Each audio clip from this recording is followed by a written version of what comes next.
Welcome, dear friends. As the gentle hues of spring fade into night, we invite you to cozy up and let our soothing narration carry you away. We hope you've cherished the beauty of the day, and now, let these stories transport you to magical, peaceful places. Unwind with the calming sounds of our video, and know how grateful we are that you've chosen to spend your evening here with us. Story 1. In a quiet corner of a sleepy little town, where the houses had sloping roofs and chimneys that puffed gentle smoke into the twilight, there stood a cottage with a garden full of whispering lavender and old oak trees. Inside, the air was always warm, carrying the scent of baking bread and dried herbs. It was here that a young boy named Oliver lived with his grandmother. Oliver was a thoughtful child with a heart as soft as the moss that grew on the garden stones, and he often spent his evenings curled up with a book or listening to the stories his grandmother told by the fireplace. One evening, as rain tapped a soothing rhythm against the window panes, Oliver felt a stir of curiosity. His grandmother had mentioned an old trunk in the attic, filled with forgotten treasures from years gone by. The attic was a place of shadows and secrets, reached by a creaky staircase that groaned like a sleepy giant. With a lantern in hand, its flame flickering warmly, Oliver climbed up, each step whispering secrets of the past. The attic was a cozy chaos of memories. Dust motes danced in the lamplight, and the air smelled of cedar and old paper. In the farthest corner, under a draped cloth that felt like velvet worn soft by time, sat the trunk. Its brass latches were tarnished green, and when Oliver lifted the lid, it sighed open with a sound like a contented cat stretching. Inside, nestled among yellowed letters and faded photographs, he found a small wooden music box. It was carved with intricate patterns of vines and stars, and when he brushed away the dust, the wood felt smooth and alive under his fingers. Oliver wound the tiny key on its side, and as he did, the music box began to play a melody so gentle it seemed to weave itself into the very air. But this was no ordinary tune. As the notes floated out, they formed soft, glowing shapes that danced around him, a shimmering leaf, a twinkling bell, a cascade of starlight. Then a voice as faint and sweet as the chime of a distant clock tower spoke from the music box. "I am the melody keeper," it said. "Long ago I held the songs that bound this house in harmony, but one tune has been lost, the Lullaby of Remembering. Without it, the heart of this home grows faint, and memories slip away like dreams at dawn." Oliver's eyes widened, not with fear, but with wonder. "How can I help?" he asked, his voice barely a whisper. The music box's light pulsed softly. "You must find the fragments of the lullaby," it explained. "They are hidden in places where kindness has been left behind, but the journey is not measured in steps. It is a path of courage, the courage to listen, to be patient, and to mend what is broken." And so Oliver's adventure began, not with a map or a long road, but right there in the attic, as the rain continued its gentle patter outside. The first fragment, the music box said, was held by the guardian of the hearth, who resided in the fireplace downstairs. Oliver descended the stairs, his lantern casting warm pools of light on the walls. In the living room, the fire crackled comfortingly, and nestled among the logs was a small ceramic cat with wise, painted eyes. As Oliver approached, the cat stretched, its purr rumbling like a contented thunderstorm. "I am Ember," the cat said, its voice a soft rumble. "I watch over the fires that warm this house. To earn the fragment, you must show me that you understand the warmth of kindness." Ember explained that the fragment was hidden in the flames, but it could only be revealed if Oliver could calm a restless spark that danced too wildly, threatening to burn out too soon. Oliver sat by the hearth, watching the fire. He saw a particular spark that leaped and flickered anxiously. Instead of blowing on it or adding more wood, he simply waited, breathing slowly and evenly. He remembered how his grandmother would hum when she was worried, and he began to hum a soft, wordless tune. The spark gradually settled, glowing steadily, and from its center emerged a tiny, glowing note that floated into the music box. Ember purred approvingly. "Well done, little one. Kindness is often just patience in disguise." With the first fragment secured, the music box played a brighter strain, and the next clue came as a whisper on the wind that rustled through the slightly open window. The second fragment was with the keeper of the garden, found among the lavender bushes. Oliver pulled on his warm coat and stepped outside into the rain-soaked garden. The air was fresh, and the leaves rustled like pages turning in an old book. Under the largest oak tree, he met an old tortoise named Thistle, whose shell was patterned with lichen, and whose voice was as slow and steady as the growing of roots. "Ah, you seek the song," Thistle said, blinking slowly.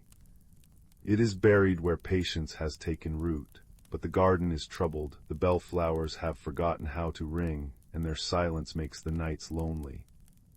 Thistle explained that the fragment was hidden in the heart of the bellflowers, but they would only chime if someone could remind them of the joy of sharing.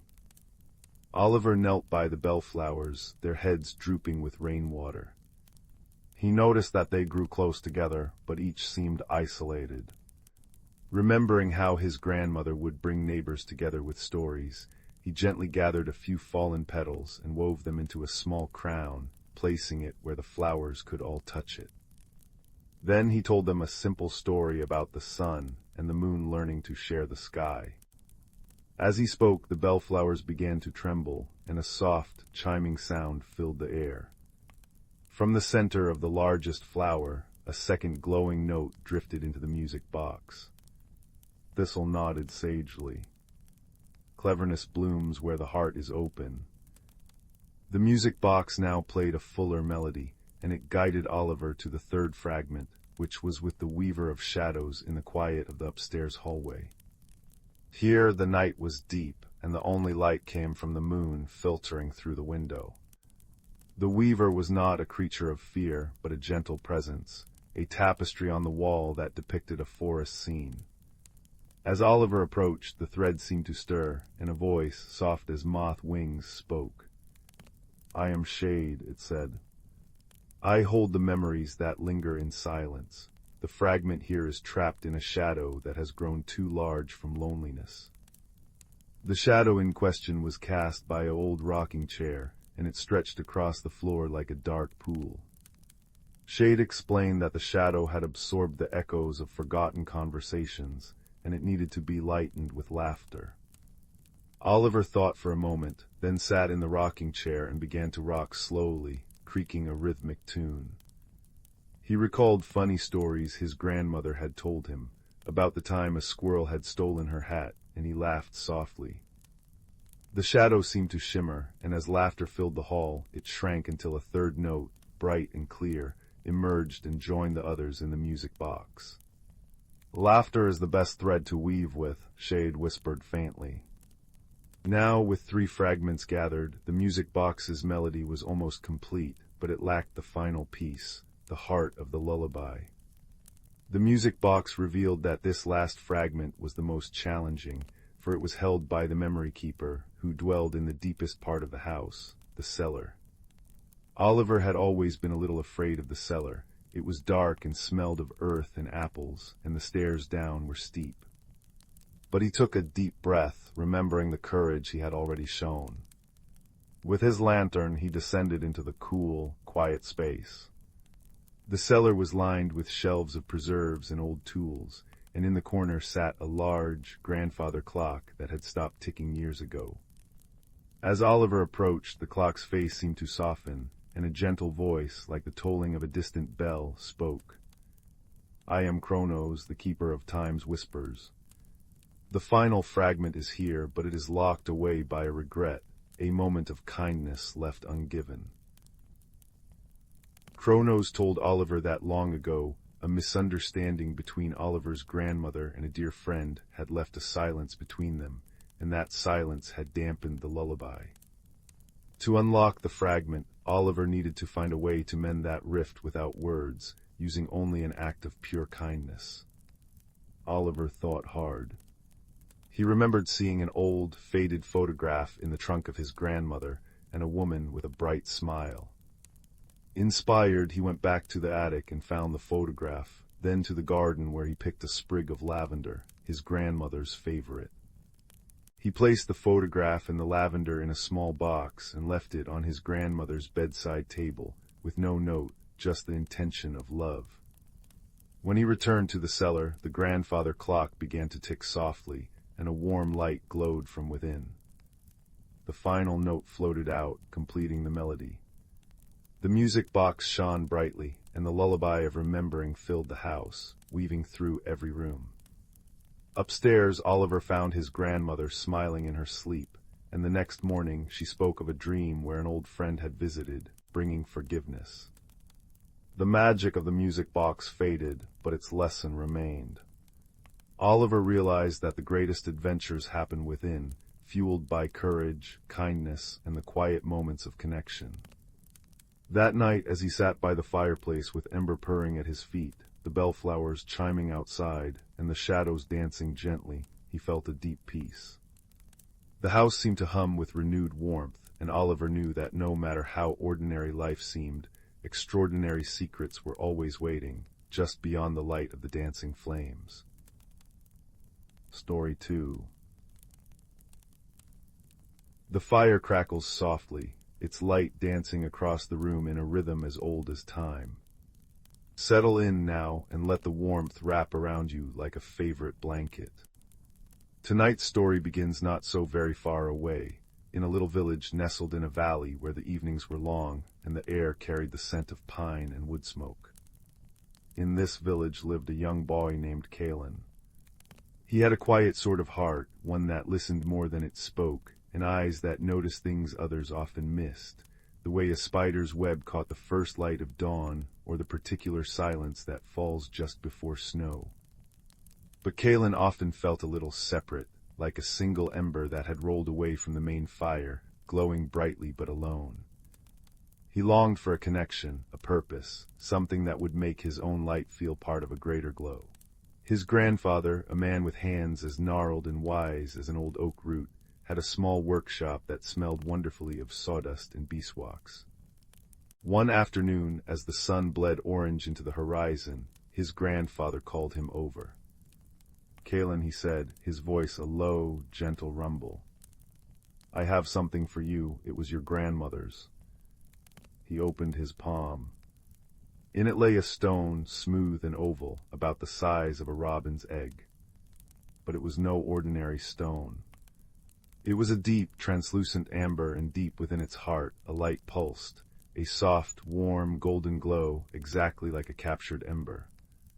It was warm to the touch. "This is a sunstone," his grandfather explained, placing it in Glen's hand. The warmth seeped into his skin, a comforting, living heat. "It is very old. The stories say it remembers the light of the first sunrise. It doesn't shine for everyone. It shines for those who have a light of their own waiting to be kindled. Keep it close." That night, Glen lay in bed, holding the sunstone. In the darkness of his room, its gentle pulse was a companion. He watched the light breathe in and out like a tiny, sleeping star. As he drifted to sleep, he dreamed not of grand adventures, but of a path through a deep, quiet wood, and the stone in his hand glowed brighter, as if pointing the way. The next morning, a strange restlessness filled him. The world outside his window seemed to call to him, and the sunstone in his pocket felt warmer than usual. Without quite knowing why, he packed a small satchel with a piece of bread, an apple, and a flask of water, told his mother he was going for a walk, and stepped out into the crisp autumn day. He walked beyond the village fence, past the grazing sheep, and towards the whispering woods, a forest that stood ancient and vast on the edge of the valley. Adults spoke of it with a hint of caution, but for Glen it had always held a sense of gentle mystery. The entrance was a natural archway of intertwined hawthorn trees. As he stepped beneath it, the sounds of the village faded, replaced by the soft sigh of the wind through pine needles and the distant chatter of a creek. He walked for what felt like hours, the forest floor a soft carpet of moss and fallen leaves. the sunstone grew warmer in his pocket. He took it out and saw that its glow had intensified, casting a small, golden pool of light around his feet. It was then he noticed something peculiar. Where the light fell, the moss seemed to shimmer with a faint, silvery dew, and tiny, bioluminescent fungi, usually invisible by day, gave off a soft blue light in response. He was following a trail of light, a path only he could see. The woods deepened, the canopy closing overhead, so that the world became a twilight grove. The air grew still and carried the rich, damp smell of earth and stone. Glen was not afraid, but he felt a profound sense of being a guest in a sacred space. He paused by a particularly large ancient oak, its bark thick and patterned like a map of forgotten lands. He placed his hand on it, and the sunstone's glow flickered, as if in recognition. A soft rustle came from behind the tree. Glen froze, his heart beating a little faster. A moment later, a fox stepped into the clearing. But this was no ordinary fox. Her fur was the color of burnt sienna and silver, and her eyes were not the sharp, cunning eyes of a wild creature, but old and kind, holding a wisdom that belied her form. She did not startle or run. She simply sat, wrapping her tail neatly around her paws, and looked at Glen, then at the glowing stone in his hand. "You carry the old light," she said, her voice not a sound heard with ears, but a thought that appeared clear and calm in Glen's mind. Glen, too astonished to be frightened, simply nodded. "I am Lyra," the thought voice continued. "I am a guardian of these woods. The stone has not glowed like this in many seasons. It has brought you here for a reason." "What reason?" Glen whispered, his own voice seeming loud in the quiet glade. "The heart of the forest is fading," Lyra explained. She turned and began to walk, glancing back to see if he would follow. "The great glade where the oldest memories of the world are kept is growing dim. The light there, which nourishes all the hidden magic of this place, is dying. We believe the sunstone can rekindle it, but the journey is not without its challenges. The path is forgotten by most, and the shadows have grown long." This was the mystery, unfolding like smoke patterns in the night. Glen looked down at the stone, its ember heart pulsing steadily. He felt small and ill-equipped. He was just a boy. How could he rekindle the heart of an entire forest? As if reading his thoughts, Lyra paused and looked back at him. "Courage is not the absence of fear, little one. It is the decision to walk forward even when you are afraid, and you do not walk alone." Her words warmed him almost as much as the stone. An unexpected friendship was kindling in the twilight of the woods. He took a deep breath and nodded. "I'll try." Their journey began in earnest. Lyra led the way with a silent, graceful tread, and Glen followed, the sunstone lighting their path. They walked through parts of the forest that felt untouched by time. Giant ferns unfurled like green banners, and the trees were so tall their tops were lost in a haze of mist. They crossed a stream on stepping stones worn smooth by centuries of flowing water, the sound a constant, soothing melody accompanying them. As dusk began to settle, painting the sky in shades of violet and rose, they reached a part of the woods where the light seemed to struggle to penetrate. The air grew chill, and the cheerful sounds of birds and crickets fell silent. The shadows here were deeper, more substantial. They seemed to cling to the gnarled roots and twisted branches, moving sluggishly of their own accord. Glen felt a prickle of unease. The sunstone's glow, which had been a warm golden hue, now flickered with a cooler, more defensive blue at its edges. "This is the Murkmire," Lyra's voice whispered in his mind, a note of caution clear. "A place where doubt and forgetfulness have taken root. The shadows here are not evil, but they are heavy. They feed on uncertainty. Keep your heart light. Remember why you are here." The path became a narrow, muddy track between stagnant pools of water that reflected a bruised, twilight sky. Strange will-o'-the-wisp lights flickered in the distance, but they were cold and deceptive, leading nowhere. Kalen's feet felt leaden.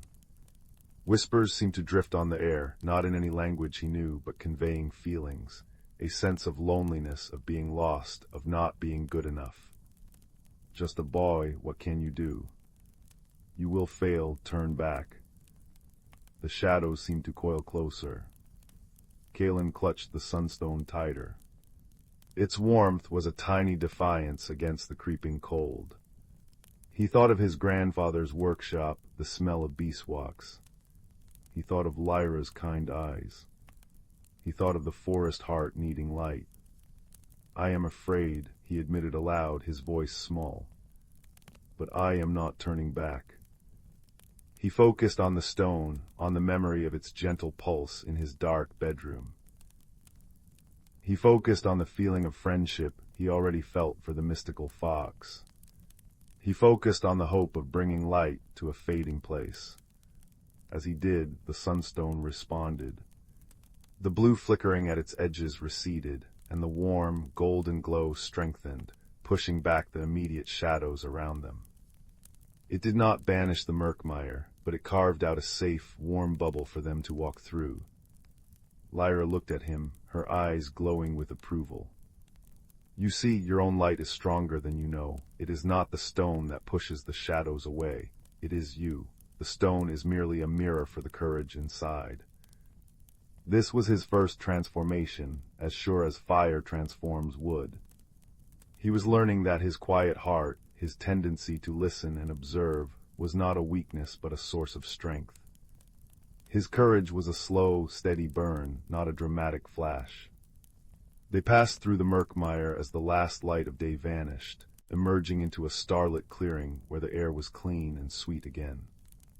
They were both weary. Kalen shared his bread and apple with Lyra, and they drank from a fresh, bubbling spring. The world was quiet, the stars sharp and bright pinpricks in the velvet sky. The only sound was the crackle of a small, safe fire Kalen had built, a tiny echo of the fireplace you're nestled beside now. As they rested, Lyra told him stories of the great glade, a place not on any map, a hidden world nestled within nature's embrace. She spoke of a tree so vast its roots drank from deep underground rivers, and its branches cradled the moon. She spoke of a pool at its base, clear as crystal, which held the reflections of all the world's forgotten dreams. The light there is the light of memory, she explained.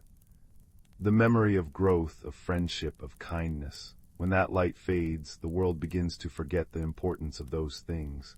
The shadows of doubt grow stronger everywhere. Kalen understood then. This was not just about saving a magical forest. It was about preserving something much more essential. The next day, their journey continued upward, into the higher reaches of the mountains that cradled the whispering woods. The trees changed, becoming ancient, stunted pines that clung to the granite slopes. The air was thin and cold. The challenge here was not shadows of doubt, but sheer endurance. The path was steep and treacherous, a narrow ledge winding along the face of a cliff. Kalen's muscles ached. The satchel felt heavy on his back, and the last of his water was gone. The sunstone's glow was a constant comfort, a little hearth fire in his palm, but his body was tired. Lyra, sure-footed and resilient, would often stop and wait for him, her presence a silent encouragement. At one particularly difficult scramble over a jumble of rocks, Kalen slipped. His hands scraped against the rough stone, and a jolt of pain shot through his ankle. For a moment he lay there, breathless, a wave of despair washing over him. They were so close, he could feel it. The air itself seemed to hum with a faint, fading energy. But he was hurt. He was tired. He felt like he couldn't take another step. He looked at Lyra, tears of frustration welling in his eyes. She came and lay down beside him, her warm fur against his side. She didn't speak in his mind, but simply offered her presence. It was a small, authentic moment of friendship that warmed his heart more than any fire. He wasn't alone. His failure would be her failure, his success their success. He took a few deep, ragged breaths.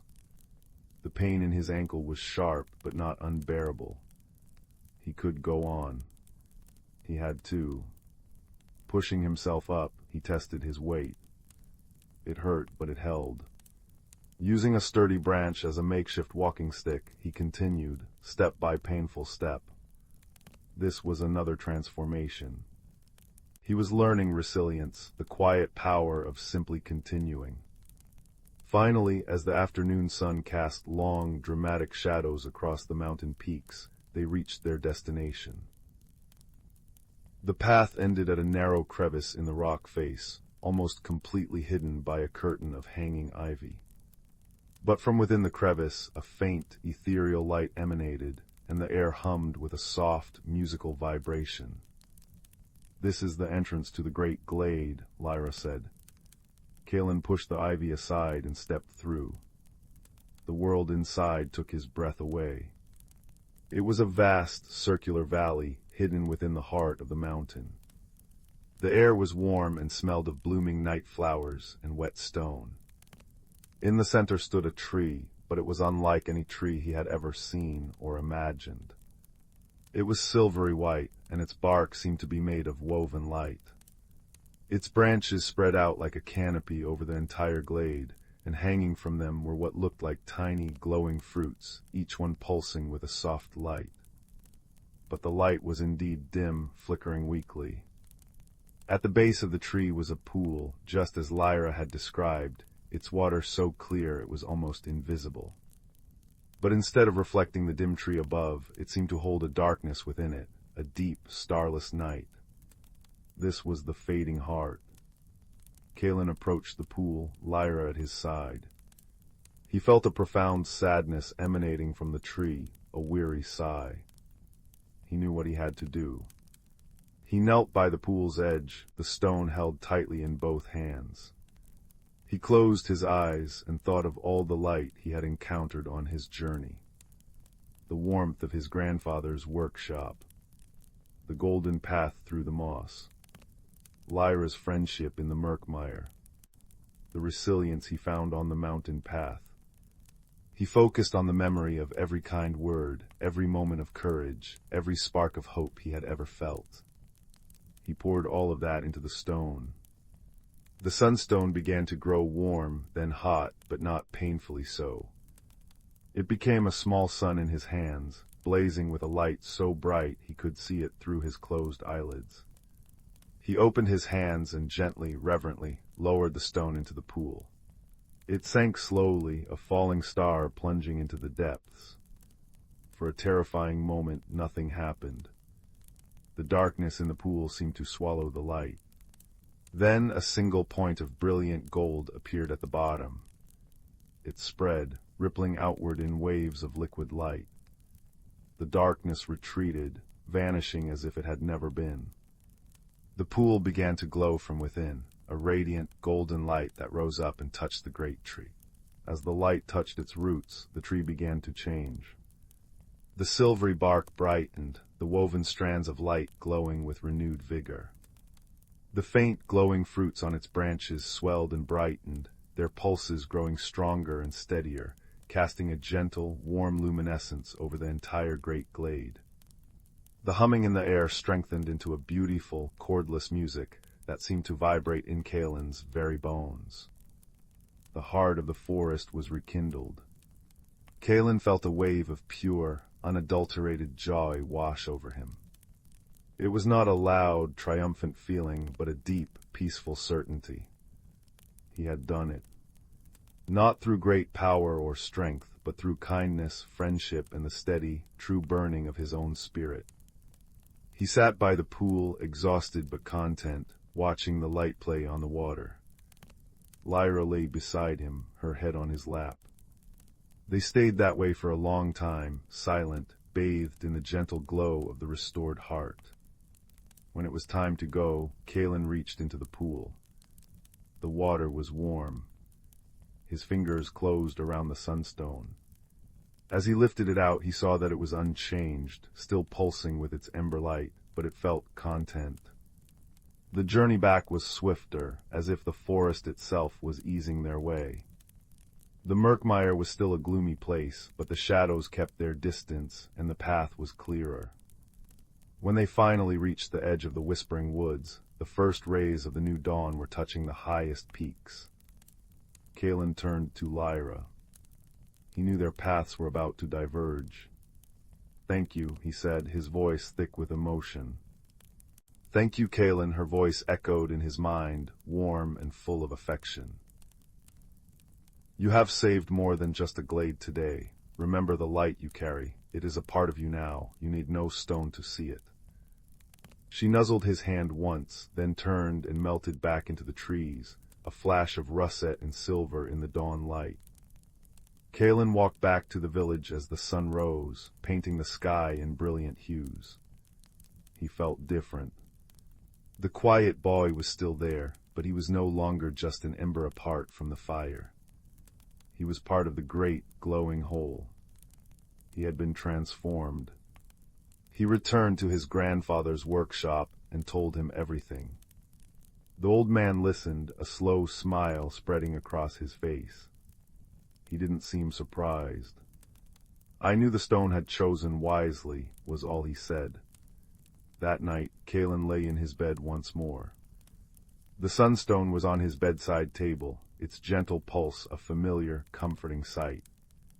But as he closed his eyes, he realized he didn't need to look at it to feel its warmth. He could feel a corresponding glow inside his own chest, a quiet, steady light born of friendship, courage, and a journey through the hidden world.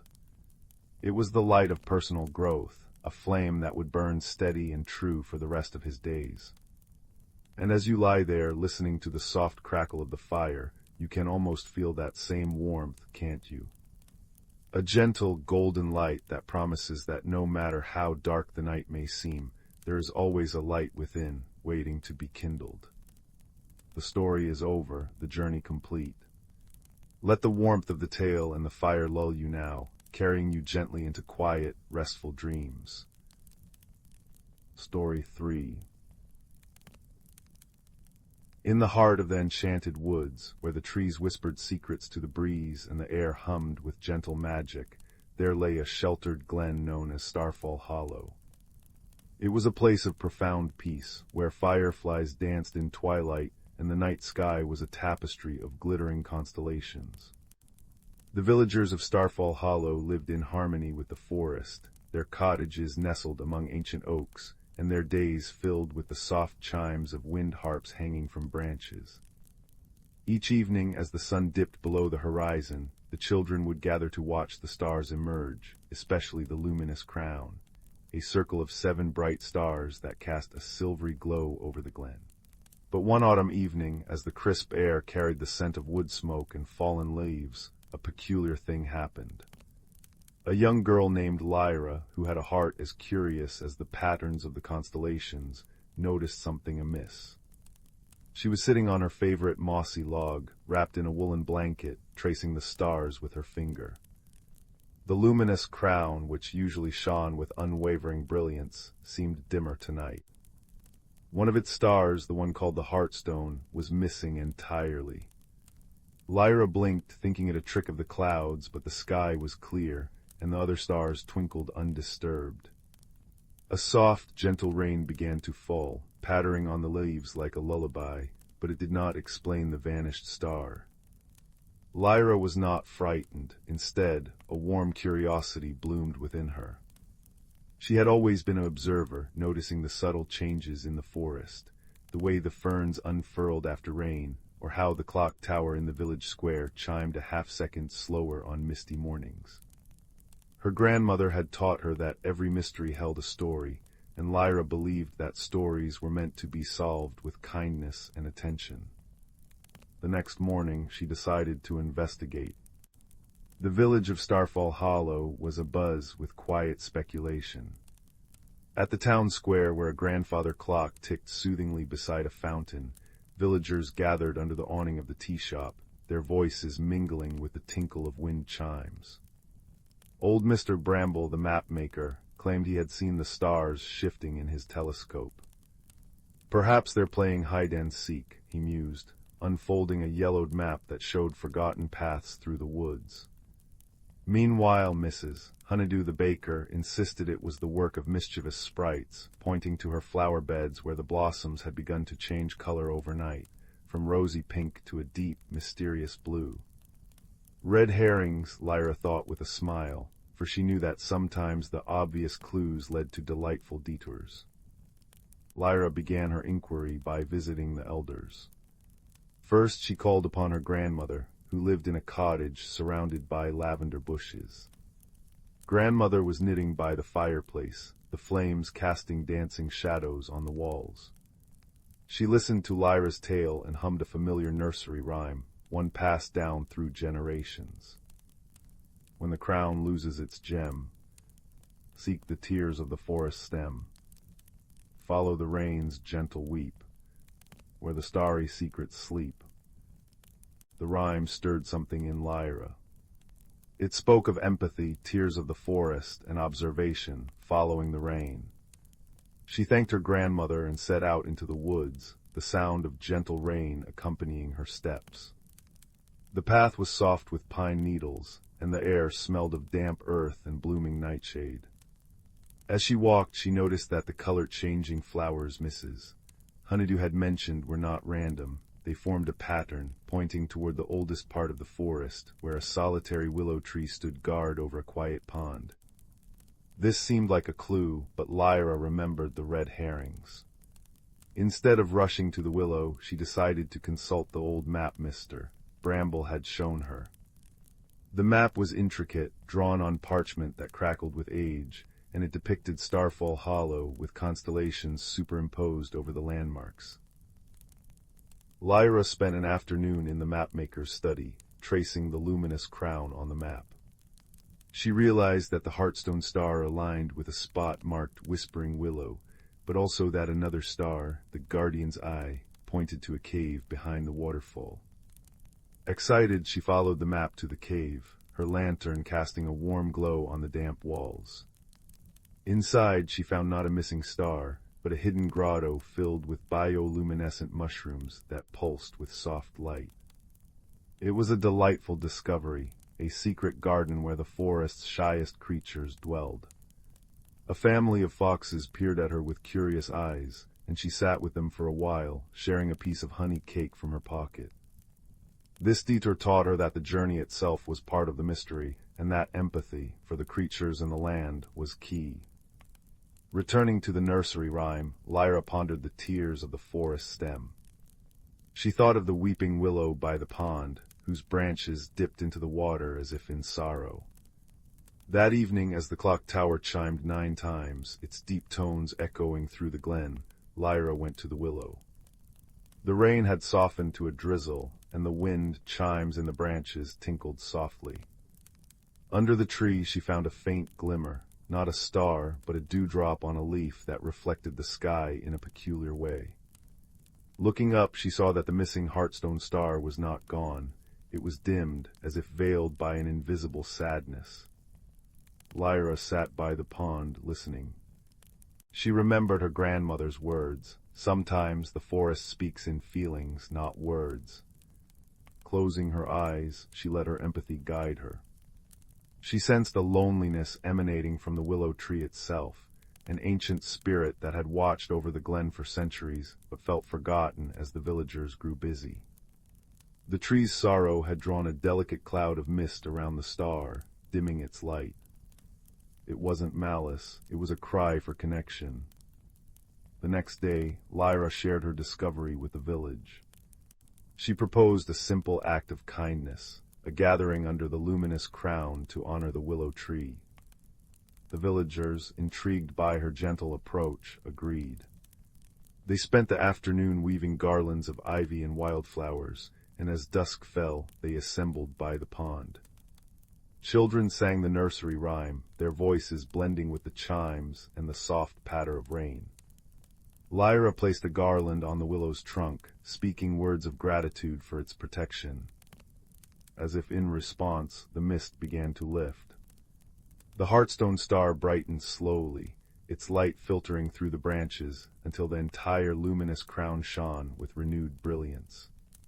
The color-changing flowers returned to their normal hues, and the air felt lighter, filled with shared warmth. The villagers realized that the mystery had brought them closer, reminding them to listen to the forest and to each other. That night, Starfall Hollow held a starlit festival. They lit lanterns that bobbed like captured stars, and the clock tower chimed a celebratory tune. Mr. Bramble presented a new map, incorporating the hidden grotto and Mrs. Honeydew baked star-shaped cookies that shimmered with edible glitter. Lyra sat with her grandmother, watching the sky, and knew that the greatest mysteries were solved not with fear, but with a heart open to wonder. And as the gentle rain ceased, giving way to a sky full of twinkling lights, the villagers of Starfall Hollow drifted to sleep, soothed by the knowledge that even the stars above were friends, watching over them with kindness. The end. Story 4. In the heart of the whispering woods, where the trees stood tall and friendly, their leaves rustling like gentle secrets, there lay a small glen known as Starlight Hollow. It was a place where the air always smelled of damp earth and blooming jasmine, and where the nights were so clear that the sky seemed to be a velvet blanket embroidered with countless twinkling stars. The villagers of Starlight Hollow were a quiet, kind-hearted lot who spent their days tending to their gardens, baking honey-scented bread, and sharing stories by the soft glow of lanterns.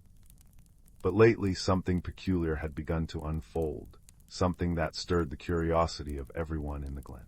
It started on an evening when the rain fell in a soft, persistent whisper, tapping rhythmically on the rooftops and blending with the distant chimes of wind bells hanging from the eaves. Finn, a young boy with a thoughtful heart and eyes that noticed the smallest details, was sitting by his window, tracing the paths of the stars as he often did. But tonight he saw gaps in the constellations. Places where stars should have been shining brightly were instead dark and empty. At first he thought it was a trick of the clouds, but as nights passed, more stars vanished, leaving the sky feeling lonely and incomplete. The villagers began to whisper about the missing stars. Old Man Hemlock, who tended the clock tower at the Glen's center, claimed that the hands of the clock sometimes trembled and chimed an hour backwards, though no one could quite confirm it. Meanwhile, the flowers in the meadow, usually a riot of blues and yellows, began to shift hues overnight, turning soft lavender one dawn and pale green the next. But it was the absence of the stars that weighed heaviest on everyone's hearts, for the stars had always been Starlight Hollow's guardians, their light guiding lost travelers and comforting children to sleep. Finn, with his innate empathy, felt the sadness creeping into the glen. He decided to investigate, not out of fear, but from a deep desire to understand.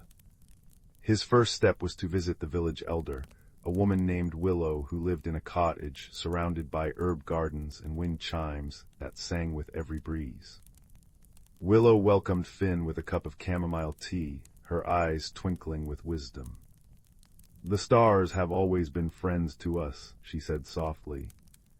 "But friends sometimes need our help too. Perhaps the answer lies in the old ways, the rhymes and maps our ancestors left behind." Inspired, Finn began his search for clues. He remembered a nursery rhyme his grandmother used to sing, one that spoke of the stars dancing with the fireflies on midsummer nights.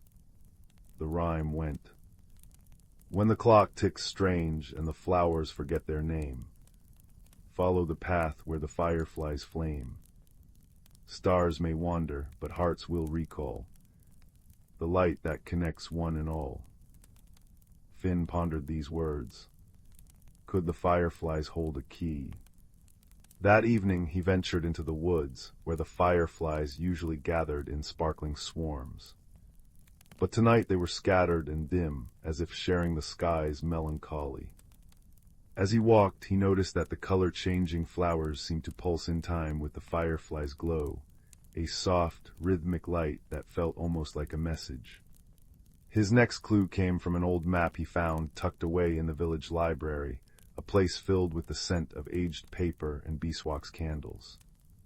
The map was drawn on parchment that crackled gently when unfolded, and it showed Starlight Hollow not as it was today, but as it had been centuries ago, with star symbols marking specific spots: the old oak tree, the bubbling creek, and the hill where the clock tower stood. One symbol, a cluster of stars, was circled near the creek, with a note in faint ink: "Where waters reverse, time listens." This led Finn to a red herring, a delightful one, as it turned out. He followed the map to the creek, where the water usually flowed southward. But on this day he saw that in one eddy near the bank, the water swirled backwards, creating a tiny whirlpool that glittered with reflected starlight. Excited, Finn thought he had found the source of the backwards flowing time that Old Man Hemlock had mentioned. He spent hours there watching the water until he realized that it was just a natural phenomenon caused by the rocks underneath, a beautiful quirk, but not the answer to the missing stars. However, in his observation, he discovered something wonderful. The backwards flowing water was nurturing a patch of rare, moonlit moss that glowed softly, and the fireflies loved to gather there. It was a spot of magic he had never noticed before, and he made a mental note to share it with the villagers later. Undeterred, Finn turned back to the nursery rhyme. The light that connects one and all, what did that mean? He thought about empathy, about how the villagers were feeling disconnected because of the strange occurrences. Perhaps the stars were missing because the community's bond was weakening. He decided to talk to everyone, listening to their stories with a patient ear. He visited the baker, whose cinnamon rolls usually filled the air with warmth, but now she confessed that her oven fires seemed dimmer, as if lacking inspiration.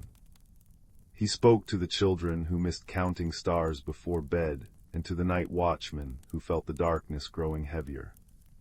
Through these conversations, Finn learned that each person had a small, personal ritual involving the stars, like making wishes or singing lullabies, and that these rituals had been neglected lately because of the unease. One night, as Finn sat under the old oak tree, he noticed a pattern in the remaining stars. They formed a shape he recognized from the constellation patterns on the ancient map: the stargazer's lyre, a harp said to play the music of the spheres. But part of it was missing. Remembering the rhyme's line, "Follow the path where the fireflies flame," he saw that the fireflies were clustering along a specific trail leading to the clock tower hill. With a heart full of hope, Finn climbed the hill. The clock tower stood tall, its face illuminated by the moon, and the wind chimes on its roof tinkled like laughter. As he reached the top, he found Old Man Hemlock adjusting the clock mechanisms, which had indeed been misfiring due to a family of sleepy bats nesting in the gears, a harmless cause for the backwards chiming. But more importantly, Finn looked up and saw that from this vantage point, the fireflies below were arranged in the exact pattern of the missing stars in the Lyre constellation. They were mimicking the stars as if trying to complete the picture. In a moment of clarity, Finn understood. The stars hadn't vanished, they were hiding because the natural harmony of the Glen was disrupted. The fireflies, sensitive to the community's mood, were reflecting the sadness by dimming their lights, and the stars, in solidarity, had withdrawn to remind everyone of their connection. The color-changing flowers were simply responding to the shift in light and emotion, a beautiful dance of nature. Finn rushed back to the village and gathered everyone in the town square, where lanterns were lit and the gentle rain had given way to a misty drizzle. He shared his discoveries, speaking not with alarm but with warmth. "The stars are still with us," he said. "They're waiting for us to remember how we shine together." He suggested that they revive their star-related rituals as a community that very night. So under Finn's guidance, the villagers brought out blankets and hot cocoa, and they all lay on the grass of the meadow, looking up at the sky. They sang the old nursery rhymes, told stories of the constellations, and the children made new wishes. As they did, something magical happened. The fireflies swarmed brighter than ever, their lights rising to meet the sky, and one by one, the missing stars reappeared, twinkling back into place as if they had never left. The clock tower chimed the correct hour, its sound clear and steady, and the flowers settled into a peaceful, shimmering silver. The mystery was solved not by magic alone, but by observation and empathy. Finn had shown that by listening to each other and to nature, they could restore balance. The red herrings, the backwards flowing water, and the clock quirks had led to discoveries that enriched their lives, like the glowing moss in the bat's cozy home, which the villagers promised to protect. From that night on, Starlight Hollow felt closer than ever. They decided to hold an annual Starlight Festival, where they would gather to sing, share gratitude, and watch the fireflies dance with the stars. And as Finn drifted to sleep each night, the gentle sounds of the wind chimes and the distant creek whispered that even in the darkest times, curiosity and kindness would always light the way. Story 5. The village of Silverwood Hollow had always been a place where ordinary things took on a whisper of magic, especially when the sun dipped below the tree line. On this particular evening, as a gentle rain began to patter on the thatched roofs, a most peculiar thing happened. The stars, one by one, began to vanish from the sky. It started with the smallest constellations, the ones you had to squint to see. The weaver's shuttle, a tiny cluster above the baker's chimney, was the first to go. Then the fawn's leap near the eastern woods flickered and disappeared. The villagers settling in by their hearths didn't notice at first. But a young woman named Alara, who made her living mending clocks and tending the great clock tower in the village square, saw it from her high window. She was winding the four-faced moon clock when she saw the first star wink out like a doused candle. Alara was a quiet soul, with eyes the color of a twilight sky and a mind that noticed the tiny, ticking details of the world. She didn't panic. Instead, she leaned on the windowsill, the cool, rain-scented air brushing her face, and watched. She listened. The only sounds were the steady drip, drip, drip from the oak leaves, the soft chime of the glass wind catchers hanging from the apothecary's eaves, and the deep, comforting breath of the clock tower's pendulum swinging behind her. The next morning, the village was abuzz. Old Man Hemlock, who claimed to know the name of every star, was pacing the square, his spectacles fogged with dismay. "The scribe's quill is gone," he declared. "The entire inkpot constellation. How will we know when the autumn stories are to be written?" The children were disappointed, for the night sky was their favorite storybook. The adults were uneasy, for the stars had always guided travelers and marked the seasons. The village council, a group of well-meaning but flustered elders, proposed all sorts of theories. Perhaps it was a cloud of cosmic dust, a prank by the reclusive cloud giants. Someone even suggested the stars had simply grown tired and gone to sleep. Alara, however, said nothing. She spent her day as usual, oiling the clock's gears and polishing its brass face. But her mind was working, observing. She noticed that the flowers in the window boxes, usually a vibrant blue, had taken on a soft, silvery sheen. She noticed that the village's many sundials cast shadows that seemed just a touch too long for the hour. And she heard the children singing a skipping rhyme that had been passed down for generations. When the silver rain does fall, and the starlight answers its call, find the key where memories sleep, in the tower's heartbeat, strong and deep. Most thought it was just a nonsense verse. But to Alara, who lived in the tower's heartbeat, it sounded like a clue. That evening, more stars were missing. The Great Bear Constellation, a familiar guardian of the north, was now just a lonely patch of empty sky. A ripple of genuine concern passed through the hollow.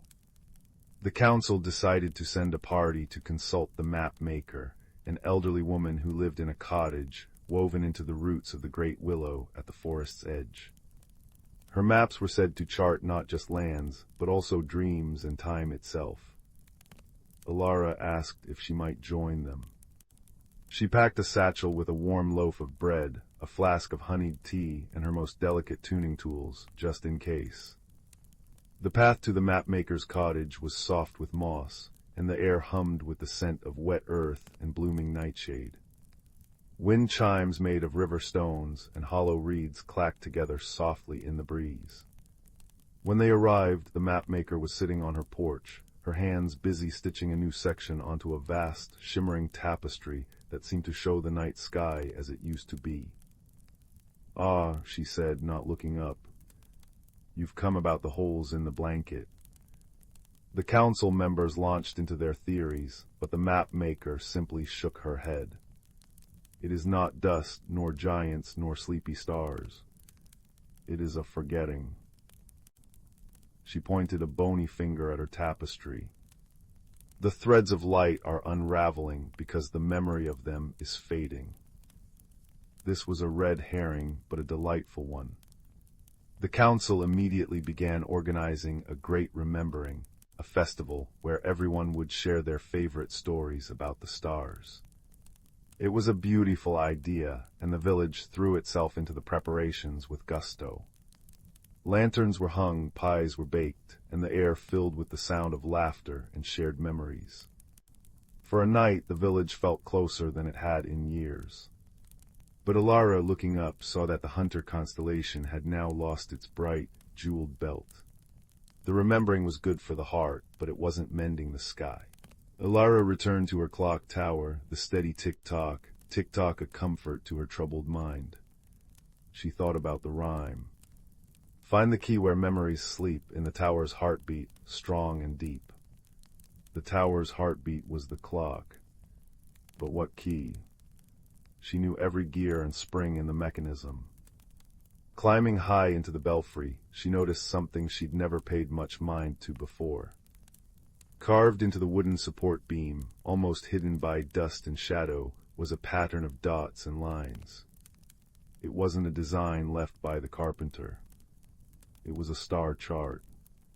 A very old one, showing the sky above Silverwood Hollow as it was on the night the tower was built, centuries ago. And one star, the brightest in the pattern, was depicted not as a dot, but as a tiny, intricate keyhole. Her heart beat a little faster. She carefully cleaned the dust away and saw that it was, indeed, a real keyhole. But what key would fit it? She ran her fingers over the carving. The star was part of a small, faint constellation known as the Keeper's Lyre. According to the old tales, the keeper was the one who tended the lights of the sky. Another red herring presented itself. The village blacksmith, a burly man with a kind heart, had a lyre-shaped branding iron for his bread loaves. Perhaps that was the key. The smith, eager to help, brought the iron to the tower. But it was far too large and didn't fit. Alara sat on the belfry floor, discouraged. The rain had started again, a soft hush against the shingles. She listened to the clock's pendulum, the wind chimes from the square below, and the gentle rhythm of the rain. And then she thought not about tools or objects, but about empathy. The map maker had said it was a forgetting. What if the sky itself was feeling forgotten? What if it wasn't about a physical key, but a different kind of key altogether? She looked at the keyhole again. It was the shape of the brightest star in the Keeper's Lyre. And the Keeper, the stories said, was not a giant or a wizard, but a being of pure empathy, who understood the language of light and shadow. An idea, soft as a moth's wing, brushed against her mind. She went to the great face of the moon clock. Every night she would turn a small silver key to wind the mechanism that moved the painted moon through its phases. The key was simple, unremarkable. But as she held it in her hand, she saw that its ornate handle was shaped exactly like the Keeper's lyre. With a trembling hand, she climbed back to the belfry. She inserted the silver winding key into the star-shaped keyhole. It fit perfectly. She turned it. There was no great flash of light, no roaring sound. Instead, a deep, resonant chime echoed from the clock tower, a note so pure and clear it seemed to vibrate through the very air. The sound washed over the village, over the forests, and up into the sky. And then, one by one, the stars returned. They didn't just reappear, they bloomed. Each one swelled from a tiny pinprick into a brilliant, welcoming light, brighter and more beautiful than ever before. The constellations slid back into their familiar places, the bear, the hunter with his belt gleaming, the weaver's shuttle, the fawn's leap. The sky was once again a sprawling, glittering storybook. The villagers poured into the square, their faces upturned in awe and joy. They saw Alara standing at the top of the clock tower, the silver key in her hand, and they understood.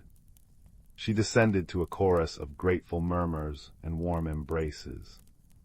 She explained her discovery. The clock tower wasn't just keeping time for the village, it was synchronizing with the heartbeat of the sky itself. Over the long years, the connection had weakened, like a forgotten friendship. The key wasn't a physical object to unlock a door, but a symbol, a gesture of remembrance and care, a way to retune the village's rhythm to the grand music of the cosmos. The color-changing flowers and the long shadows had been the sky's way of sighing, of showing that it was out of sync.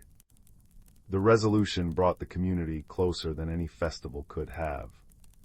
They decided that every night, when the clock was wound, someone from the village would join Alara. Together they would say the names of the constellations aloud, thanking them for their light. The children learned the old rhymes not as nonsense, but as sacred reminders. The mapmaker wove a new thread of silver into her tapestry, a thread that sparkled like the mended sky. That night, as the gentle rain returned to whisper against the windows, the people of Silverwood Hollow slept peacefully. The wind chimes sang their soft, random melodies, and the clock tower beat its steady, reassuring rhythm.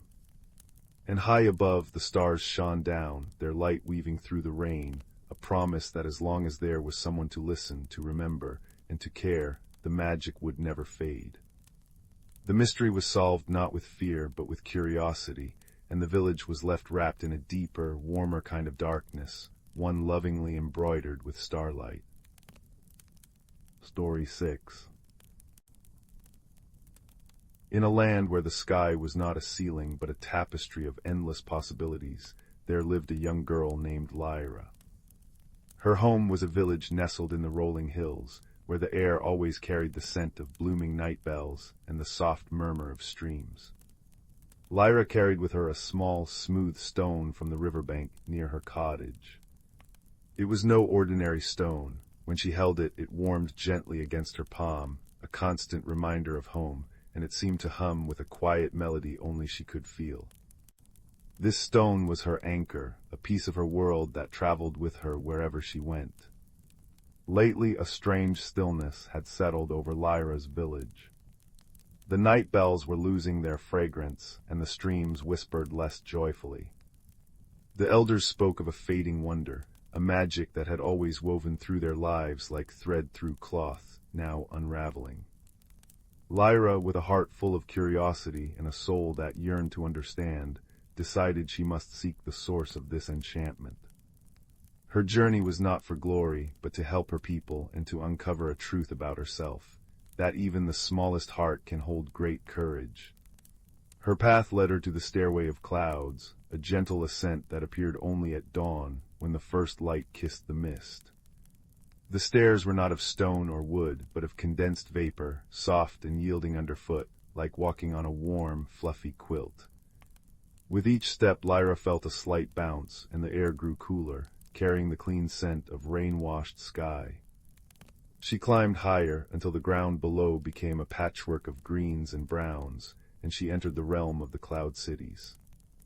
The first city was Aetheria, a place woven from light and mist.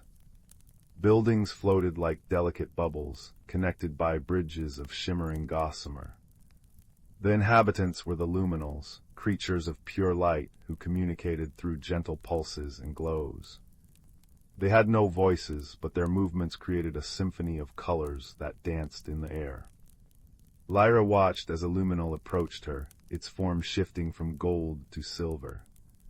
It extended a tendril of light that brushed her hand, and in that touch she felt a question. Why have you come? Lyra held up her warm stone, and the luminal glowed brighter, understanding her purpose. It led her to the heart of Etheria, a great, swirling vortex of clouds that hummed with energy. Here the luminals gathered to share stories through light, and Lyra learned that their city was a waypoint for lost wonders, a place where memories of joy were stored. But lately the light had dimmed, and the stories were fading. The luminals showed her that the magic was connected to a deeper realm, one where the roots of wonder grew. Guided by the luminals, Lyra descended through a soft tunnel of clouds that felt like sliding down a blanket of velvet. It led her to the underground Aurora Caverns, a world beneath the earth where the walls were not dark, but alive with swirling colors. The air here was thick with the scent of ancient minerals and cool, damp earth, and the ground was smooth, polished by time, like walking on glass. Strange, glowing plants grew in clusters, their leaves emitting a soft, melodic chime when touched. The creatures of this realm were the sonorous, beings made of sound and vibration. They communicated through music, each movement creating notes that wove into harmonies. Lyra met a sonorous named Melody, who had a form like a swirling ribbon of air. Melody played a tune on the crystalline flowers, and the music told Lyra of a great library where all knowledge was kept, but its doors were sealed because the key, a song of unity, had been forgotten. Lyra's stone warmed in her hand, and she hummed the little melody it seemed to hold. To her surprise, the sonorous gathered around, their music blending with hers. Together they created a bridge of sound that arched over a glowing river, leading to the next landmark, the library between dimensions. This library was not a building of wood and paper, but a living entity where books floated like leaves on a breeze, and the shelves were made of intertwined light and shadow. The scent here was of old parchment and fresh ink, mixed with a hint of starlight. The librarian was a gentle giant called the Keeper, a being who communicated through touch, its hands like soft moss that could impart wisdom with a caress. The Keeper explained that the magic of the world was fed by stories of kindness, and that a shadow of forgetfulness had crept in, causing the wonder to fade. To restore it, Lyra needed to find the echoing heart, a place where all good deeds resonated. With the Keeper's guidance, Lyra traveled through the library's corridors, which shifted and changed like dreams. She passed the Hall of Whispers, where voices of the past murmured secrets, and the Garden of Scents, where each flower held the fragrance of a different emotion. Her stone glowed brighter now, and she realized it was not just a reminder of home, but a key to understanding. It held the essence of her own kindness. Finally she reached the echoing heart, a cavern where the walls were made of crystal that reflected every act of friendship. Here she saw that her journey itself had already begun to reweave the magic, as each creature she helped had added a thread of light. Lyra stood before the heart and shared her story, not with words but with the warmth of her stone and the memory of her village. The crystals shimmered, and a wave of renewal spread through the realms. The luminals glowed brighter, the sonorous music grew richer, and the library's books fluttered with new tales. Lyra understood then that the magic was not something to be found, but something to be nurtured through connection and care. She returned home, her stone now humming with a joyful tune, and found her village revived, the night bells fragrant once more. As she lay in her bed, the stars outside seemed to wink in gratitude, and she drifted to sleep, knowing that wonder was always within reach, carried in the heart like a warm, smooth stone. Story 7. The fire crackled softly, its light dancing upon the walls of the small, quiet room. Outside, the world was wrapped in the deep velvet of a winter's night, but inside, the air was thick with the scent of pine logs and a gentle, enveloping warmth. It is on nights like these, when the wind whispers secrets against the window pane, that the best stories are born. So settle back, close your eyes, and listen to the tale of a boy named Leo and the quiet magic he found in the heart of the woods. Leo was a boy who carried a chill inside him, a small, persistent coldness that had nothing to do with the season. He was shy, his voice often no louder than the rustle of fallen leaves, and he felt most comfortable in corners, observing the world from a safe distance. His hands, clever and patient, loved to whittle bits of wood into small, intricate animals, but he rarely showed them to anyone. They were his secret companions. His grandmother, a woman with eyes the color of kindling and a smile that could melt frost, noticed the quiet shiver in his soul. One evening, as Leo sat by this very fireside, carving a little fox from a piece of cherry wood, she placed a small, worn leather pouch in his lap. "This is for you, my dear," she said, her voice a soft rumble like distant thunder. "It's been in our family a long time. They say it holds a little of the hearth's own warmth." Leo untied the drawstring and tipped the pouch's contents into his palm. Out fell a smooth, oval stone, no bigger than a robin's egg. It was a deep, smoky gray, flecked with bits of copper that caught the firelight. But as it rested in his hand, something extraordinary happened. A soft, orange glow began to pulse from its very center, gentle and rhythmic, like the embers of a banked fire. It was not hot, but it gave off a profound, comforting warmth that seeped right into his bones, quieting the chill he always felt. "It's called a hearthstone," his grandmother explained. "It doesn't shine for everyone. It shines for those who have a warmth to share, even if they haven't found the right way to share it yet. Keep it close." From that night on, Leo wore the hearthstone on a cord around his neck, tucked safely under his shirt. Its gentle pulse against his chest was a constant, quiet comfort.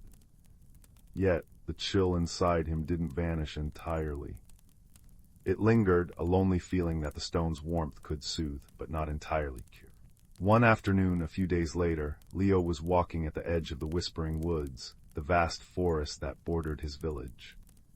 He was searching for a particular piece of birch wood, smooth and pale, to carve an owl. As he stepped over a gnarled root, the cord around his neck snapped. The hearthstone slipped free and, with a soft plink, disappeared into a thick bed of ferns beneath an ancient, enormous oak tree. Panic, cold and sharp, seized Leo. He dropped to his knees, frantically pushing aside the ferns. But the forest floor was a tapestry of moss, leaves, and shadows, and the gray stone was impossible to find. The sun began to dip below the trees, painting the sky in hues of violet and rose, and the air grew crisp. Without the stone, the old chill returned with a vengeance, making his fingers clumsy and his heart feel hollow. Just as despair was about to swallow him whole, he noticed something strange. At the base of the great oak, where the roots twisted into the earth like old serpents, there was a faint, flickering light. It was the same soft orange glow as his hearthstone. Hope leaping in his chest, Leo scrambled towards it. But it wasn't the stone. The light was seeping out from a narrow, almost invisible gap between two of the largest roots. It was a doorway. Taking a deep breath, Leo pushed against the moss-covered wood. With a whispery creak, the roots shifted, revealing a passage leading down into the earth. A wave of warm, damp air, smelling of rich soil and blooming night flowers, washed over him. Steeling his courage, Leo stepped inside. The passage opened into a world he could never have imagined. This was the Glimmerworld, a hidden realm nestled within the very heart of the woods. The ceiling was a canopy of glowing moss that cast a soft, blue-green light, like moonlight filtered through water. Strange, luminous fungi dotted the forest floor like tiny lanterns. And the air thrummed with a deep, peaceful silence, broken only by the gentle trickle of an unseen stream. But the most remarkable thing was the warmth. It was the perfect, steady warmth of a spring afternoon, a warmth that felt alive. It was also, Leo soon realized, a world fading. The glowing moss on the ceiling was patchy, with dark, brittle spots. Many of the fungal lanterns had dimmed to a faint flicker. A general sense of listlessness hung in the air, as if the Glimmerworld itself was holding its breath. As he wandered, marveling at the beauty and sadness of this place, a movement caught his eye. Sitting on a stump by the silvery stream was a creature about the size of a hare, but with the delicate, graceful form of a fox. Its fur was the color of twilight, a soft gray-blue, and its large, intelligent eyes were the bright, curious green of new leaves. But it looked tired. It was listlessly poking at a small, dead fungus with a stick, its shoulders slumped. "Hello," Leo said, his voice barely a whisper in the vast quiet. The creature's head snapped up. It didn't look scared, merely surprised. It tilted its head, studying Leo with those brilliant green eyes. "A sunsider," it said, its voice like the wind stirring through pine needles. "It has been a long time since one of your kind has found the root door." I lost something," Leo explained, finding a strange courage to speak to this magical being. "A stone, it glows." The creature's ears pricked up. "A glowing stone, you mean an ember heart. They are the source of our warmth. Our own central heart, the great geode cave, grows dim. Without its light and heat, the Glimmerworld falls into a slumber from which it may not wake." It hopped down from the stump and approached Leo. "My name is Finn. I am a kith. We are the caretakers of this place, or we were." Leo saw the sadness in Finn's eyes, a reflection of the fading world around them. He felt a pang of kinship. Here was another soul who knew about coldness. "I'm Leo. My stone, it was warm. It made me feel less alone." Finn nodded understandingly. "That is the nature of an ember heart. Its light is a call to connection. Perhaps it was not lost by chance. Perhaps it was called. Our great heart is failing, and the Glimmerworld is calling for any warmth it can find." A determination, warm and solid, began to grow in Leo's chest, a feeling entirely his own, separate from the missing stone. "Then I have to find it, and maybe I can help." And so began an unexpected friendship that warmed both their hearts.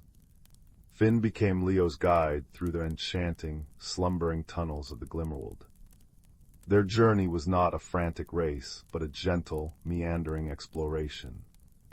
They walked along paths of soft, white moss that muffled their footsteps. They crossed bridges woven from living roots that shifted gently under their weight. Leo shared the oatcake from his pocket, and Finn showed him how to drink the sweet, cold water from the cup-shaped leaves of the glimmerbloom plants. As they traveled, Leo used his clever hands. He saw a family of tiny, moss-covered creatures shivering in a nook where the light had faded. Without a second thought, he took a piece of dry wood from his pocket and his whittling knife. With a few deft strokes, he carved the wood into a small, bowl-shaped reflector and positioned it to catch and amplify the light from a nearby fungus. The little creatures chirped gratefully, huddling in the new pool of light. Finn watched, his green eyes wide with wonder. "You bring warmth in a different way," he said. "You shape it." Leo smiled, a real, unforced smile. "It's just whittling." "It is not just anything," Finn replied firmly. "It is a gift." They continued, and the mystery of the fading heart began to unfold like the slow, beautiful pattern of smoke rising from a fire. Finn explained that the Glimmerworld's warmth was not a simple magic, it was a balance. It required not just the light from the geode cave, but also the stories, laughter, and simple joys of its inhabitants. As the kith had grown weary and disheartened, their collective spirit had dimmed, and in turn the great heart had begun to cool. "We forgot how to play," Finn said softly, as they passed a clearing filled with beautiful, crystalline structures that looked like they were meant for music. "We forgot our songs. The silence became too heavy." Leo listened, his own quiet nature allowing him to understand the weight of silence. He didn't offer grand solutions. Instead, he shared small things. He told Finn about the feeling of the sun on his face, about the taste of his grandmother's blackberry pie, about the satisfaction of seeing a shapeless piece of wood become a badger or a bird. As he spoke, he carved a small flute from a reed Finn found by the stream. When he finished, he handed it to Finn. "Try it." Finn, tentatively at first, put the flute to his lips and blew. A single clear, wobbly note echoed through the cavern. It was a small sound, but in the profound silence of the Glimmerworld, it was like a thunderclap. A nearby patch of glowing moss seemed to brighten just a little. The journey was transforming Leo as surely as fire transforms wood. The shy boy who hid in corners was now walking confidently through a hidden world, sharing his stories and his skills. The internal chill was being replaced by a growing warmth that came from friendship and purpose. He was learning that his quietness was not a weakness, but a different kind of strength, a capacity for listening and creating. Finally, after what felt like both moments and lifetimes, they reached the geode cave. It was a breathtaking sight. The walls were covered in massive crystals that should have blazed with 1,000 colors. But now they were dull, their light reduced to a faint, mournful gleam. In the center of the cave lay a massive, hollow geode, its interior crusted with dark, cold amethyst. This was the great heart of the Glimmerworld, and it was barely beating. And there, on the floor just before the great geode, lay Leo's hearthstone. It pulsed with a weak, faltering light, as if it were trying to lend its own small warmth to the vast, dying heart. Leo rushed forward and scooped it up. The familiar warmth flooded back into his hand, but it felt strained, depleted. He held it up, but its light was like a single candle in a cathedral. "It's not enough," Leo whispered, his hope deflating. Finn stood beside him, placing a small paw on his leg. "You brought more than the stone, Leo, you brought yourself." As they stood there in the dim silence, Leo thought about everything he had seen and felt. He thought about the kith who had forgotten their songs and the warmth that came from connection. He looked at the flute in Finn's paw, and an idea, small and simple, sparked in his mind. He turned to Finn. "You said the warmth needs stories and laughter. What about music?" Finn looked at the flute, then at the fading crystals. A slow understanding dawned in his eyes. He lifted the flute to his lips again. This time he didn't blow a single note. He took a deep breath and played a melody. It was a little halting at first, a song from his childhood half forgotten. The notes were thin and righty, but they danced in the dead air of the cave. Leo, feeling a courage he didn't know he possessed, began to sing. His voice was still quiet, but it was clear and true. He sang a simple lullaby his grandmother had sung to him, a song about the moon and the stars and the enduring warmth of home. As their music intertwined, the piping flute and the gentle voice, something miraculous happened. The hearthstone in Leo's hand began to glow brighter. Its pulse strengthened, beating in time with the music. Then a single crystal on the wall nearby flickered, and then glowed with a soft violet light. The light spread, jumping from crystal to crystal, as if the music was a flame lighting a trail of kindling. The great geode in the center began to hum.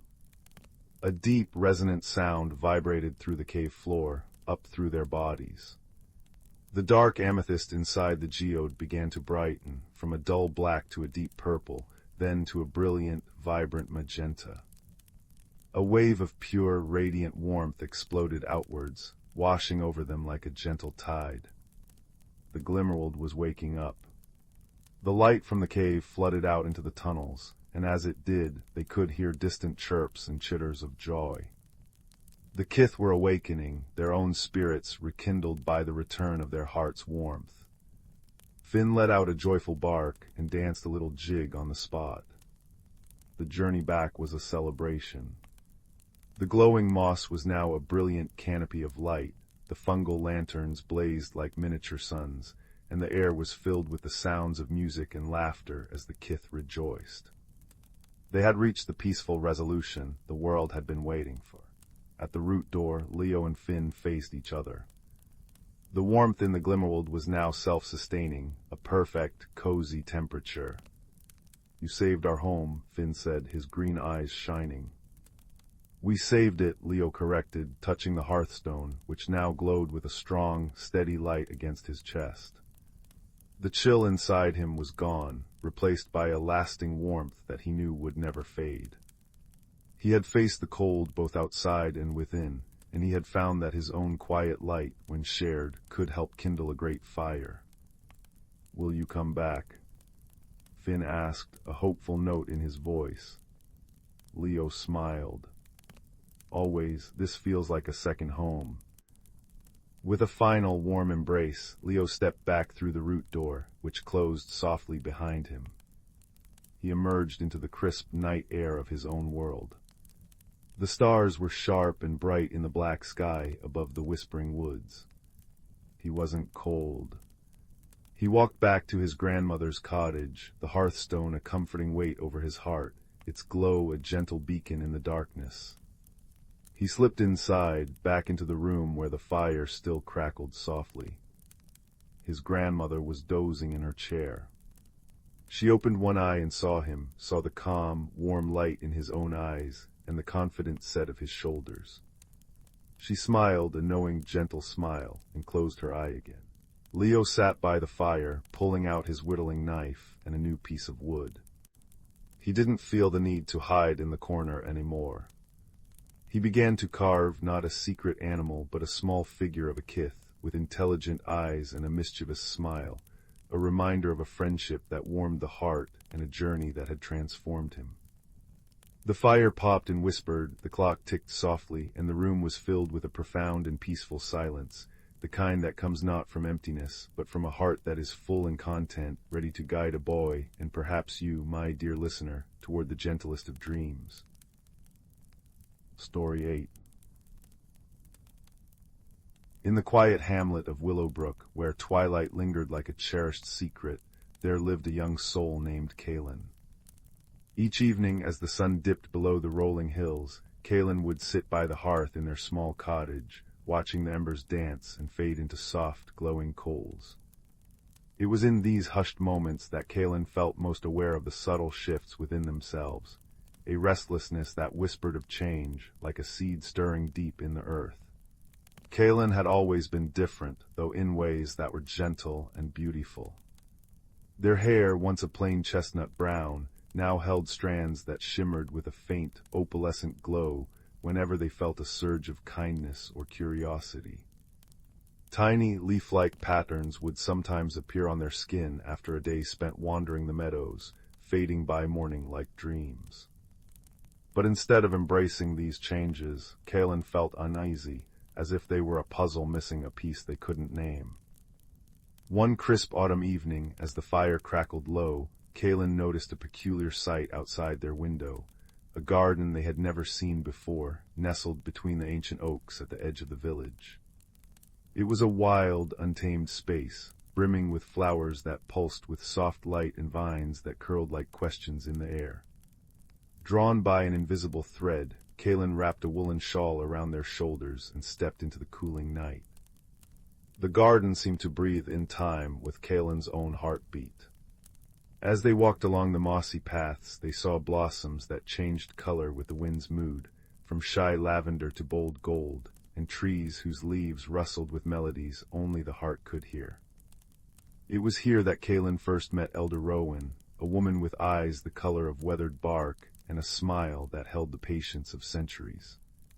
She was tending to a cluster of moonflowers, her hands moving with the grace of someone who understood the language of growth. "Ah, seeker," Elder Rowan said, her voice like the murmur of a distant stream. "This garden has been waiting for you. It responds to those who are learning to listen to their own transformations." Glen hesitated, fingers tracing the delicate petals of a flower that shimmered like starlight. "I don't understand what's happening to me. Sometimes I feel like I'm wearing a skin that isn't mine, and other times I see colors where there were none before." Elder Rowan gestured to a bench woven from living willow branches. Change is not something to fear, dear one. It is a cocoon woven by time, protecting you until you're ready to emerge. This garden and you are part of the same magic. Watch. She pointed to a patch of earth where nothing grew. Plant a seed of intention here, not with your hands, but with your heart. Kalen closed their eyes, thinking of a recent moment when they had comforted a lost bird, feeling a flutter of compassion. When they opened their eyes, a tiny green shoot had pushed through the soil, glowing with a soft, verdant light. "That is your first small victory," Elder Rowan said. "Each step forward, no matter how small, helps the garden and you grow." Over the following weeks, Kalen returned to the garden daily. Elder Rowan appeared only when needed, often when Kalen felt most doubtful. Under her gentle guidance, Kalen learned to tend to the magical flora. They discovered that the garden mirrored their inner world. When Kalen felt uncertain, the flowers would droop slightly, their colors dimming. But when they mustered courage, new buds would unfurl, filling the air with sweet fragrance. One afternoon, Kalen encountered a section of the garden dominated by thorny brambles. It was a place that seemed resistant to change, much like the fears tangled in their own heart. "This is the thicket of hesitation," Elder Rowan explained, appearing as if from nowhere. "It grows where we cling to old shells. But even thorns have their purpose. They teach us to be gentle with ourselves." Kalen spent days working at the edges of the thicket, not tearing at the brambles but speaking softly to them, acknowledging their own anxieties. With each kind word a thorn would soften, and a single brave flower would bloom, a snowdrop that symbolized resilience. These small victories accumulated, and soon a path cleared, leading to a secluded grove where a silvery cocoon hung from a birch tree, pulsating with quiet energy. "This is the heart of metamorphosis," Elder Rowan said. "It holds the potential of what you are becoming, but it cannot be rushed. Like a seed waiting for spring, it requires patience and trust." As winter approached, Kalen faced a greater challenge. A storm swept through Willowbrook, and the garden was battered by wind and rain. Kalen felt their own doubts surge. What if their changes were just illusions? What if they never found their true self? That night, as they huddled by the hearth, the embers seemed to whisper encouragement. Remembering Elder Rowan's lessons, Kalen returned to the garden at dawn, not to fix everything at once, but to simply be present. They sat by the cocoon, humming a tune their grandmother had taught them, a melody about cycles and returns. Slowly, the garden began to heal itself. Flowers straightened their stems and the colors deepened, reflecting Kalen's growing acceptance. The cocoon glowed brighter, and Kalen realized that their journey wasn't about becoming someone new, but about uncovering who they had always been. On the eve of the solstice, Elder Rowan joined Kalen in the garden. The air was crisp, and the stars hung low like lanterns. "It is time," she said softly. "The cocoon is ready to open, but only you can decide what emerges." Kalen took a deep breath, feeling all the small victories, the planted seeds, the cleared paths, the softened thorns, converge into a single moment of clarity. They reached out and touched the cocoon, which dissolved into a shower of light. From it emerged not a butterfly, but a cascade of luminous patterns that settled around Kalen, weaving into their skin like living tapestry. Their hair now flowed with colors that shifted with their emotions, calm blues, joyful yellows, thoughtful purples, and their eyes held the depth of the night sky. Elder Rowan smiled, her form beginning to fade into the twilight. "You see, the metamorphosis was never about shedding your old self, but about integrating all its parts. This garden will always be here for you, and for others who need its wisdom. Your story is just beginning." Kalen stood in the rejuvenated garden, which now bloomed with flowers that had never been seen before, each one a testament to their journey. They felt a profound comfort, knowing that change was not an end, but a continuous unfolding, like the endless turning of seasons. As they walked back to the cottage, the embers in the hearth greeted them with a warm, steady glow, and Kalen knew that every ending was merely a gentle beginning in disguise. Story 9.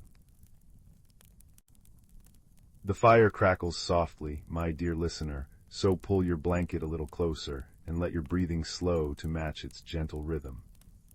Tonight, as the flames dance and paint shadows on the walls, I will tell you a story about warmth, both the kind you feel on your skin and the kind that glows deep within. It is a tale of a quiet boy, a hidden world, and a light that refused to go out. In a village nestled in a valley that seemed to cup the sky in its hands, there lived a boy named Kalen. He was a quiet soul, with thoughtful eyes the color of rich earth, and a heart that noticed things others often missed. While the other children raced through the cobblestone streets, their laughter echoing off the stone cottages, Kalen preferred the company of the ancient forest that bordered the village. It was called the Whispering Woods, not for any magic the adults spoke of in hushed tones, but for the way the wind sighed through its pines and the leaves rustled secrets to one another. Kalen's world was one of simple, solid things. The rough grain of the wood he helped his father carve, the yeasty smell of his mother's baking bread, the sharp chill of the well water in the morning. But as the days grew shorter and the sun's warmth became a memory, a deeper chill began to settle, not just in the air, but in the village itself. It was a chill of worry. For generations, the heart of their community had been the great hearth in the village square, a fire said to have been lit from an ember gifted by a forgotten spirit of the mountain. Its flame never died, and its light was believed to nurture the soil and keep the winters mild. But this year, the flame had begun to falter. It didn't roar and leap as it once had. It guttered and sighed, its light growing pale and thin, casting long, anxious shadows instead of a golden glow. The village elders tended to it day and night, their faces etched with concern. Without the hearth's true warmth, they whispered, the coming winter would be unforgiving. The fields would sleep too deeply, and the cold would bite too hard. Kalen felt this change more than most. He would stand at the edge of the square, his hands shoved deep into his pockets, and watch the struggling flame. He felt a strange, hollow ache in his own chest, a sympathy for the dying light. One evening, as a particularly sharp wind whipped through the valley, the flame shrank to a mere blue whisper atop the logs. An old woman, her face a map of wrinkles, turned from the hearth, and her eyes, milky with age, fell upon Kalen. "The ember is tired," she said, her voice like the rustling of dry leaves. "It remembers its beginning, but has forgotten its purpose. It needs to be reminded of the first fire, the one that burns not with wood, but with heartwood." No one understood what she meant. They dismissed it as the rambling of old age. But the words nestled in Kalen's mind. Heartwood. It was the deep, dense core of a tree, the part that gave it strength. That night, lying in his bed, Kalen made a decision. The forest had always been a friend to him. Perhaps within its depths he could find an answer, a way to help the ember remember. The next morning, as a pale sun tried to break through the gray clouds, he packed a small satchel with a heel of bread, a wedge of cheese, and a flask of water. He told his parents he was going to gather kindling, which was not entirely untrue, and stepped into the embrace of the Whispering Woods. The world changed as soon as he passed under the first arching boughs. The wind's bite softened, replaced by the soft, damp scent of moss and decaying leaves. Sunlight fell in dappled coins upon the forest floor, and the only sounds were the crunch of his own footsteps and the occasional scolding chatter of a squirrel. He walked for hours, deeper than he had ever dared before. He wasn't sure what he was looking for, only that he would know it when he found it. As afternoon began to wane, painting the sky in shades of lavender and rose, Kalen came upon a sight that made him stop. In a small, circular clearing, nestled between the roots of a colossal oak tree, so old it seemed to hold up the sky, was a stone. It was not a remarkable stone in shape or size, but it glowed. Not with the fierce, hungry light of the hearth, but with a soft, pulsing warmth, like a banked ember seen through a thick blanket of ash. It was the color of a sunset trapped in amber, and it seemed to breathe with a gentle, rhythmic light. Cautiously, Kalen approached. The air around the stone was noticeably warmer, carrying a faint, sweet smell like honey and cedar smoke. As he knelt before it, he saw that the stone was not alone. Curled against its warmth was a small creature. At first he thought it was a fox, for it had a coat of russet red and a bushy tail. But as it uncurled and lifted its head, he saw its eyes were too large and intelligent, and its ears were tufted with delicate, silvery fur. It regarded him not with fear, but with a calm, ancient curiosity. A soft, chirruping sound escaped its throat, a question. "Hello," Kalen whispered, his voice barely disturbing the quiet of the clearing. The creature stood, stretching like a cat, and padded over to him. It was no larger than a hare.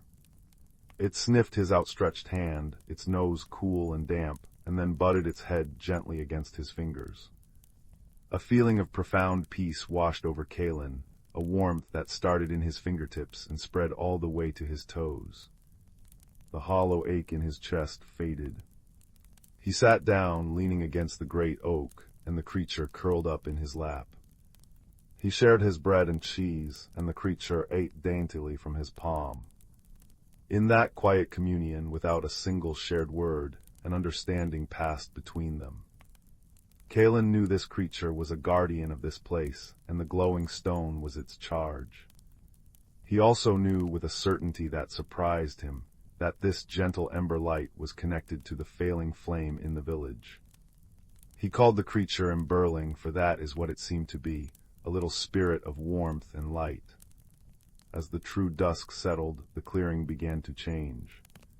Fungi on the tree trunks began to emit a soft, bioluminescent glow, casting the area in an ethereal blue light. Flowers that had been closed during the day unfurled petals that shimmered like mother of pearl. Kalen realized he had stumbled into a hidden world, a secret heart of the forest that only revealed itself at the border between day and night, and only to those who sought it with a quiet heart. He spent the night there, warm and safe beside the glowing stone, with the Emberling nestled against him. He told the creature about his village, about the great hearth, and about the growing fear of the winter. The Emberling listened, its large eyes reflecting the soft light, occasionally making a soft, humming sound that vibrated through Kalen's body like a purr. When dawn tinged the sky with light the color of a bruised peach, the hidden world faded. The glowing fungi dimmed, the shimmering flowers closed, and the clearing became an ordinary, if beautiful, part of the woods once more. But the stone still pulsed with its gentle warmth, and the Emberling was still by his side. Kalen knew he had to return to the village. But he also knew he could not leave this place behind. He looked at the Emberling, then at the stone. An idea, fragile as a soap bubble, began to form in his mind. The old woman said the ember needed to remember the first fire, he said softly. The fire that burns with heartwood, this feels like that fire, not a fire that consumes, but one that nurtures. The Emberling chirruped and trotted over to the stone. It nuzzled it, and then did something remarkable. It breathed onto the stone's surface. Its breath was not mist, but a shimmer of concentrated warmth, and where it touched the stone, the glow intensified for a moment, burning a little brighter, a little warmer. Then the Emberling looked back at Kalen, as if waiting. Hesitantly, Kalen approached the stone. He remembered the feeling of peace it had given him, the warmth that had filled the hollow space in his chest. He thought of the hearth's flame, not as a thing to be feared for dying, but as a friend who was weary. He cupped his hands around the stone, not touching it, and let his own warmth, his own hope, flow from his heart, down his arms, and through his fingertips. He didn't know if it would work, it was just a feeling, an impulse born of friendship with this strange little creature. To his astonishment, the stone responded. Its glow swelled, pulsing in time with his own heartbeat. A wave of heat, gentle and comforting, washed over him. The emberling trilled with delight, dancing around his feet. He had found the answer. It wasn't about finding new fuel or chanting special words. It was about connection. The hearth's ember was lonely. It had been tended for so long out of duty and fear, but no one had simply sat with it, shared warmth with it, reminded it of its true, gentle nature. But how could he bring this understanding back? He couldn't carry the stone, it belonged here with the emberling. As if reading his thoughts, the little creature scurried to the base of the great oak and began to dig with its small paws. It unearthed a small, smooth piece of what looked like petrified wood. It brought it to Glen and dropped it into his hand. The moment it touched his palm, he felt a faint echo of the stone's warmth. It was a vessel, he realized. A way to carry a spark of this place's essence back to the village. "Thank you," Glen whispered, his voice thick with emotion. He carefully placed the piece of wood in his satchel. The emberling nudged his leg, then turned and looked deeper into the woods. It was an invitation. The journey back was different from the journey in. With the emberling as his guide, the forest seemed to open up for him. They didn't walk in a straight line, but followed a meandering path that led them to hidden wonders. A spring that bubbled up with water warm as toast, a grove of trees whose leaves chimed softly in the breeze, a badger who paused in its foraging to watch them pass with a dignified nod. The emberling showed him that the forest was not just a collection of trees, but a living, breathing community, where every creature, every plant had a role to play, and warmth was shared, not hoarded. This was the transformation. Glen had entered the woods, a boy worried about a dying flame. He was leaving with the understanding that true warmth was a web of connection, a shared breath between friends. The journey had transformed him as surely as fire transforms wood, not by burning him away, but by revealing his own strong heartwood. When they reached the edge of the woods, the village lights were just beginning to twinkle in the deep blue twilight. The emberling stopped at the tree line. It could go no further. It looked up at Glen, its eyes full of a sad understanding. It nuzzled his hand one last time, then turned and disappeared back into the shadows of the whispering woods. Glen felt a pang of loss, but also a surge of purpose. He clutched the piece of warm wood in his satchel and walked into the village. The square was quiet, filled with a tense silence. A small crowd had gathered around the great hearth. The flame was now so faint it was barely a ghost of light, a faint orange smudge on the blackened logs. The elders looked defeated. Glen walked through the crowd, ignoring the murmurs. He went straight to the hearth and knelt before it, as he had knelt before the stone in the forest. The villagers watched, confused. He didn't add a new log. He didn't blow on the embers. He simply took the piece of wood from his satchel and held it in his cupped hands. He closed his eyes and remembered. He remembered the peace of the clearing, the friendship of the emberling, the shared warmth of the hidden world. He poured all of that feeling, all of that memory, into the wood in his hands. He thought not of saving the flame, but of introducing it to a friend. The piece of wood in his hands began to glow. A soft amber light, identical to that of the forest stone, emanated from it. He leaned forward and gently placed the glowing wood next to the dying ember of the great hearth. For a long moment, nothing happened. The villagers held their breath. Then a tiny tendril of light, like a golden thread, stretched from Glen's wood and touched the pale ember. The effect was immediate. The hearth's ember seemed to take a deep, shuddering breath. Its color deepened from a sickly orange to a healthy, vibrant gold. It grew not explosively but steadily, pulsing with a strong, rhythmic light. It climbed over the new log, not with a ravenous roar, but with a confident, gentle crackle.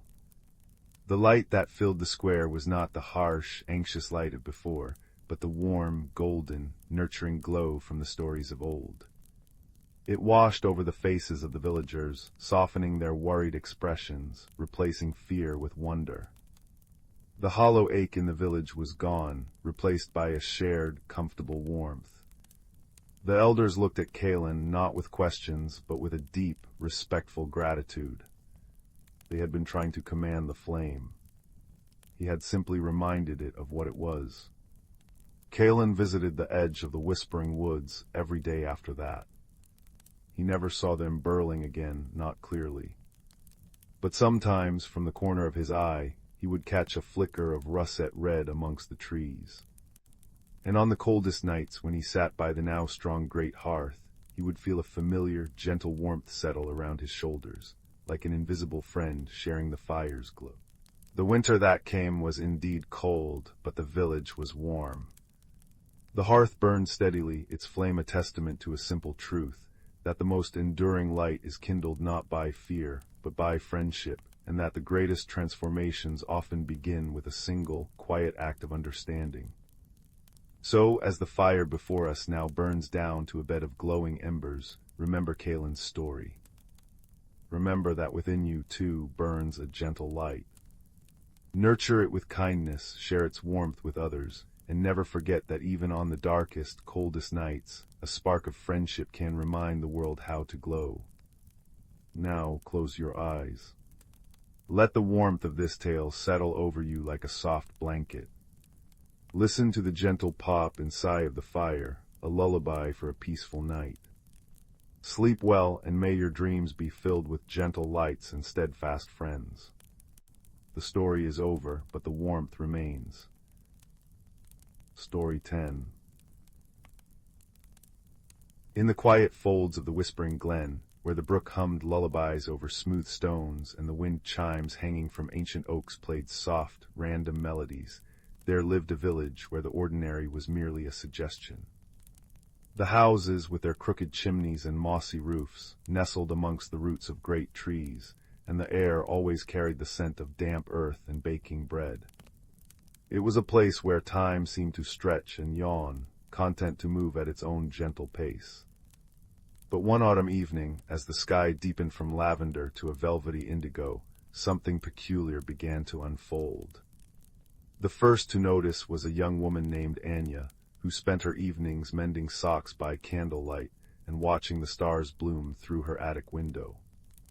Anya was a quiet soul, known for her patience and her knack for finding lost buttons and misplaced spectacles. On this particular night she leaned forward, her needle still in hand.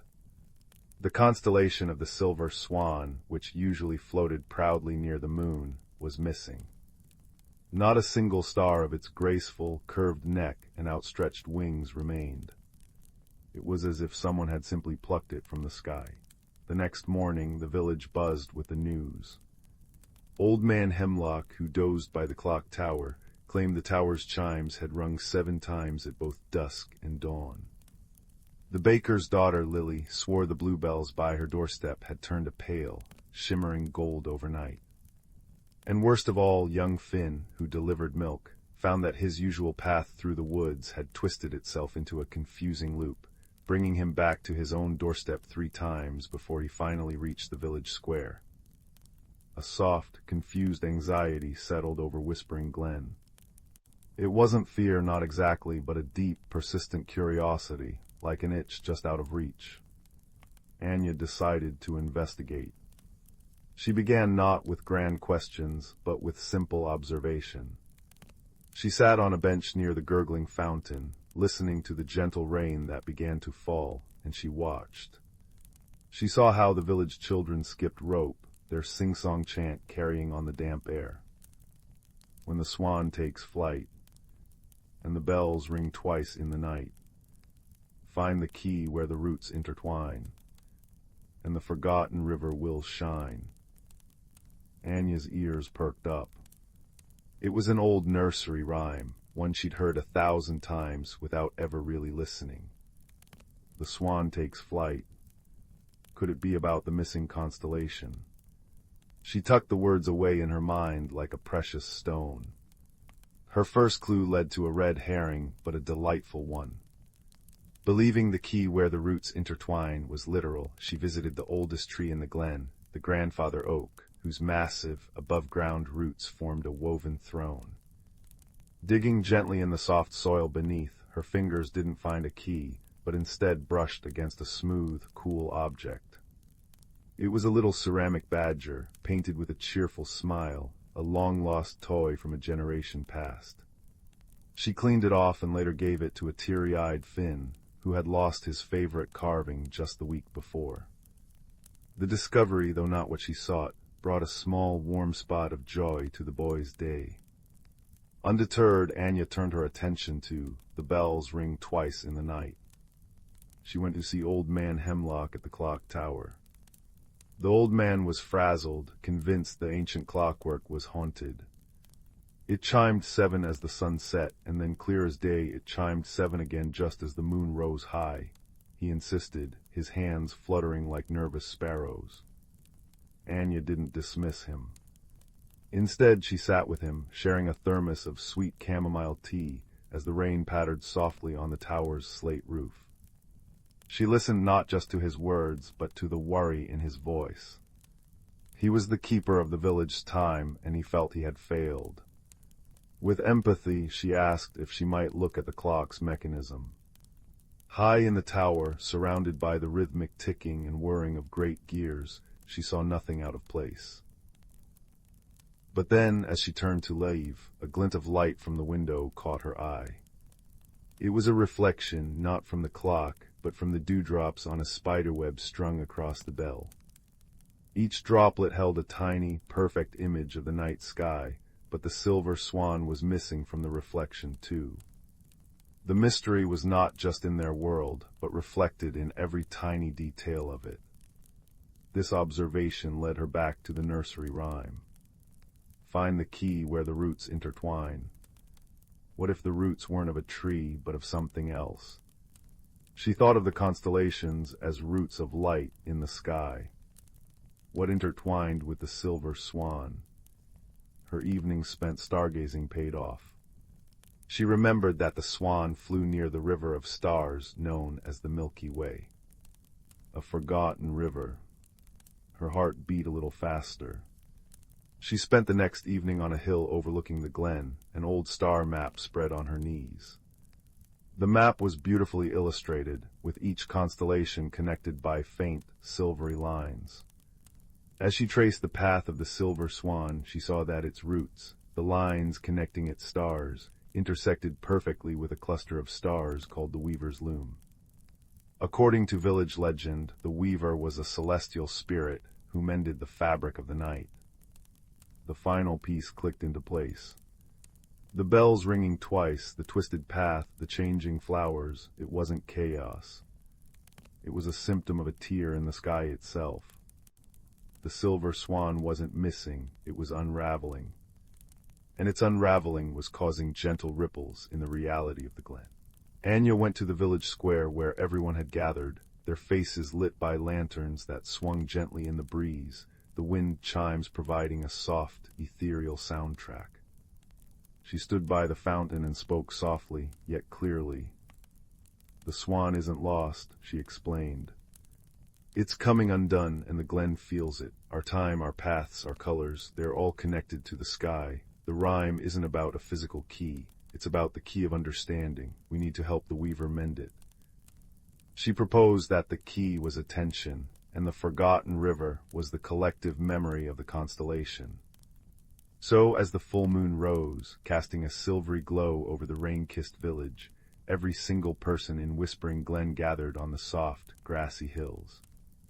They lay on their backs, wrapped in warm blankets, and together they did something very simple.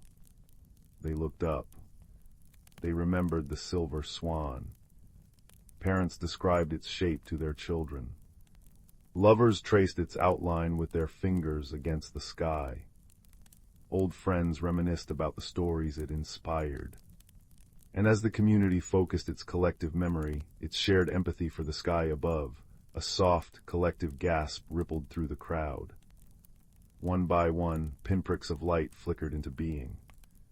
They connected slowly, gracefully, reforming the neck, the wings, the body of the great celestial bird. The silver swan was not just restored. It seemed to glow with a new, gentle intensity, its light washing over the glen in a wave of serene, silvery peace. In the days that followed, the clock tower chimed perfectly on time, the bluebells returned to their cheerful blue, and the forest paths straightened themselves out. But the village had changed. The mystery had woven them closer together. They had shared a wonder, and in solving it through observation and kindness, they had remembered their deep connection to each other and to the world around them. That night, as Anya sat by her attic window, the familiar constellation shining brightly once more, she listened to the comfortable sounds of the glen settling into sleep, the distant, reassuring chime of the clock tower, the gentle sigh of the wind through the chimes, and the soft, contented silence of a community at peace. And under the watchful eye of the mended swan, the village of Whispering Glen drifted into a deep and dreamless sleep, held safe in the fabric of the starlit night. Story 11. In the quiet village of Elmwood, where the houses nestled like sleepy birds in the trees, there lived a young dreamer named Glen. Each evening, as the sun dipped below the horizon, Glen would sit by the crackling fire pit in the village square, watching embers dance into the velvet sky. Tonight was no different, except that the sparks seemed to shimmer with a peculiar brilliance, twisting into silvery threads that beckoned upward. Wrapped in a soft woolen scarf knitted by their grandmother, a scarf that smelled faintly of cinnamon and hearth smoke, Glen felt a gentle tug at their heart. It was as if the sparks were whispering secrets only they could hear. With a deep breath, Glen stepped closer to the fire, and as one particularly bright spark leaped high, it unfurled into a ladder of light leading up into the stars. Without fear, only curiosity, Glen climbed, the scarf warming their neck like a hug from home. The higher they went, the more the world below faded into a tapestry of twinkling lights, and soon Glen found themselves standing on a surface as soft as thistledown. They had arrived in the cloud citadel, a place where the ground was made of pillowy cumulus, and the air carried the scent of rain-kissed petals and fresh-baked sky bread. The citadel was a marvel of floating islands connected by bridges of woven mist. Buildings spiraled upward like seashells, glowing with a soft, internal light. Here the inhabitants were the luminaries, beings of pure radiance who communicated not with words, but with pulses of gentle light that painted emotions in the air. When Glen approached, a luminary drifted near, its form shifting from gold to azure, conveying welcome through a warm, honey-colored glow that felt like a smile. Glen learned by observing the light patterns that the citadel was troubled. The great aurora which fed light to the realm was dimming, and without it the luminaries would fade.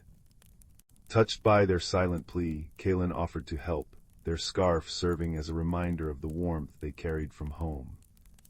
The luminaries guided them to the first landmark, the Harmony Spire, a towering structure that hummed with vibrational energy.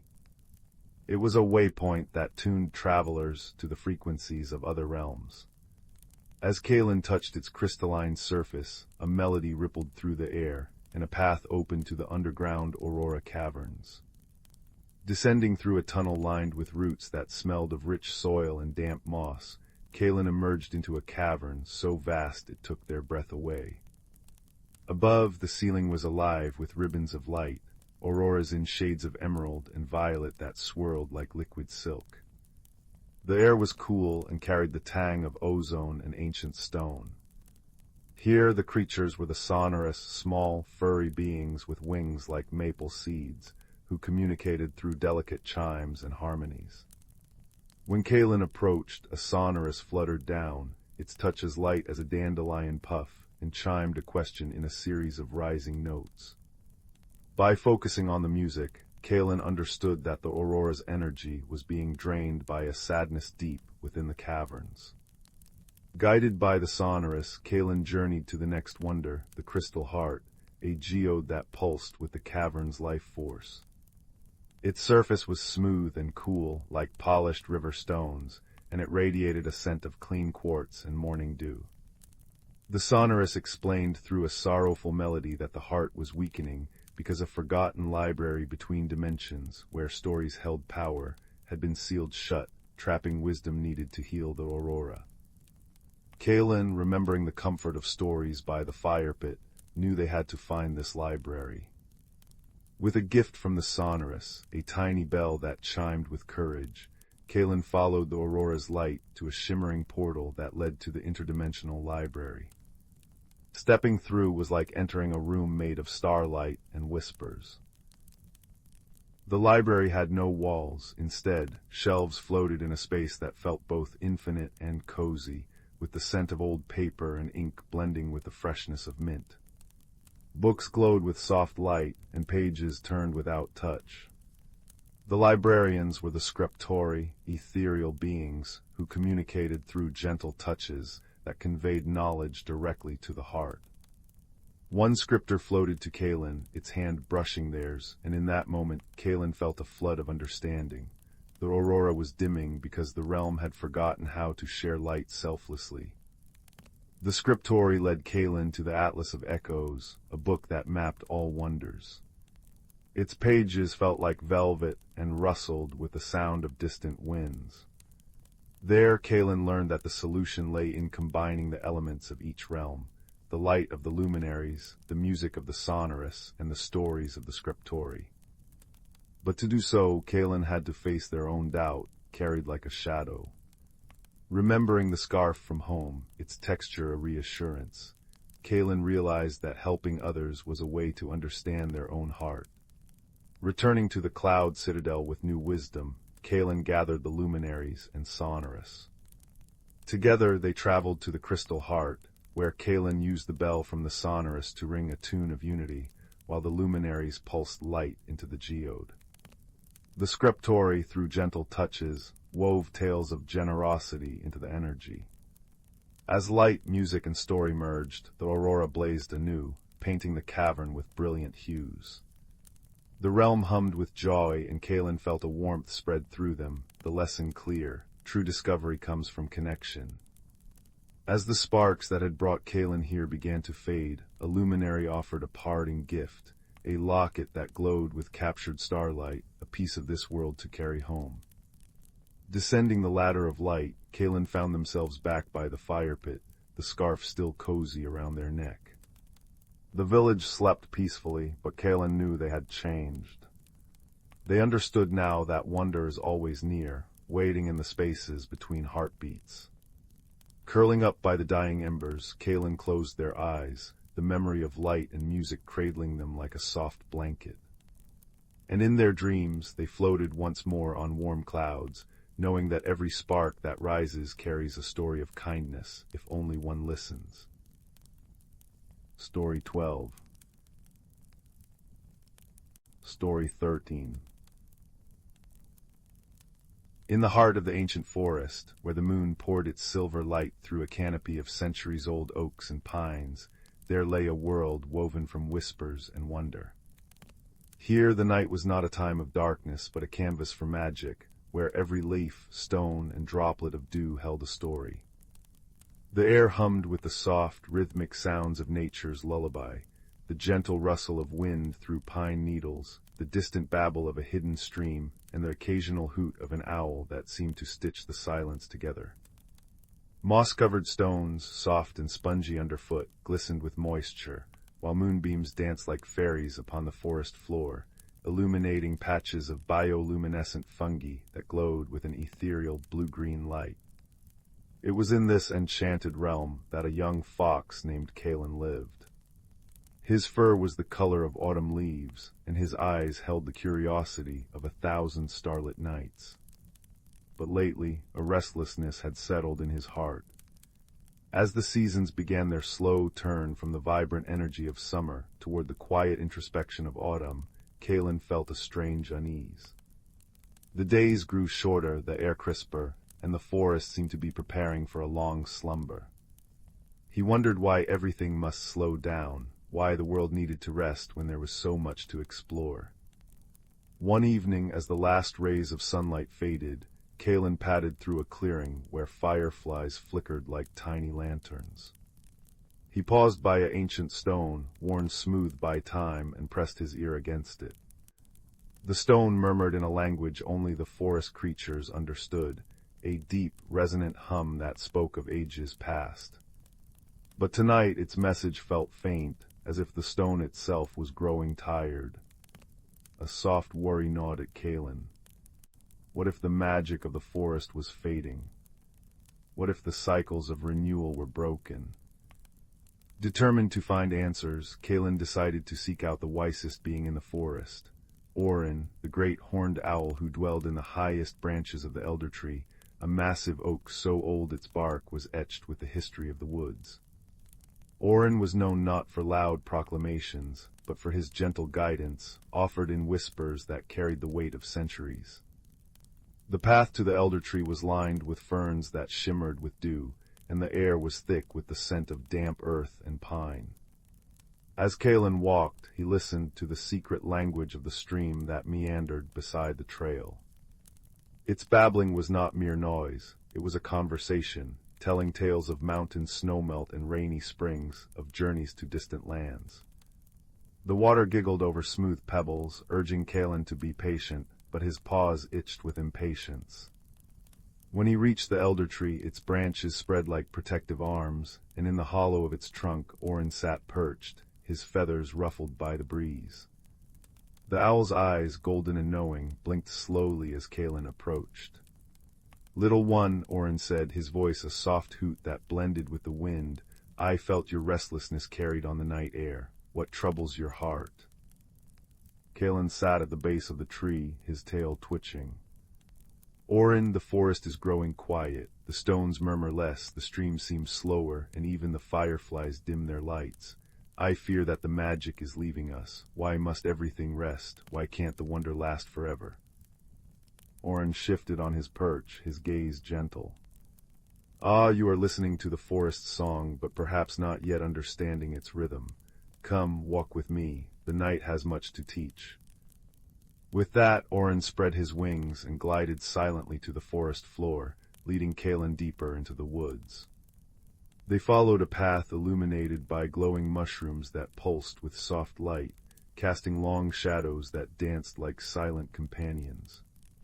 The air grew cooler, and the sound of rainfall began to patter gently on the leaves above, a soothing, rhythmic whisper that seemed to wash away Kalen's worries. As they walked, Orin pointed out the wonders around them. "See how the bioluminescent fungi glow brighter after the rain. They are reminding us that even in rest there is light. And listen, the wind through the leaves is not just a sound, it is the trees sharing their dreams. Each rustle is a word in their ancient language, speaking of growth and renewal."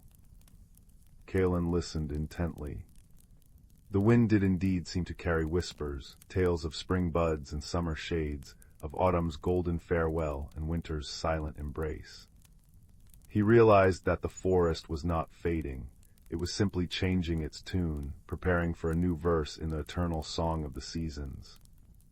They arrived at a starlit clearing where the canopy opened to reveal a sky dusted with diamonds. In the center stood a circle of stones, each one covered in velvety moss that felt like a cushion underfoot. Here the ASMR elements of the forest converged, the babbling of a nearby brook, the drip-drip of water from leaves, the faint crunch of fallen needles under Orin's talons. It was a symphony of serenity. Orin gestured to the stones. "These are the memory keepers. They hold the stories of every cycle that has passed. Place your paw upon one and listen." Kalen did as he was told, pressing his paw against the cool, damp surface of the largest stone. Immediately a flood of sensations washed over him, the warmth of summer suns, the crispness of autumn frosts, the hush of winter snows. He felt the patience of the forest, the understanding that rest was not an end, but a preparation for new beginnings. The stone's language was one of deep time, teaching that without dormancy, there could be no rebirth. But how do we know when to rest and when to awaken? Kalen asked, his voice barely a whisper. Orin nodded toward a family of badgers emerging from their set, their dark eyes blinking in the moonlight. Watch them, they have learned to trust the cycles. The badgers do not fight the coming cold, they embrace it, knowing that beneath the frost, the earth is gathering strength. Similarly, the trees shed their leaves not because they are weary, but to conserve energy for the spring. Just then, a gentle rain began to fall, softer than before, kissing the leaves with a sound like tiny bells. Kalen noticed how the raindrops gathered on spiderwebs, turning them into necklaces of diamonds, and how the stream's babble grew more enthusiastic, as if greeting an old friend. He saw that even the rainfall had a language. It was the forest's way of cleansing and nourishing, a reminder that every ending holds the seed of a new start. As the night deepened, Orin led Kalen to a grove where willows wept gracefully over a pond. The water's surface was a mirror reflecting the stars, and on its banks, glowworms traced patterns of light like scribbles of stardust. Here, the elder owl shared a story without lecturing, his words weaving into the natural sounds around them. Long ago, Orin began, his voice blending with the ripple of the pond, there was a young sapling who feared the winter. It clung to its leaves, refusing to let go until its branches grew heavy and brittle. But one night, an ancient stone whispered to it, "Trust the cycle. Rest is not emptiness, it is dreaming." The sapling listened, and when spring came, it awoke with such vigor that its blossoms were the brightest in the forest. You see, Kalen. Wisdom is not in resisting change, but in flowing with it. Like the stream that never stops moving, yet always finds peace. Kalen felt a warmth spread through his chest. The gentle narrative tension that had knotted his insides began to unravel. He understood now that the forest's magic was not diminishing, it was transforming, just as the moon waxes and wanes but never loses its light. The secret languages of the trees, streams, and stones were not fading. They were shifting into a softer, more introspective dialect, one that spoke of introspection and renewal. Together they made their way back to the elder tree, as the first hints of dawn tinted the sky with rose and gold. The nocturnal creatures, the bats, the hedgehogs, the moths, were settling into their daytime rests, their gentle wisdom echoing in the quieting sounds. Kalen realized that each being, from the tiniest beetle to the grandest tree, played a part in the forest's harmony. At the base of the elder tree, Orin turned to Kalen. Remember, little fox, the cycles of rest and renewal are the heartbeats of the world. When you feel restless, listen closely. The forest will always guide you, for its magic is eternal, woven into every season. Kalen nodded, his heart full. Thank you, Orin. I will learn to listen not just with my ears, but with my soul. As he padded home, the forest seemed to embrace him. The wind sighed contentedly through the pines, the stream chuckled with renewed energy, and even the stones hummed a lullaby of comfort.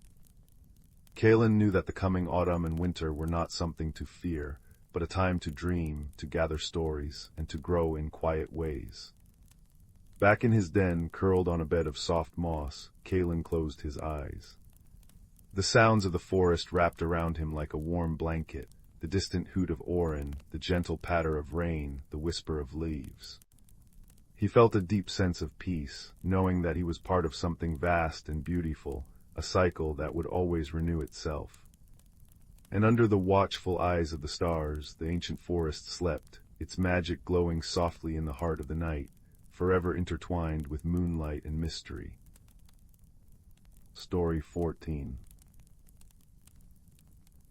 The fire crackled softly in the hearth, its warm, orange light dancing across the room and painting long, gentle shadows on the walls. The log settled with a sigh, sending a shower of sparks spiraling upwards like tiny, fleeting fireflies.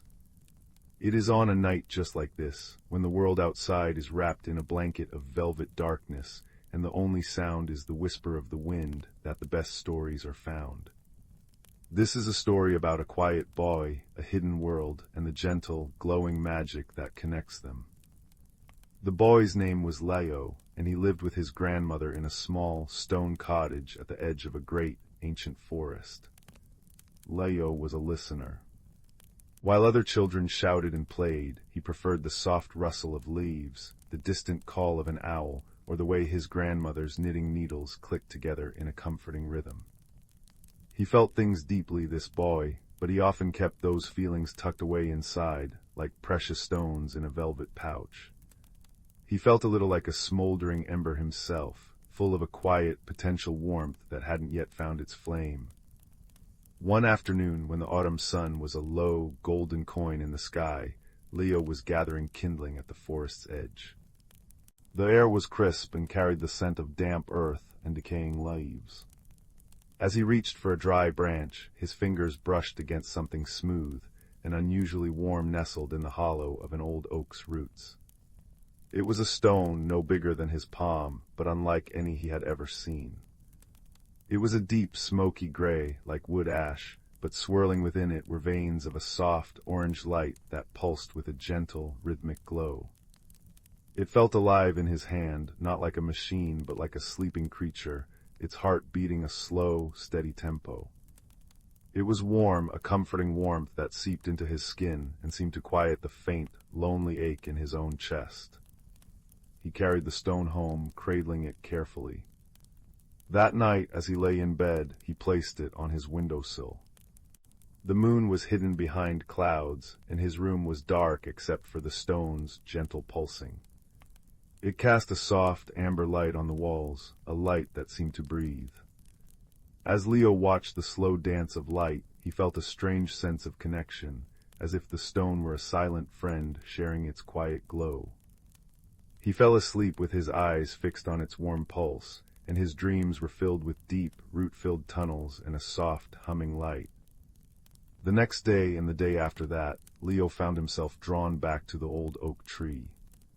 He would sit with his back against its rough bark, the warm stone held in his lap. He began to notice things he never had before. He saw how a particular patch of moss seemed to shimmer when the stone's light touched it. He heard a faint, melodic humming that seemed to come not from insects, but from the earth itself. The forest, which had always been a place of quiet beauty, now felt watchful, aware. It was on the third day that the mystery began to unfold. A thick fog had rolled in from the hills, muffling all sound and turning the world into a soft, gray dream. Leo was at the oak tree, the stones glow a brave little beacon in the gloom. He noticed that the veins of light within the stone were pulsing faster, and they seemed to be pointing, like a compass needle, deeper into the forest.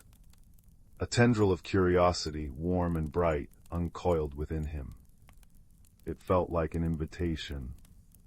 Taking a deep breath of the damp air, Leo stepped away from the familiar path and into the unknown. The fog wrapped around him, but the stone's light pushed back against the gray, creating a small, warm sphere of safety around him. He followed the pulse, his footsteps silent on the carpet of moss and pine needles. The journey was not frightening, but strangely peaceful. The forest seemed to be guiding him, branches shifting subtly to create a passage where none had been before. He was being led, and he trusted the gentle pull of the glowing stone in his hand. After a walk that felt both long and timeless, the trees began to change.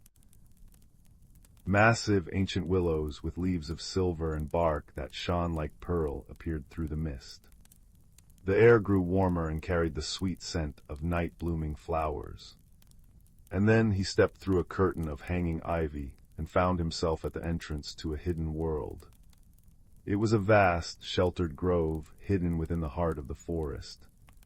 The ground was covered in soft, luminous moss that emitted a soft blue-green light. Giant mushrooms, their caps speckled with glowing spots, grew in circles like tiny fairy cities. A slow-moving stream meandered through the grove, its water sparkling as if filled with liquid starlight. But the most astonishing sight was the center of the grove. There stood the most magnificent tree Leo had ever seen. It was ancient, its trunk wide enough for 10 children to hold hands around, and its leaves were not green, but shades of amber, gold, and deep crimson. And they glowed. They glowed with the same soft, pulsing, orange light as the stone in his hand. This was the Emberwood, and the entire grove was bathed in its gentle, perpetual twilight. Leo stood in awe, his heart beating in time with the slow thrum he could now feel vibrating through the soles of his feet. This was the source of the warmth. This was the home of his stone. A soft, rustling sound came from the base of the Emberwood. From behind a root as tall as Leo, a creature emerged. It was about the size of a hare, with fur the color of moss and large, dark eyes that held a deep, ancient wisdom. Its most striking feature was a tuft of fur on its chest that glowed with the same soft ember light as the tree and the stone. It tilted its head, regarding Leo not with fear, but with a calm curiosity. It was a Glimmerkin, a guardian of the grove. The Glimmerkin did not speak in words, but a feeling of welcome washed over Leo, a sensation as clear as if it had been spoken aloud. It approached slowly and nudged the stone in Leo's hand with its nose. The stone's pulse quickened, flashing brightly for a moment. Did this come from here? Leo whispered, his voice barely disturbing the quiet of the grove. The Glimmerkin blinked slowly, and an image formed in Leo's mind. A small piece of the Emberwood, a seed of light, breaking away during a great storm and tumbling through the roots of the forest, coming to rest in the hollow of the oak tree. The stone was a piece of the Emberwood's heart, and without it the great tree was diminished. The light of the leaves seemed to flicker just a little weaker than they should. The grove was holding its breath. Leo understood. His journey was not just one of discovery, but of return. He walked towards the great tree, the Glimmerkin hopping along beside him. As he got closer, he saw a small, hollow space in the trunk, shaped almost exactly like the stone. The edges of the hollow glowed faintly, as if waiting. But as Leo reached out to place the stone back where it belonged, a doubt, cold and sharp, pricked at him. What if he returned it and the connection was broken? What if the warmth in his chest, the feeling of having a purpose, faded away? The stone had become his friend, his secret. To give it back felt like losing a part of himself. He hesitated, his hand hovering in the air. The Glimmerkin made a soft, chirruping sound. It didn't press or demand. Instead, it sat back on its haunches and looked from Leo's face to the stone, and then to the waiting tree. Another feeling flowed into Leo's mind, not of loss, but of balance. It was an understanding that the stone's warmth was not meant to be kept and hidden, but to be shared. Its true magic was in its connection to the whole. By holding it separate, he was keeping a small, solitary flame when he could be part of a great, warming blaze. Leo looked down at the stone, pulsing in his palm. He thought of the quiet loneliness he had felt before finding it. He thought of the journey through the fog, guided by its light. He realized that the transformation had already begun within him. The stone hadn't given him courage. It had helped him find the courage that was already there, smoldering quietly. It hadn't given him a friend. It had led him to one in the gentle Glimmerkin. His own inner light had begun to burn a little brighter, a little steadier. Taking a deep, sure breath, Leo pressed the stone into the hollow in the tree. It fit perfectly. For a moment, nothing happened. Then a wave of warm, golden light erupted from the spot, flowing up the trunk and out along every branch. The leaves blazed with a joyful, vibrant light, their glow intensifying until the entire grove was filled with a radiant, peaceful warmth. The humming Leo had heard faintly before swelled into a beautiful, harmonious chord that seemed to come from the very air, the water, and the earth. The Emberwood was whole again. The light didn't hurt his eyes, it felt like a hug for his soul. The Glimmerkin nuzzled his hand, its own chest light glowing brightly. The feeling of gratitude that washed over Leo was so profound, it brought tears to his eyes. He hadn't lost a friend, he had become part of something much larger. He had helped heal a wonder. He spent what felt like hours in the grove, though time seemed to move differently there. He watched the starry stream, traced the patterns on the glowing mushrooms, and simply sat in the presence of the great tree. The Glimmerkin stayed by his side, a silent, comforting presence.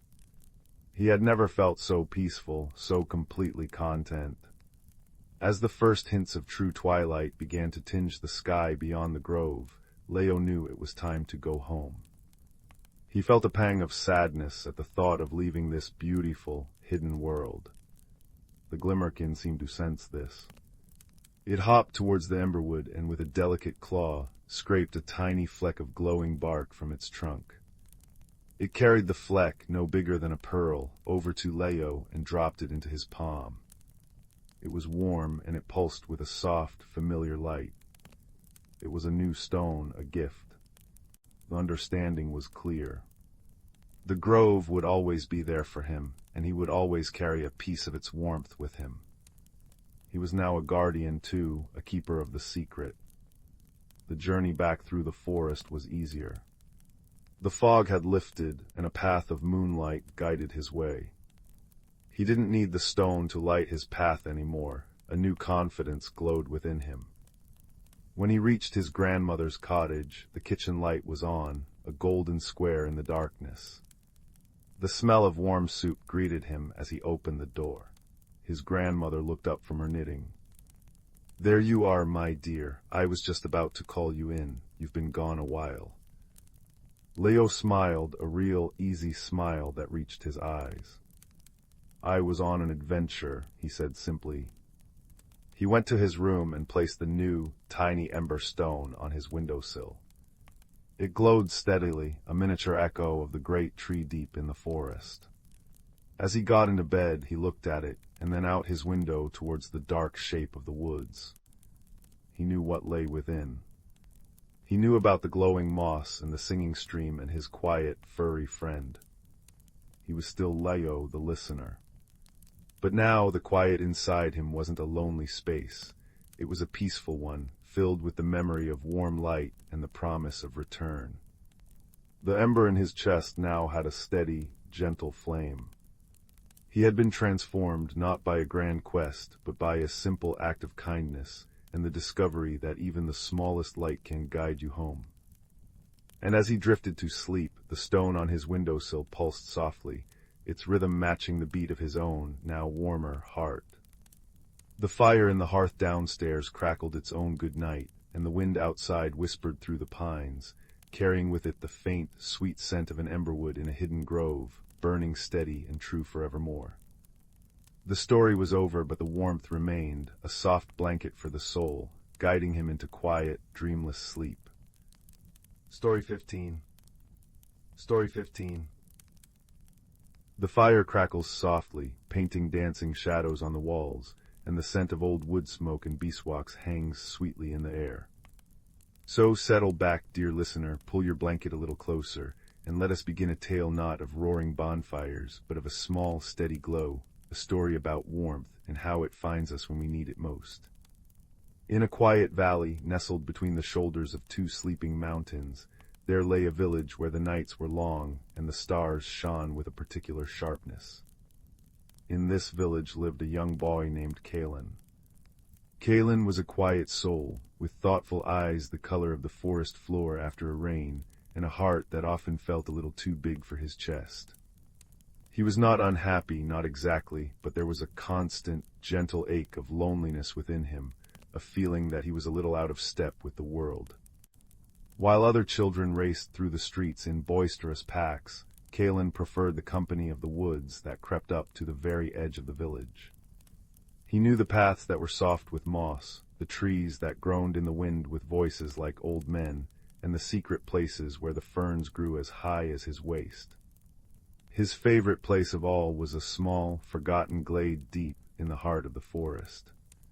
It was a perfect circle, carpeted with moss so thick and soft it felt like walking on a dozen velvet cushions. In the very center stood an ancient, gnarled oak tree, its bark twisted into patterns that looked like wise, sleeping faces. Glen would often come here after his chores were done, to sit with his back against the great trunk and simply listen to the whisper of the leaves and the distant chuckle of a hidden stream.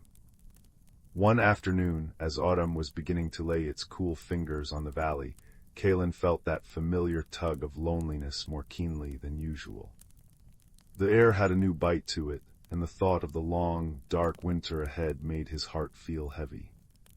He slipped away from the village and walked the familiar path to the glade, the fallen leaves crunching softly under his boots like 1,000 tiny whispers. When he arrived, the glade was bathed in the soft, golden light of the sinking sun. But something was different.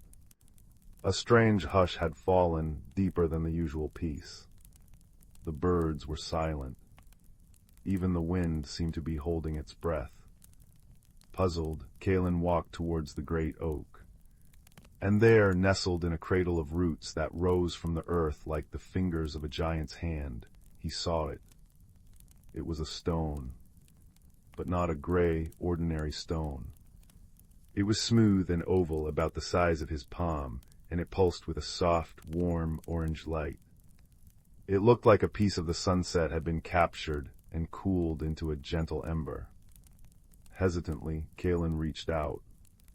The stone was not hot to the touch, but wonderfully warm, like a loaf of bread fresh from the oven.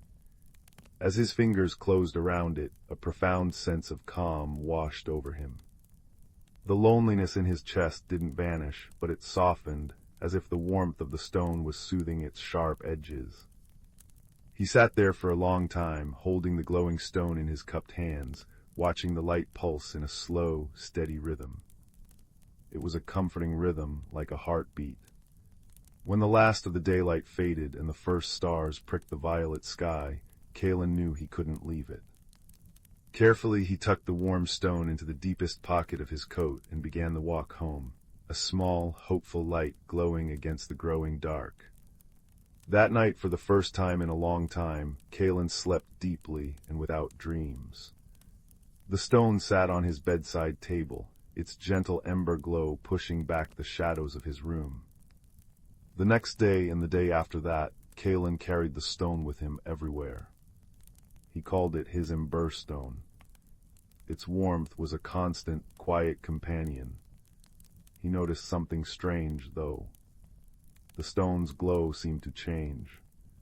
When he was content, sitting by the stream and skipping stones, it glowed with a steady, buttery light.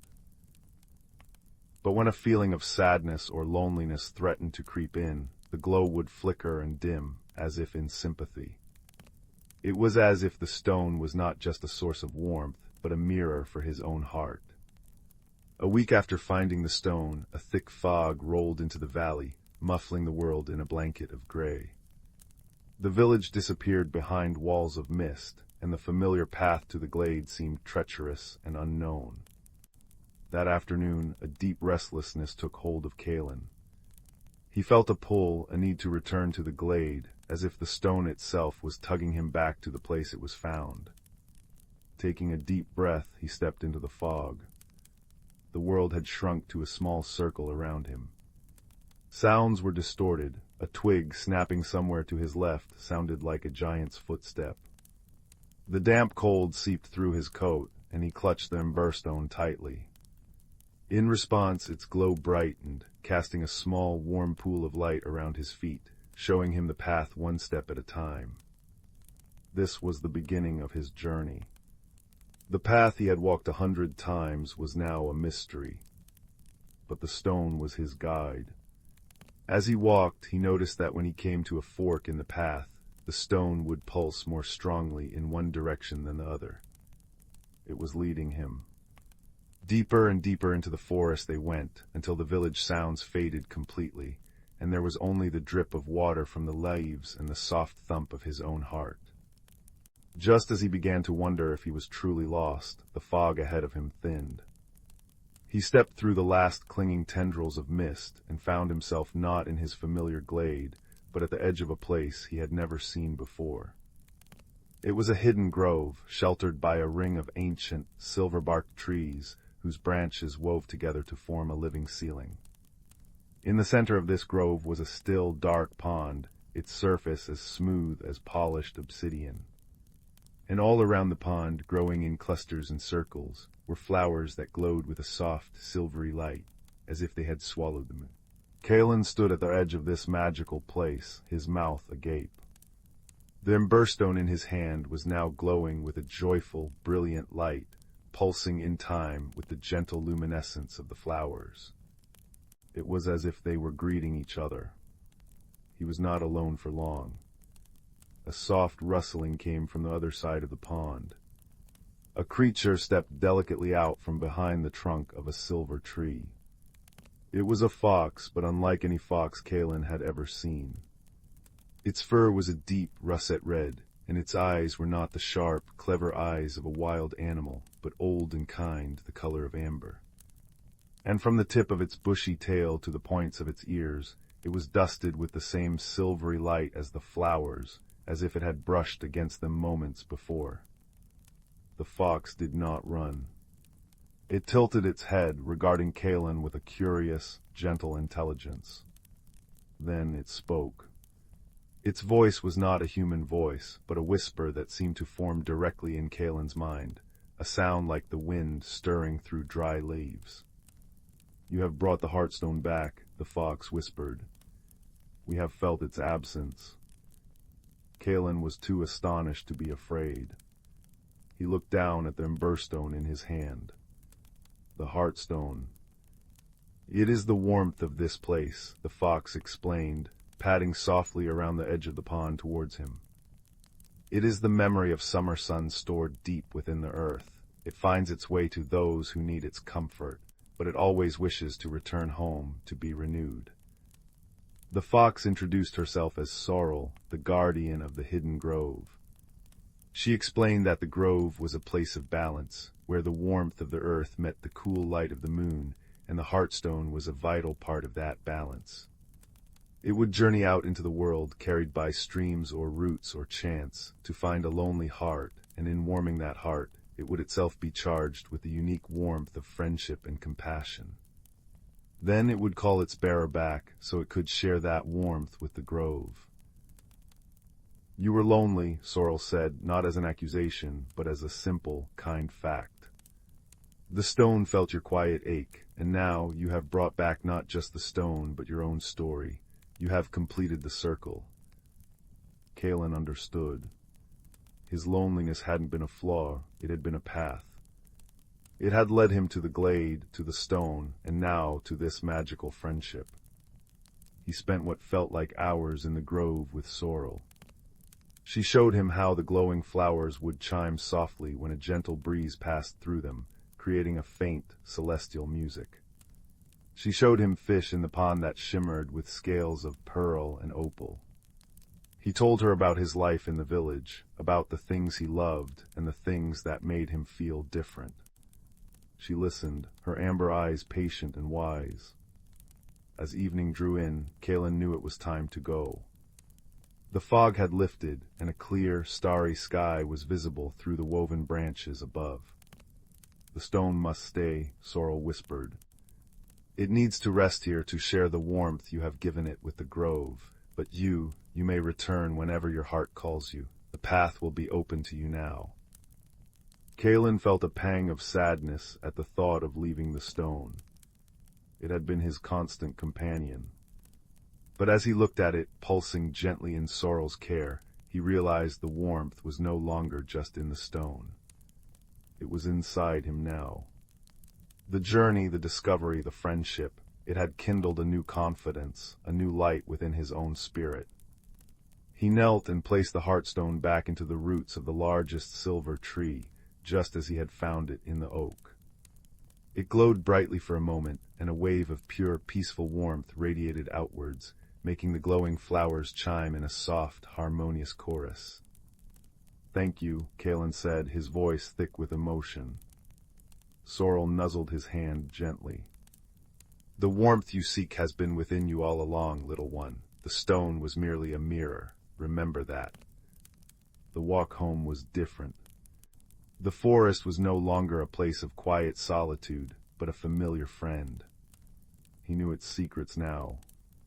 He knew that hidden worlds existed just beyond the veil of the ordinary.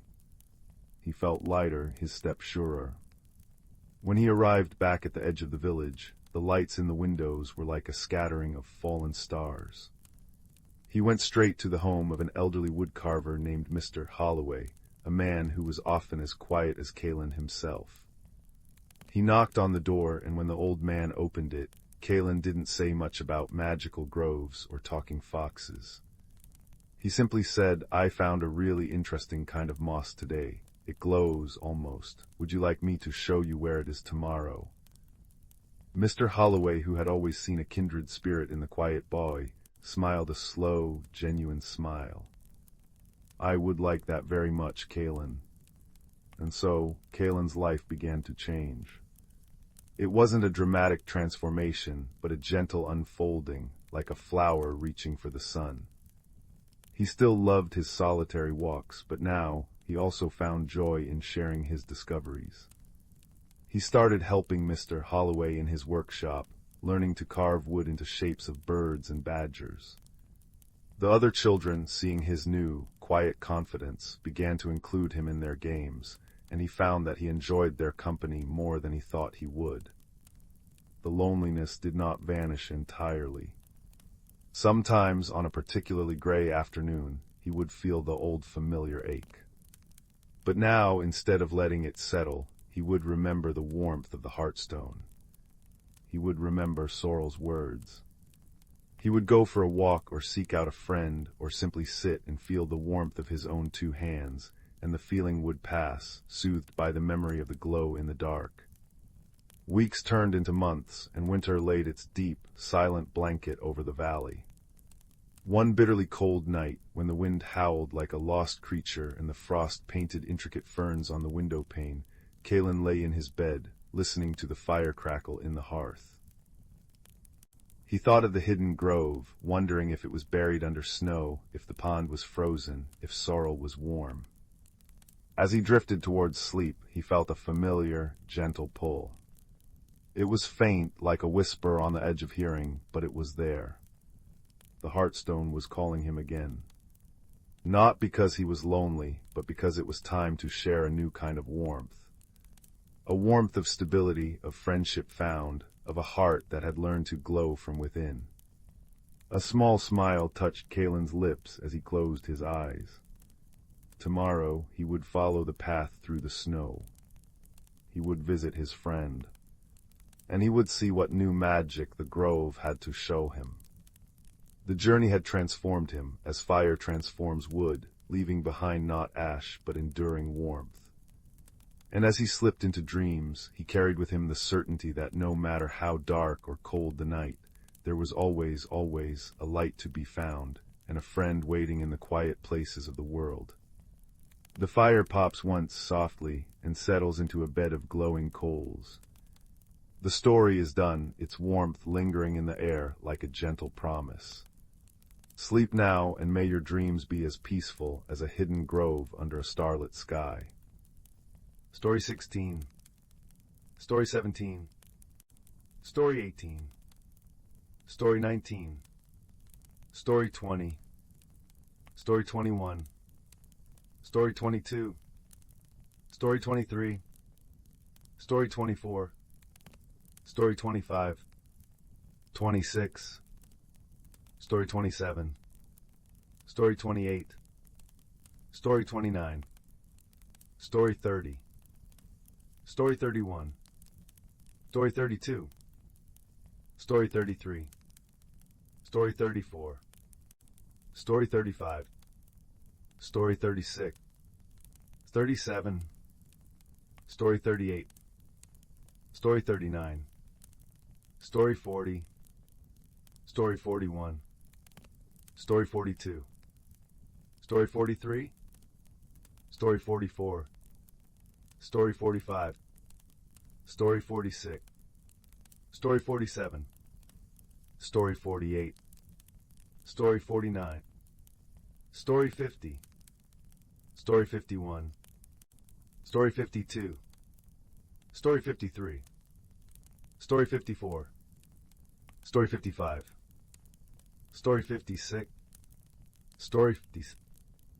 Story 58. Story 59. Story 60. 61.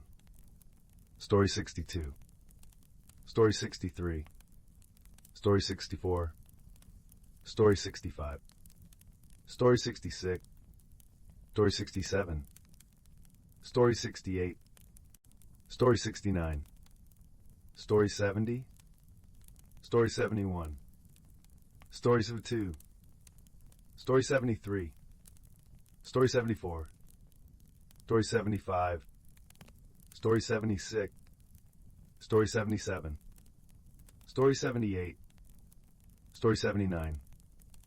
Story 80. Story 81. Story 82. Story 83. Story 84. Story 85. Story 86. Story 87. Story 88. Story 89. Story 90. Story 91. Story 92. Story 93. Story 94. Story 95. Story 96. Story 97. Story 98. Story 99. In the quiet village of Glimmerbrook, nestled between whispering pines and a silver stream river, there existed a peculiar sort of magic. Not the loud, flashy kind that shoots sparks or turns pumpkins into carriages, but a gentle, humming magic that lived in the dew on spiderwebs and the scent of rain-soaked earth. The village clock tower chimed every hour with a sound like crystal bells. Wind chimes made of seashells tinkled from every porch, and most nights the sky above Glimmerbrook shimmered with more stars than anywhere else in the world. That is, until one Tuesday evening, when young Finn noticed something odd. Finn was a boy with curious eyes and a habit of noticing things others overlooked. The way ants marched in precise formations, the secret messages in the rings of tree stumps, the slight hum the river made just before dawn. That night, as he lay on his woolen blanket in the backyard, tracing the familiar shapes of constellations, he saw it. The Little Dipper was missing its handle. Not clouded over. Not faded. Simply gone. The next morning, the whole village was abuzz. Old maps were pulled from dusty drawers, and nursery rhymes were recited with new urgency. Mrs. Willow, who ran the tea shop, remembered a verse her grandmother used to sing. When the dipper loses its light, seek the place where day meets night, where silver flows and memories bloom. Find the key to end the gloom. It must be the old sundial in the meadow, declared Mayor Thistle, adjusting his spectacles. Where day meets night, that's dawn or dusk, and silver flows, the river runs nearby. So at twilight the whole village trooped down to the sundial, lanterns in hand. But as the sun dipped below the hills, they noticed something else peculiar. The shadow on the sundial was moving backward.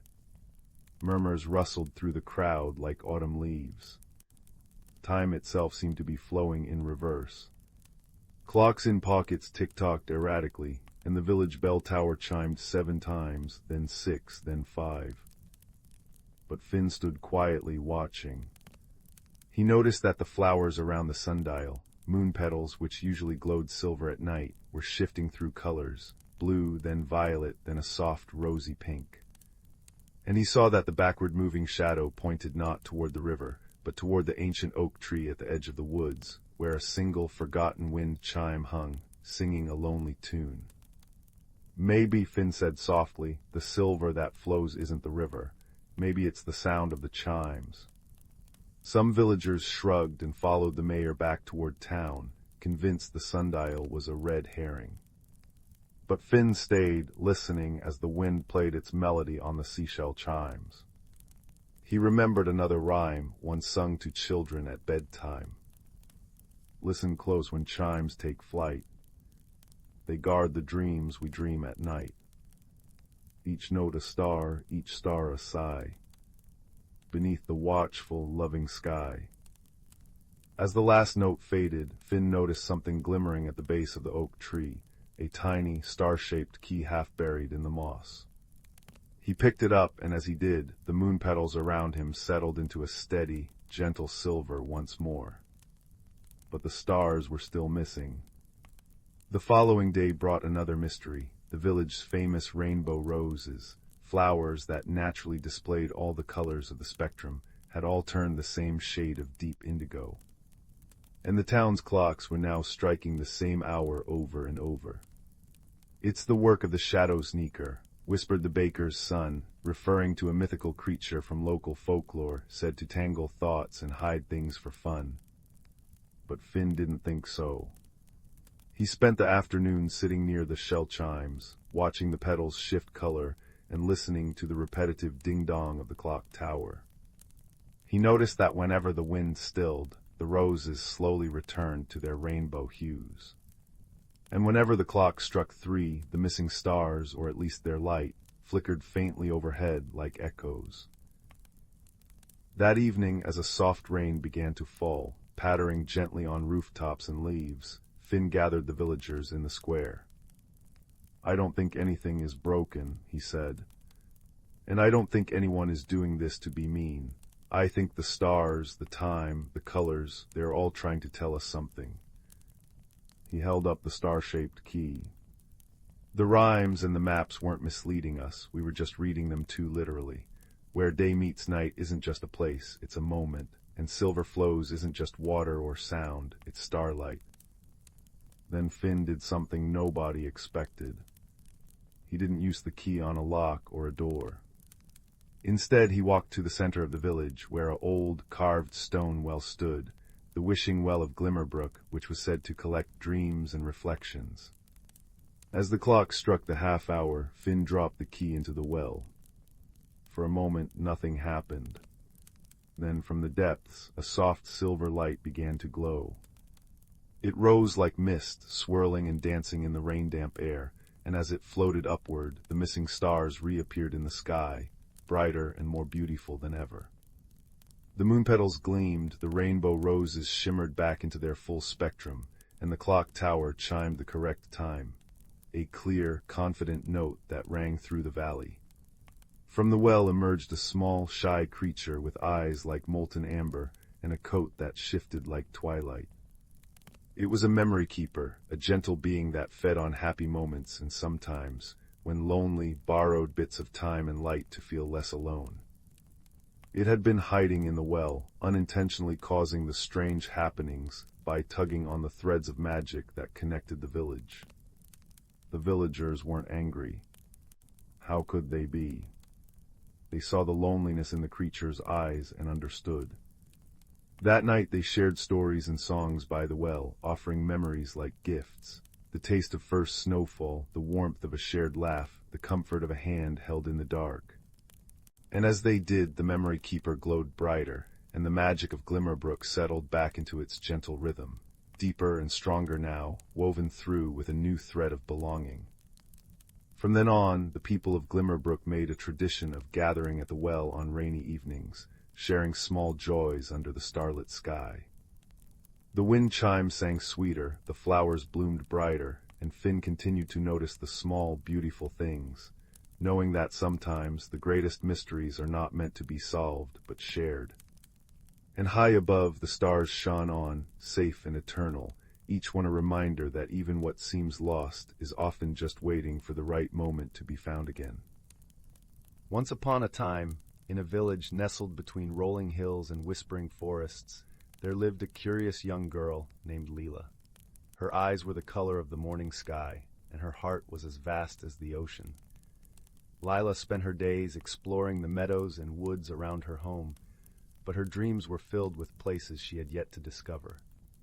One crisp autumn morning, as the leaves danced in the gentle breeze, Lila stumbled upon an ancient map tucked inside an old book in her grandmother's attic.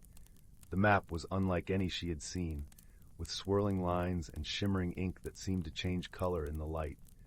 At its center was a place called the Enchanted Hollow, a realm rumored to be filled with wonder and magic.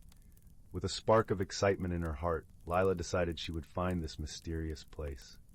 She packed a small satchel with her favorite blanket, a loaf of bread, and a flask of warm tea. As she stepped outside, the morning sun painted the sky in hues of pink and gold, and she could feel the promise of adventure in the crisp air. Lila followed the map's winding path through towering trees and across babbling brooks. The forest was alive with the rustling of leaves and the songs of birds, creating a symphony that carried her forward. As she ventured deeper, she encountered a peculiar creature, a fox with fur as white as snow and eyes that gleamed like emeralds. The fox greeted her with a nod and, sensing her quest, offered to guide her through the forest. Together, they traversed paths cloaked in mist and fields carpeted with wildflowers, their colors vivid against the earth. The fox led Lila to a clearing where the air was sweet with the scent of honey, and a gentle stream sparkled under the sun's golden rays.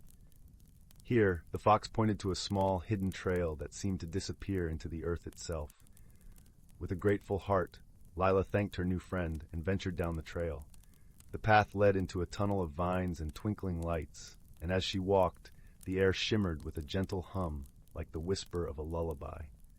The tunnel opened into the Enchanted Hollow, a place that seemed to exist just between a dream and reality. The hollow was a world of wonders. Trees with trunks of silver leaves stretched up to the sky, their branches swaying gently in the breeze. Flowers with petals of iridescent colors glowed softly, and the ground was covered in moss that felt like the plushest carpet beneath Lila's feet. Streams of crystal-clear water wound through the landscape, their gentle babble a soothing melody. As she explored, Lila met creatures she had only ever dreamed of.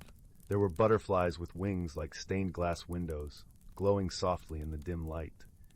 She watched as a family of gentle deer with antlers adorned in soft ferns grazed nearby, their presence serene and calming. But the most wondrous creature she encountered was a small, luminescent being called a starling. It hovered in the air, its wings twinkling like the night sky, and spoke in a voice as soft as a summer breeze. The starling told Lila of the heart of the hollow, a place where wishes were whispered and dreams were born. With the starling as her guide, Lila traveled to the heart of the Enchanted Hollow. There she found a pool of water so clear and still that it reflected the world above like a perfect mirror. The starling encouraged her to look into the pool and whisper her heart's deepest wish. Lila closed her eyes, and with a heart full of gratitude and wonder, whispered her wish for courage and the strength to explore the unknown. As her words floated into the air, the pool shimmered, and a warmth spread through her, filling her with a sense of peace and confidence. With her journey nearly complete, Lila realized it was time to return home. She bid farewell to her new friends, each one leaving her with a token of their world, a silver leaf, a tiny fern, and a single glowing petal. As she retraced her steps through the forest, the fox rejoined her, leading her back to the edge of her village. Under the light of the setting sun, Lila returned home, her heart brimming with stories and newfound courage. She tucked the tokens from the hollow into her satchel, reminders of her journey and the friends she had made. As she drifted off to sleep that night, the wind carried the scent of the forest through her window, and the stars outside twinkled with a familiar glow. Lila knew that whenever she needed courage, she only had to close her eyes and remember her journey to the Enchanted Hollow, where magic and dreams lived in harmony. And so, with a heart full of wonder and the whisper of the hollow in her dreams, Lila slept peacefully, ready for whatever adventures awaited her in the days to come. In the quiet village of Starfall Hollow, nestled between whispering pines and a babbling brook, the nights were usually filled with the soft glow of starlight filtering through lace-curtained windows. The villagers measured time not by clocks, but by the gentle chime of the ancient clock tower that stood at the center of town, its brass bells singing on the hour with a sound like silver spoons tapping crystal glasses. Wind chimes hanging from every porch played soft melodies with the evening breeze, and lately a gentle rain had been falling each night, its patter on cobblestones and tin roofs composing a lullaby for the entire village. But something peculiar had begun happening in Starfall Hollow. Each morning the villagers noticed another star had vanished from the night sky. Not faded or hidden behind clouds, but truly gone, leaving behind empty patches of darkness where familiar constellations had twinkled for generations. The missing stars left no trace, only a growing sense of wonder mixed with concern, for the people of Starfall Hollow believed the stars watched over them, their gentle light keeping dreams sweet and troubles small. Among the concerned villagers was a young stargazer named Finn, who spent his evenings perched on the roof of his cottage, sketchbook in hand, mapping the heavens. Finn noticed the disappearances first, the absence of little Viga one night, then sweet Altair the next. He wasn't frightened, but deeply curious. His kind heart worried less for himself and more for the stars themselves. Where could they have gone? And why? Finn decided he would solve the mystery, not with loud proclamations or frantic searches, but with quiet observation and empathy, tools he valued far more than flashlights or loud noises. He began by visiting the oldest places in the village, listening more than speaking.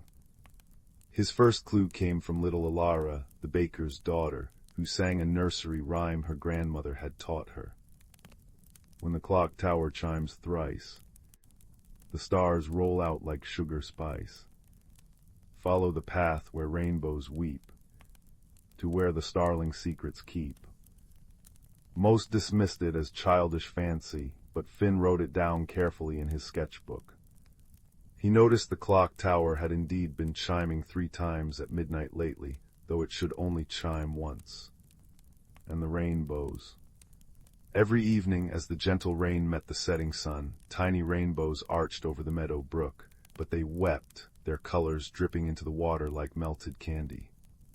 Finn's next clue came from an old map tucked inside a book of fairy tales in the village library. The map showed Starfall Hollow as it was centuries ago, with a dotted path leading to Starlight Meadow, a place no one remembered.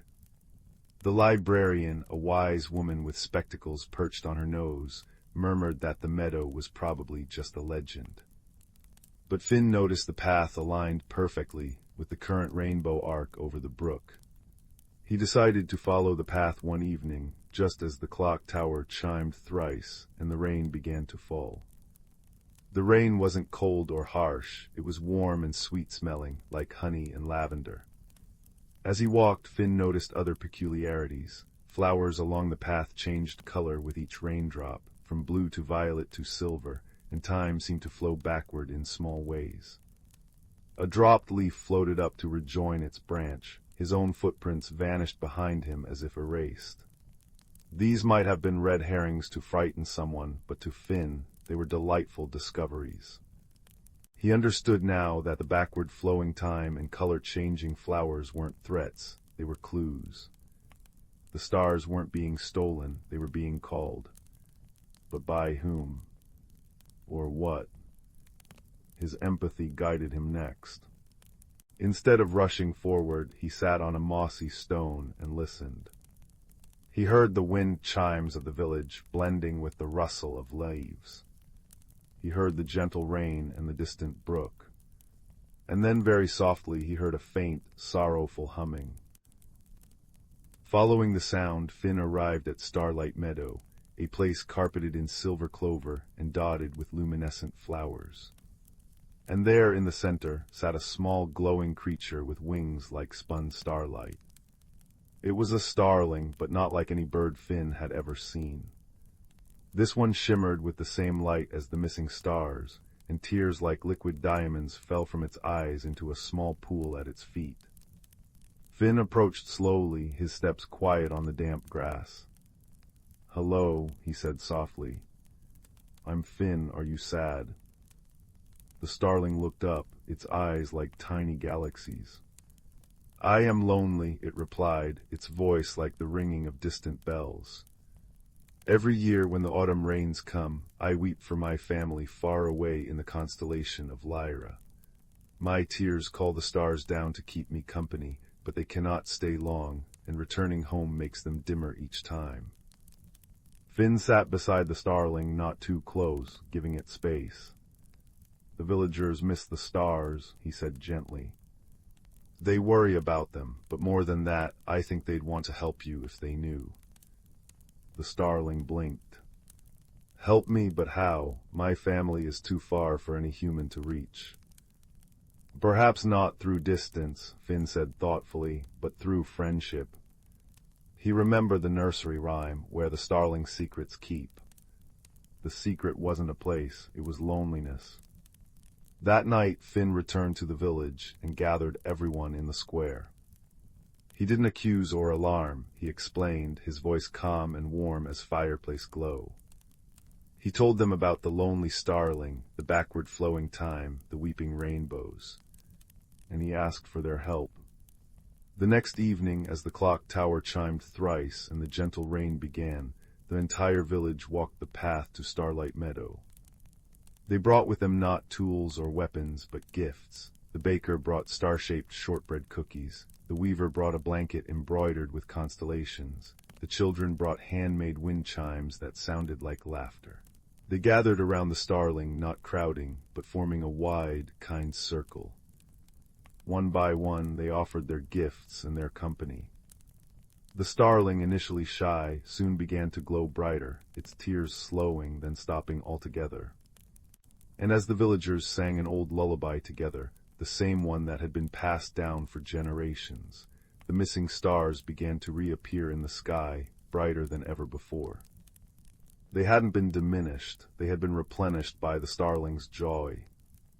The starling wasn't lonely anymore. It had a new family in Starfall Hollow. And every year when the autumn rains came, the villagers would join it in Starlight Meadow, sharing stories and songs under a sky now filled with extra brilliance. The clock tower chimed normally again, the wind chipes played sweeter melodies, and the gentle rain continued to fall each night, its sound a reminder that even the saddest tears can water the seeds of new friendships. Finn still sat on his roof each evening, sketching the stars.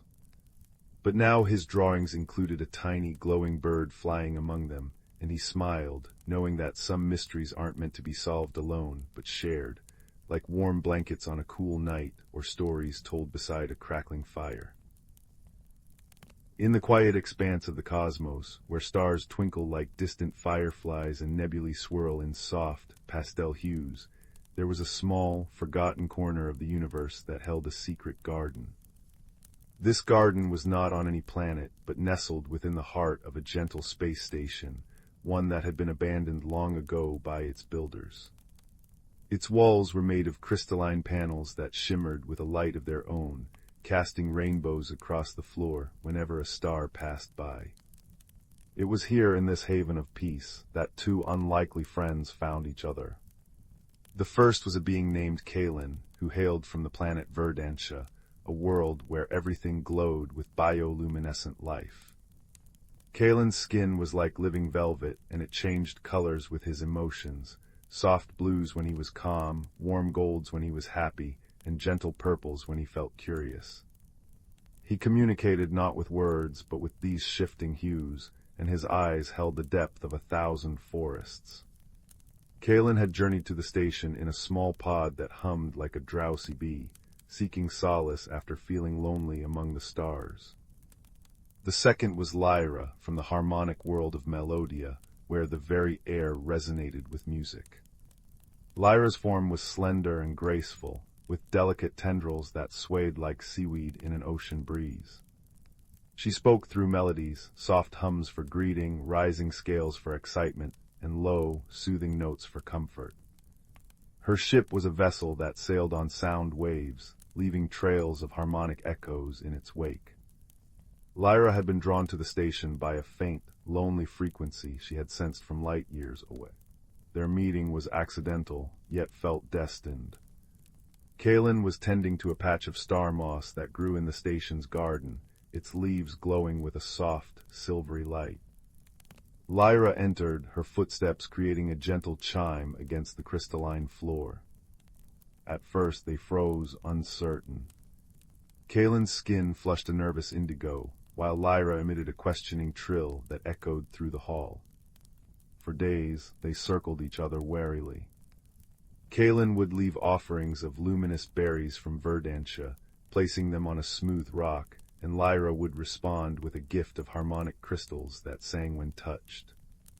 But misunderstandings arose from their differences.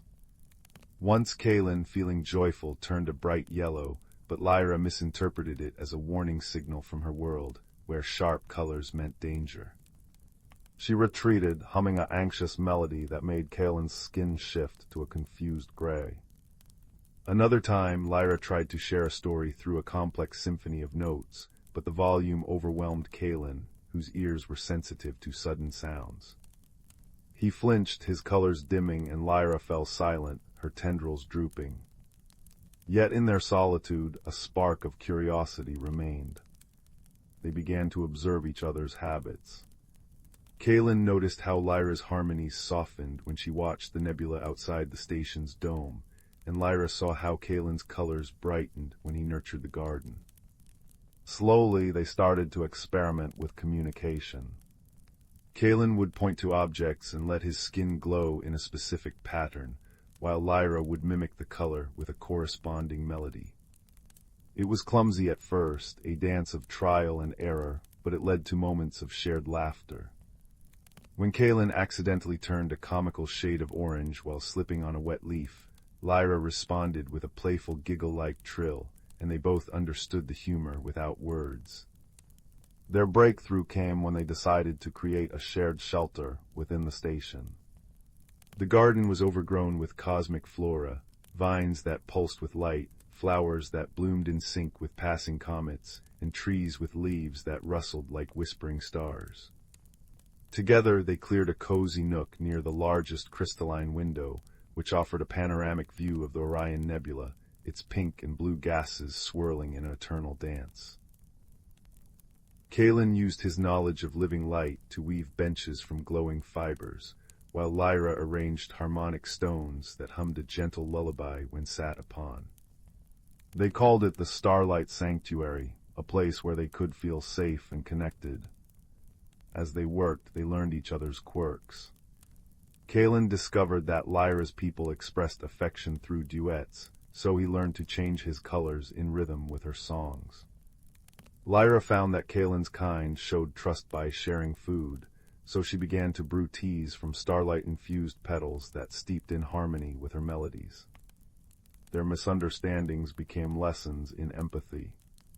Once Lyra brought a device that projected dreamlike patterns of light, thinking it would delight Kalen, but it flickered too rapidly, causing his skin to ripple with discomfort. Instead of frustration, Lyra adjusted the device to pulse slowly, and Kalen responded with a grateful lavender hue. They realized that kindness was a universal language, one that needed no translation. Quiet moments became their favorite times. In the Starlight Sanctuary, they would sit for hours, watching distant stars being born and dying in silent spectaculars. Kalen's colors would melt into a serene azure, and Lyra's harmonies would drop to a whisper, blending with the station's gentle hum. During one such evening, as a meteor shower painted streaks of silver across the sky, Lyra sensed a deep sadness in Kalen through the empathic connection they had built. She didn't need words, his skin had faded to a somber gray. In response, she hummed a melody from her childhood, one that spoke of hope and reunion. Kalen understood, and he shared a memory through a cascade of colors, a story of losing his family to a cosmic storm, but finding courage in new beginnings. Lyra listened, her tendrils brushing his arm in comfort, and for the first time they felt truly understood. Their friendship was tested when a minor crisis arose. A solar flare from a nearby star caused the station's systems to flicker, threatening the garden's delicate ecosystem. Panic might have driven them apart, but instead they worked together.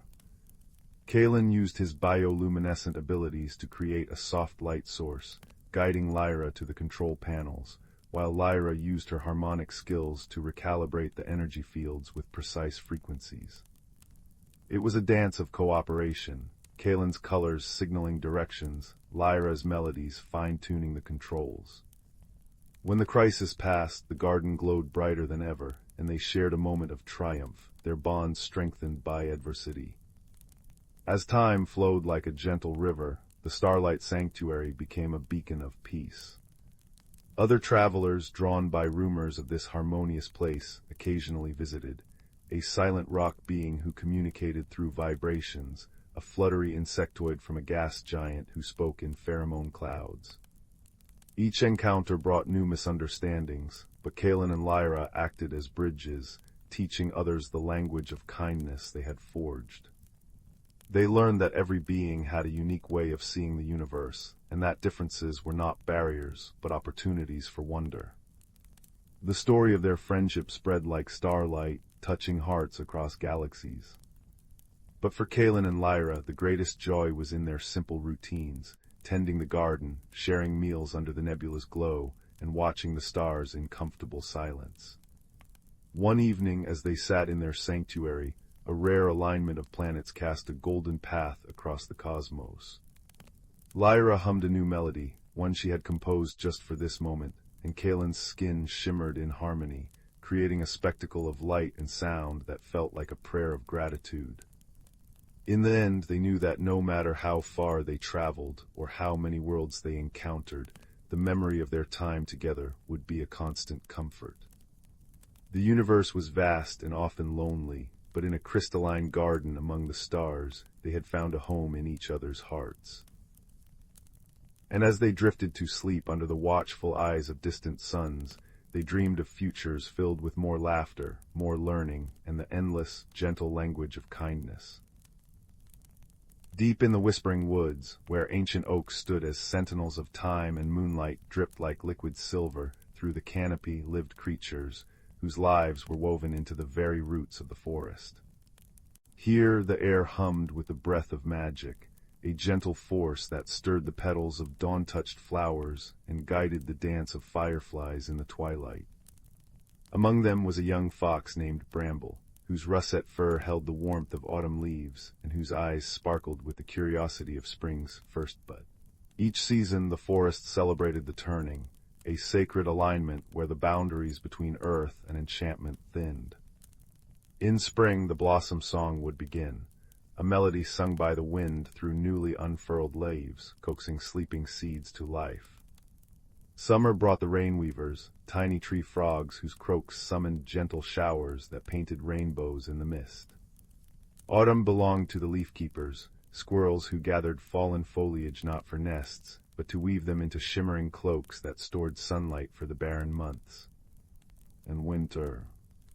Winter was guarded by the frost sprites, ethereal beings who spun ice crystals into lace to protect sleeping roots from the bitter cold.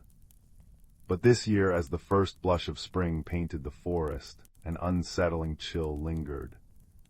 Bramble noticed it one dew-kissed morning while padding toward the sunken brook. The water, usually murmuring with melted snow, lay silent under a skin of ice. Bluebells bowed under unexpected frost, their petals brittle as glass. Even the air tasted sharp, like unripe berries, where it should have been sweet with cherry blossoms. Worried, Bramble sought old Badger in his set beneath the grandfather oak. The set's walls, lined with dried moss and velvety lichen, held the earthy scent of wisdom. Old Badger's fur was grizzled with age, his claws worn smooth from tracing maps of the forest's ley lines in the soil. "Ah, little traveler," he rasped, stirring a pot of thyme-scented tea over a glowworm lamp. "The balance trembles, the frost sprites have not retreated to their northern caves, their icy threads cling where warmth should reign." Bramble's ears drooped. "But why, elder?" the rainweavers sang the thawing songs weeks ago. Old Badger poured tea into an acorn cup, the steam curling like ghostly vines. "Long ago, when I was but a cub, a similar frost came. The heartstone, a crystal born from the forest's first lightning strike, had cracked, its warmth faltered, and winter's fingers crept too far south." He gestured to a tapestry on the wall, woven from spider silk and dandelion fluff, depicting a glowing stone nestled in the roots of the guardian tree. "We mended it then with kindness, a drop of honey from the hive mother, a tear of joy from the brook's spirit, and a chorus of the forest's purest laughter." Determined, Bramble gathered friends, Pip, a sparrow whose wings shimmered with iridescent dew, and Moss, a rabbit whose fur held the softness of twilight shadows. Together they journeyed to the guardian tree, a colossal willow whose branches wept silver tendrils into a pool of liquid starlight. At its base, the hearthstone pulsed weakly, its usual amber light dimmed to a flicker. Frost sprites fluttered nearby, their delicate forms shivering not from cold, but sorrow. "Our queen is lost," whispered one, her voice like icicles chiming. She wandered into the shadowed vale, lured by echoes of eternal winter. Without her song, we cannot weave the frost away. The shadowed vale lay beyond the forest's edge, a place where sunlight dared not tread. Bramble's heart quivered, but Pip trilled courageously. "We'll find her," the vale fears laughter, it melts gloom like sunshine. Moss nodded, thumping a steady rhythm on the earth. "And I know the hidden paths, follow my thumps." Their quest led them through groves where mushrooms glowed like fallen constellations, across streams where water spirits wove liquid bridges of lily pads, and into thickets where sentient vines curled protectively around them. In the vale, darkness clung like wet velvet, and the air smelled of forgotten things.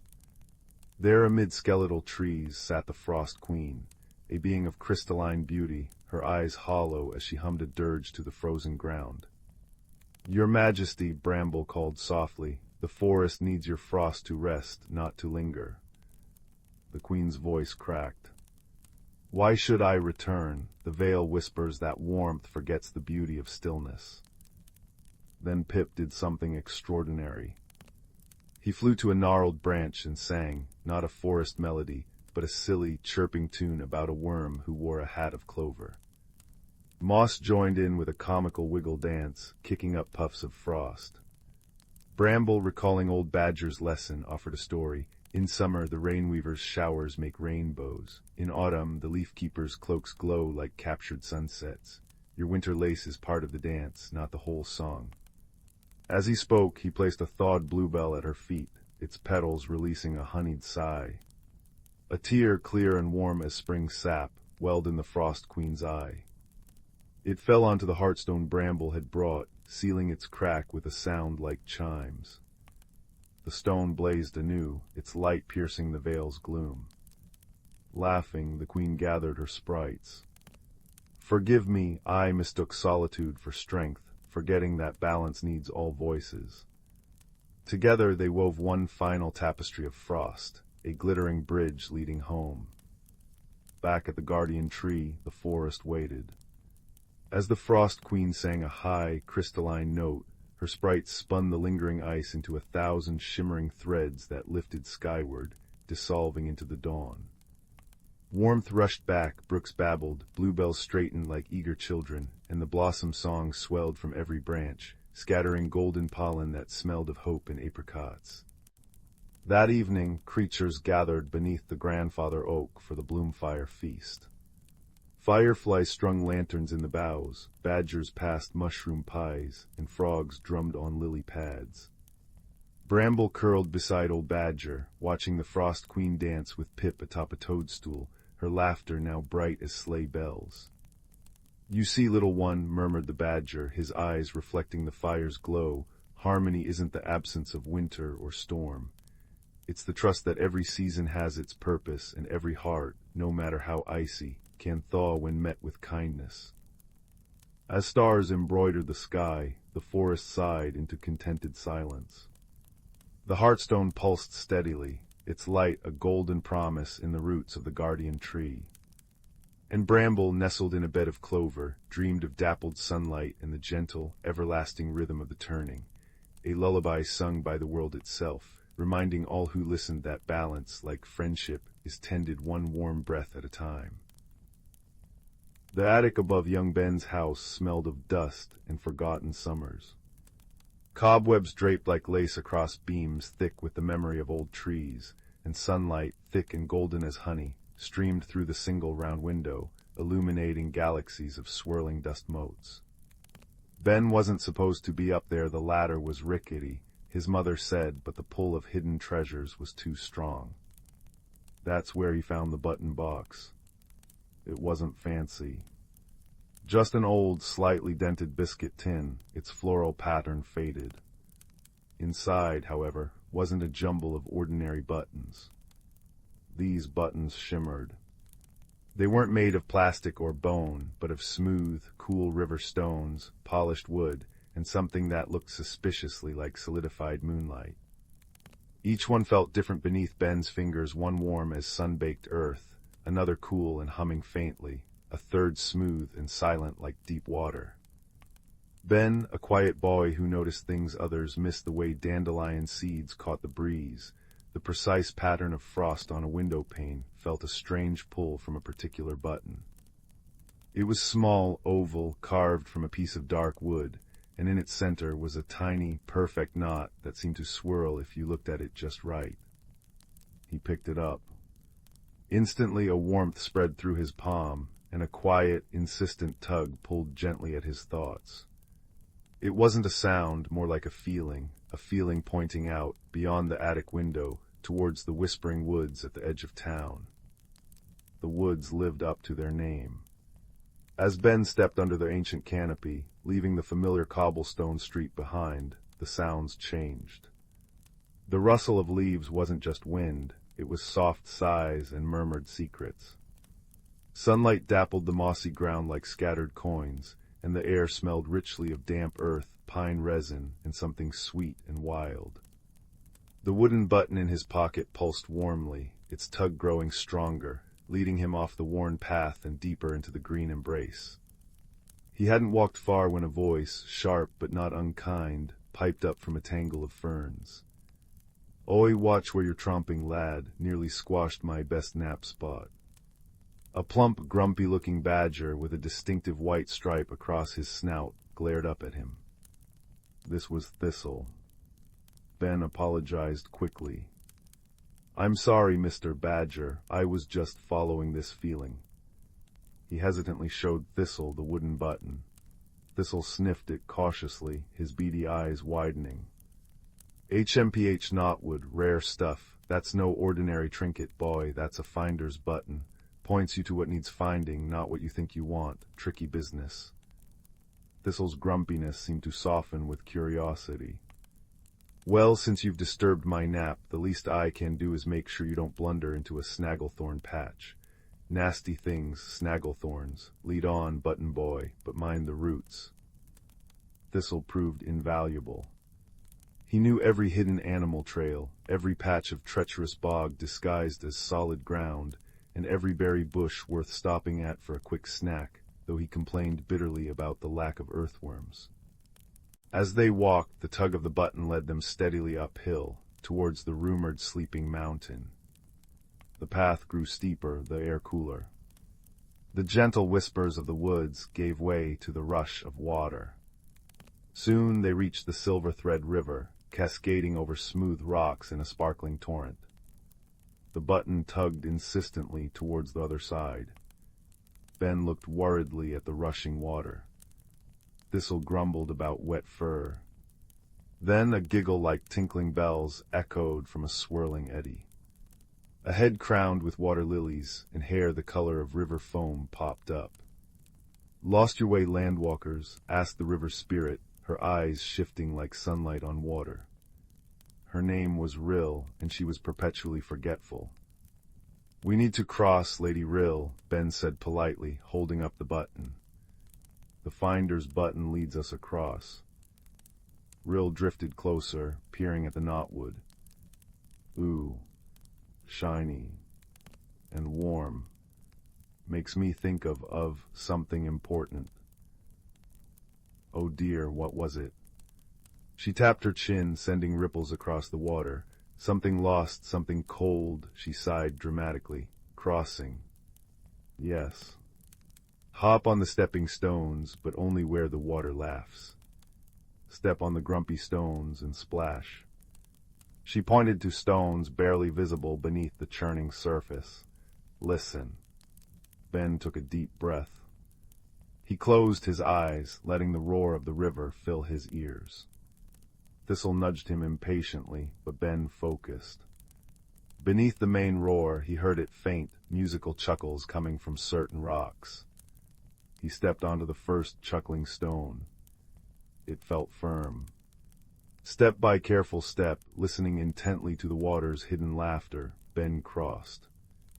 Thistle followed, surprisingly nimble, muttering about soggy badgers and ridiculous spirits. Rill waved cheerfully, already forgetting them, humming a watery tune. On the other side, the slope grew even steeper, leading towards the mist-shrouded peak of the sleeping mountain.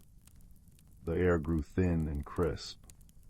The button's tug was strong now, almost vibrating in Ben's pocket.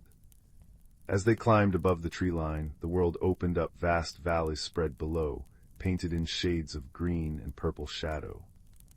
But the path ahead vanished into a wall of shifting, gray mist. The mountain seemed to breathe, the mist swirling and thickening, obscuring any trail. Thistle sniffed the air. Mist maze, mountain's way of guarding its secrets. Get lost in there and you might wander forever, or step off a ledge you never saw coming. Nasty business. Ben felt a flutter of fear. How could they navigate this? He pulled out the finder's button.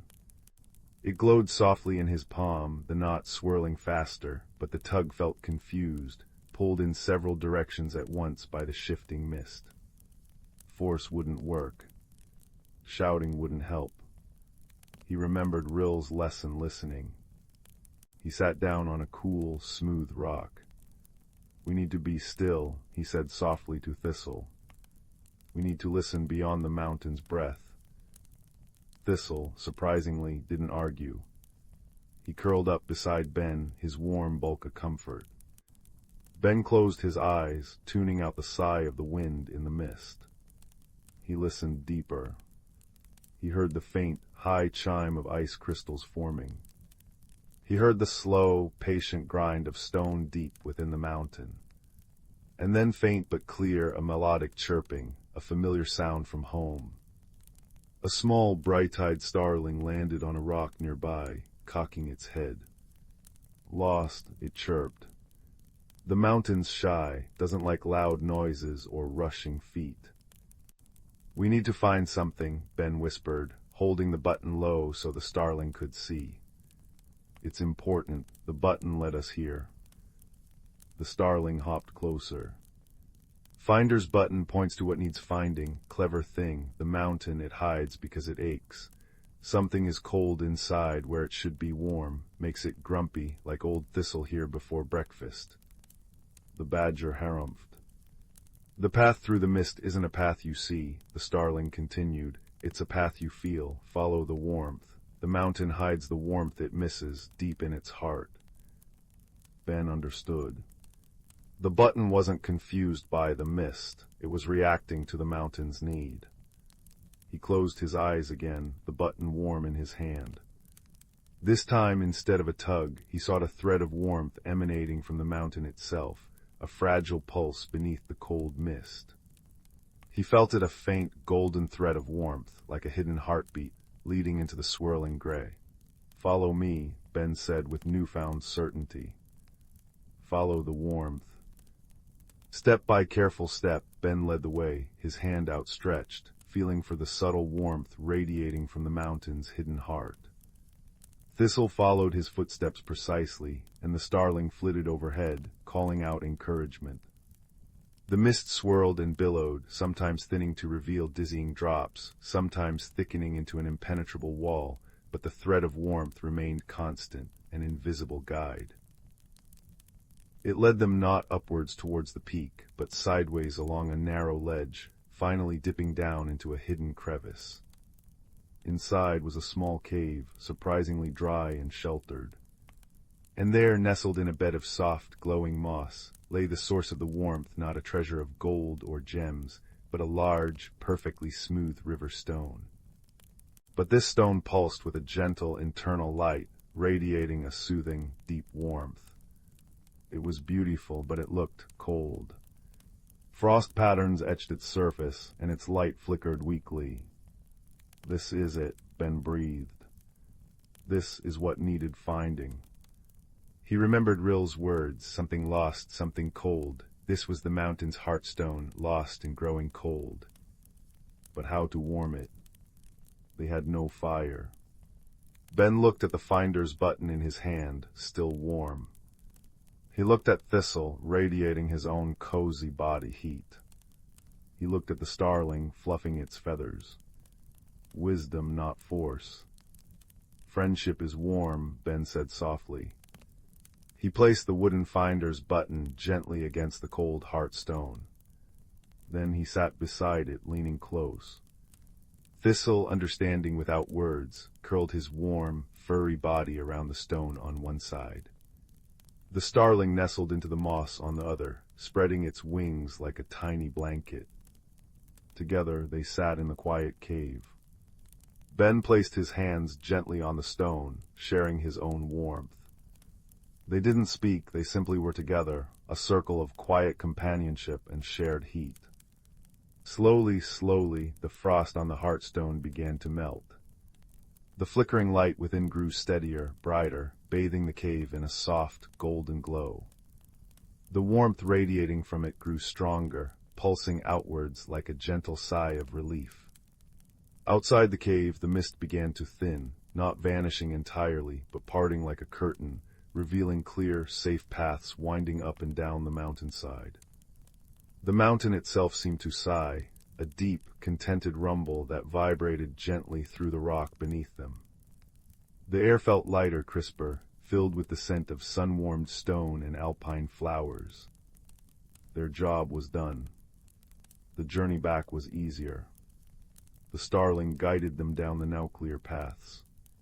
Rill, remembering them just long enough, helped them cross the laughing stones again. Thistle grumbled good-naturedly all the way back to the edge of the whispering woods, though Ben noticed he walked a little taller. At the wood's edge, Thistle nudged Ben's hand. "Keep that button safe, button boy. It found more than a stone today." The badger disappeared into the ferns with a final grunt. Ben returned to the attic as the first stars began to prick the twilight sky. He placed the wooden finder's button back in the biscuit tin, its surface cool now, its task complete. But as he closed the lid, he noticed something. The other buttons seemed to shimmer just a little brighter, as if reflecting the warmth of the heartstone far away. He climbed down the ladder, the scent of dust replaced by the comforting aroma of soup from the kitchen below. He didn't tell his mother about the badger, the river spirit, the starling, or the mountain's heart. Some discoveries were treasures meant to be held quietly in the heart. But as he lay in bed that night, listening to the familiar creaks of the house, he felt different. He felt the quiet courage of the journey, the warmth of unexpected friendship, and the profound understanding that the greatest magic often lies not in seeking power, but in answering a call for warmth with an open heart and helping hands.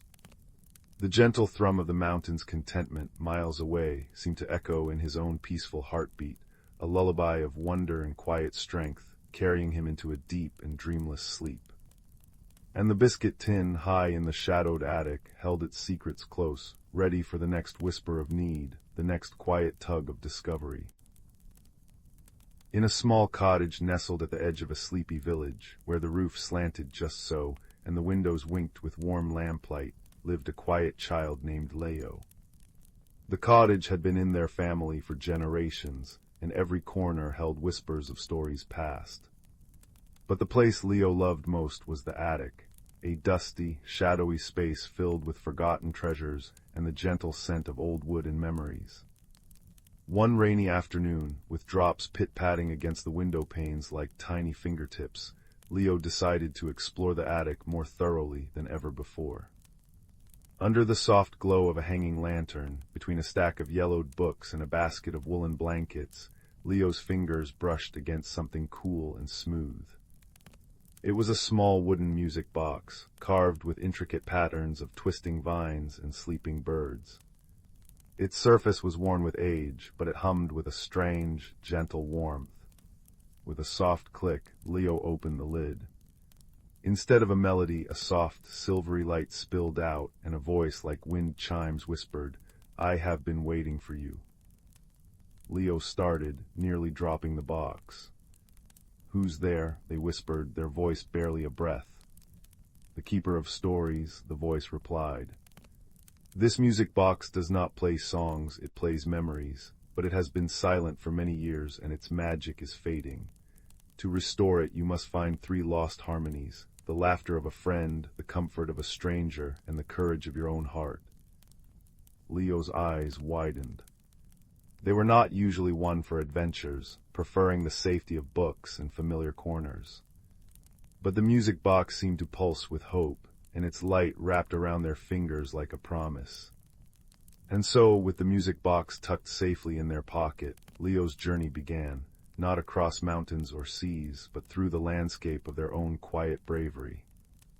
Their first guide was an old tortoise-shell cat named Barnaby, who often napped in a sunbeam on the attic stairs.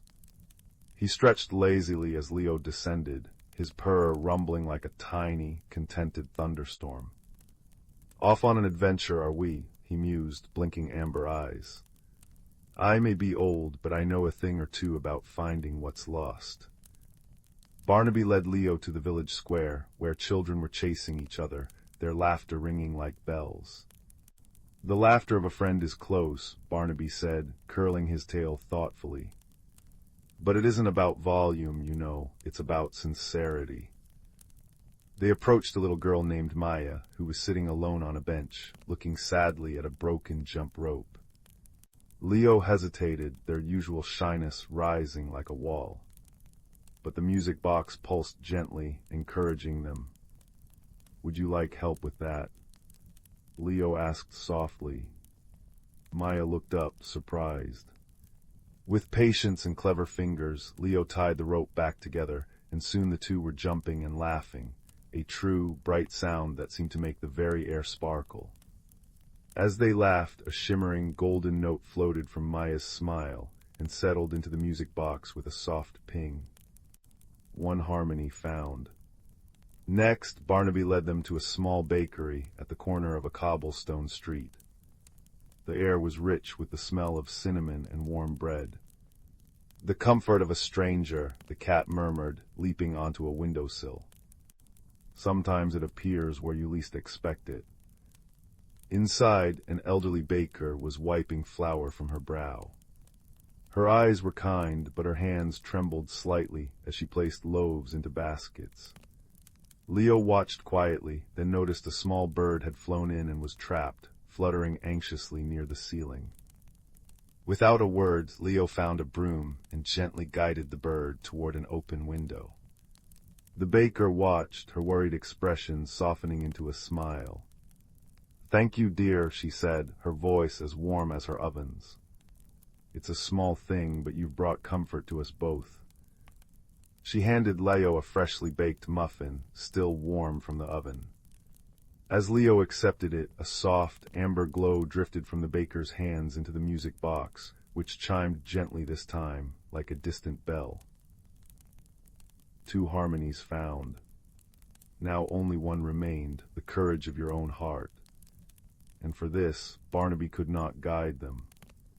"This part of the journey," he said, rubbing against Leo's leg, "you must walk alone." Leo returned home as evening settled, painting the sky in hues of lavender and soft orange. The cottage was quiet, but the attic felt different now, less dusty, more welcoming. Leo sat cross-legged on the rug, the music box open in their lap. Its light was brighter now, swirling with gold and amber, but it still waited for that final, silvery note of courage. Leo thought about the day, how they had spoken to Maya, helped the baker, listened to the wise old cat. Each step had required a deep breath, a quiet gathering of bravery they hadn't known they possessed. Taking one more breath, Leo closed their eyes and whispered, "I may be small and I may be quiet, but I am brave in my own way." And from their own chest, a soft, silver light emerged, warm and steady, and drifted into the music box. With a sound like 100 gentle bells, the music box began to play. But it wasn't a tune of notes, it was a melody of memories. Leo heard their grandmother's laughter, the crackle of long-ago fires, the rustle of turning pages, and the whisper of kind words spoken through generations. The attic seemed to sigh in contentment, and even the shadows looked friendly now. Barnaby purred loudly from his perch on a trunk, and outside, the first stars began to gleam like diamonds scattered on dark velvet. Leo realized that the greatest adventures aren't always about going far away. They are about listening closely, loving bravely, and discovering that magic often lives in the most ordinary of places, waiting for a willing heart to find it. And as the music played on, wrapping the room in a soft, glowing harmony, Leo knew that this was only the beginning of many gentle adventures to come. With the music box cradled in their hands and a purring cat at their side, Leo smiled, feeling for the first time that the world was not so large and frightening after all, but rather cozy and kind and full of secret songs just waiting to be heard. In the quiet expanse of the cosmos, where stars shimmered like scattered diamonds on velvet, there drifted a small, forgotten space station known as the Starlight Haven. It was a place of gentle hums and soft glows, where the walls seemed to breathe with a life of their own, pulsing in rhythm with the distant heartbeats of nebulae. Here, two souls from worlds apart found themselves drawn together by the silent call of loneliness and the universal yearning for connection. The first was a being from the planet Chroma, a world where the very air danced with light. His name was Glen, and his skin was a canvas of ever-shifting hues, reflecting his innermost feelings in a silent symphony of color. When he was calm, his form glowed with soft azure and lavender. When curious, it sparked with flecks of gold. He communicated not with words, but with these radiant displays, each shade telling a story deeper than any language could convey. Glen had journeyed to the Starlight Haven after his ship, a vessel woven from crystalline fibers that sang as they moved, had malfunctioned, leaving him stranded in this remote corner of the galaxy. The second was a creature from the harmonic world of Melodia, where life resonated with music. Her name was Lyra, and her body was slender and graceful, with skin that shimmered like mother of pearl. From her flowed a constant, gentle hum, a bass-line melody that shifted in pitch and tone to express her thoughts. When she was happy, it rose into a cheerful trill. When thoughtful, it deepened into a soothing drone. Lyra had been exploring the outer reaches when her own craft, a bubble-like pod that floated on sonic waves, had lost its way, bringing her to the same derelict station. Their meeting was hesitant, filled with the uncertainty of first contact. Glen, upon seeing Lyra, flushed a nervous orange red, his colors swirling in confusion. Lyra, in response, emitted a series of sharp, questioning notes that echoed through the corridor. For days, they circled each other in the station's hollow halls, their attempts at communication leading only to bafflement. Glen would glow a friendly yellow, only for Lyra to misinterpret it as a warning and hum a defensive low tone. They retreated to separate corners, the silence between them growing heavier than the void outside. But the Starlight Haven itself seemed to wish for their friendship. In its core was a neglected garden chamber, once a place of solace for travelers. The walls were transparent, offering a panoramic view of the swirling nebulas outside, and the floor was soft with moss that glowed with a gentle bioluminescence. It was here that Glen and Lyra both sought refuge one evening, drawn by the comforting sight of distant stars. They found themselves standing at opposite ends of the room, each watching the cosmic ballet in silence. Glen, feeling the peace of the moment, let his skin shift to a calm, steady blue, like the deep ocean of his homeworld. Lyra, sensing the change, allowed her hum to soften into a melodic whisper, reminiscent of the winds that swept across Melodia's singing plains. Slowly, cautiously, they moved closer. Glen pointed a shimmering hand toward a particularly bright star, and his colors bloomed into a pattern of wonder, silver streaks against a backdrop of violet. Lyra, understanding the gesture, responded with a rising scale of notes that mirrored the star's brilliance. It was not yet conversation, but it was a start, a shared moment of awe. In the days that followed, they began to explore the garden together. The chamber was overgrown with alien flora, vines that curled like ribbons of light, flowers that opened and closed in time with the station's gentle breaths, and trees whose leaves chimed softly when touched.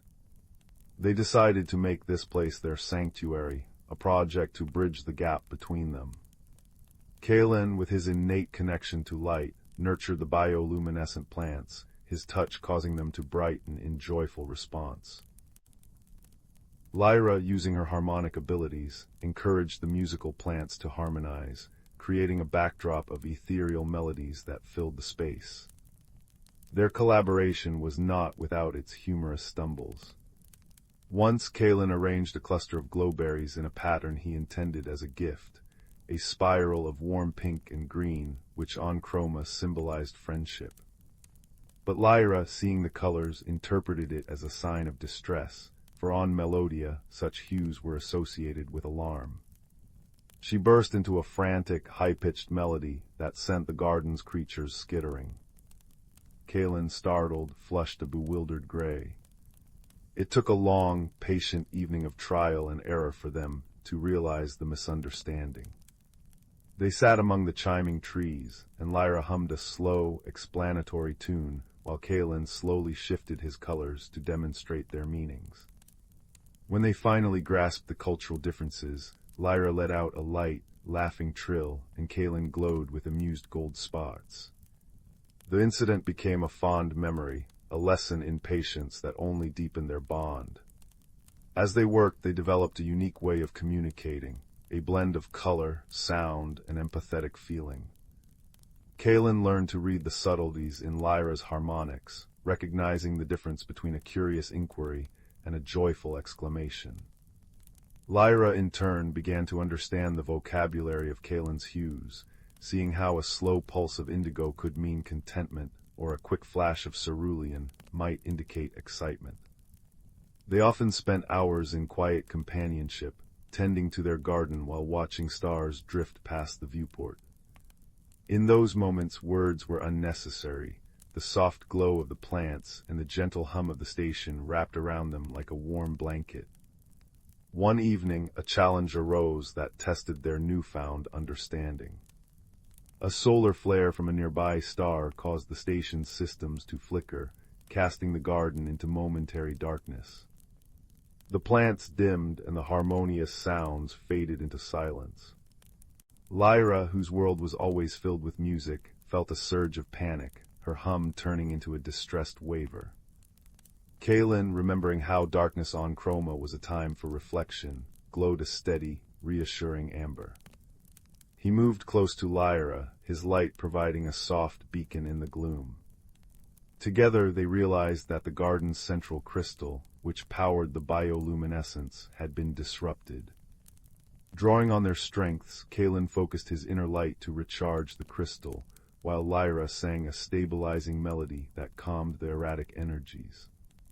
As the garden slowly brightened, their efforts merged into a beautiful display, light and sound weaving together until the chamber was once again aglow with peace. This shared triumph solidified their friendship.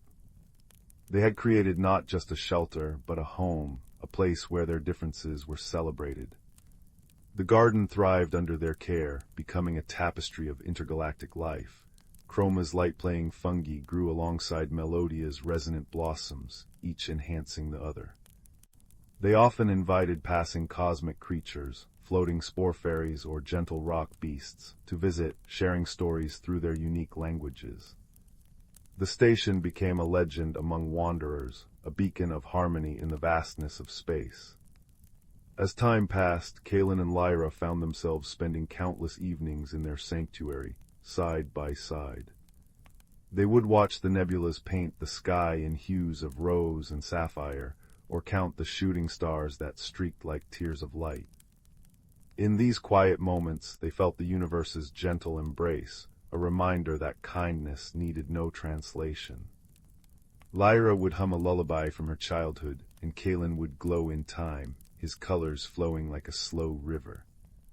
They learned that friendship was not about perfection, but about the willingness to listen, whether with eyes, ears, or heart. Eventually, the day came when both their ships were repaired, thanks to the help of other travelers they had aided. They knew they would have to return to their own worlds, but the thought brought no sadness, only gratitude. On their last night together, they sat in the garden, surrounded by the soft light and music they had nurtured. Kalen's skin shone with a brilliant, heartfelt spectrum, a farewell that spoke of everlasting bond. Lyra responded with a melody that wove through the air, a song of promise and memory. They understood that distance meant nothing, for they had built a bridge between their souls that would span any galaxy. And so, as the stars twinkled like distant campfires, Kalen and Lyra parted ways, each carrying a piece of the other in their heart. The starlight haven remained, a silent testament to their friendship, its garden forever blooming with the light of understanding and the sound of kindness. For in the endless cosmos, where worlds may be strange and languages unfamiliar, it is the simple acts of compassion that truly connect us all, weaving a tapestry of peace that glows brighter than any star. In the sleepy valley of Willowbrook, where chimney smoke curled into plum-colored sunsets and cobblestone paths glistened with morning dew, a peculiar mystery began to unfold. It started with old Mrs. Thimblewick's prize-winning roses. Overnight, their vibrant petals turned as clear as raindrops, though they still smelled sweeter than honeycake. Then came the floating teacups in Mr. Bramble's bakery, drifting lazily above the scone trays without spilling a drop of chamomile brew. Finally, the village children discovered their knitted mittens humming soft lullabies whenever worn. Whispers fluttered through the maple groves like autumn leaves. What magic is this? Young Clara, with eyes like moss agates and a curiosity as deep as the wishing well, decided to unravel the riddle. She tucked her notebook into her apron pocket, filled her pockets with sugar-dusted biscuits, and set out beneath a sky streaked with dove-gray clouds. Her first clue came near the brook, where she found dewdrops hovering midair like tiny crystal bells. "Something's dancing where it shouldn't," she murmured, sketching the phenomenon with a charcoal pencil. Seeking wisdom, Clara climbed the hill to the cottage of Elder Rowan, whose beard held more stories than the village library. His home smelled of dried lavender and slow-brewed wisdom tea. "Ah," he chuckled, strorting his silver beard as Clara described the floating dewdrops. "Nature's shyest children are stirring, but mischief without malice needs gentle eyes to see it." He gifted her a spyglass carved from moonstone, a lens that revealed invisible footprints glittering like crushed starlight on the mossy banks.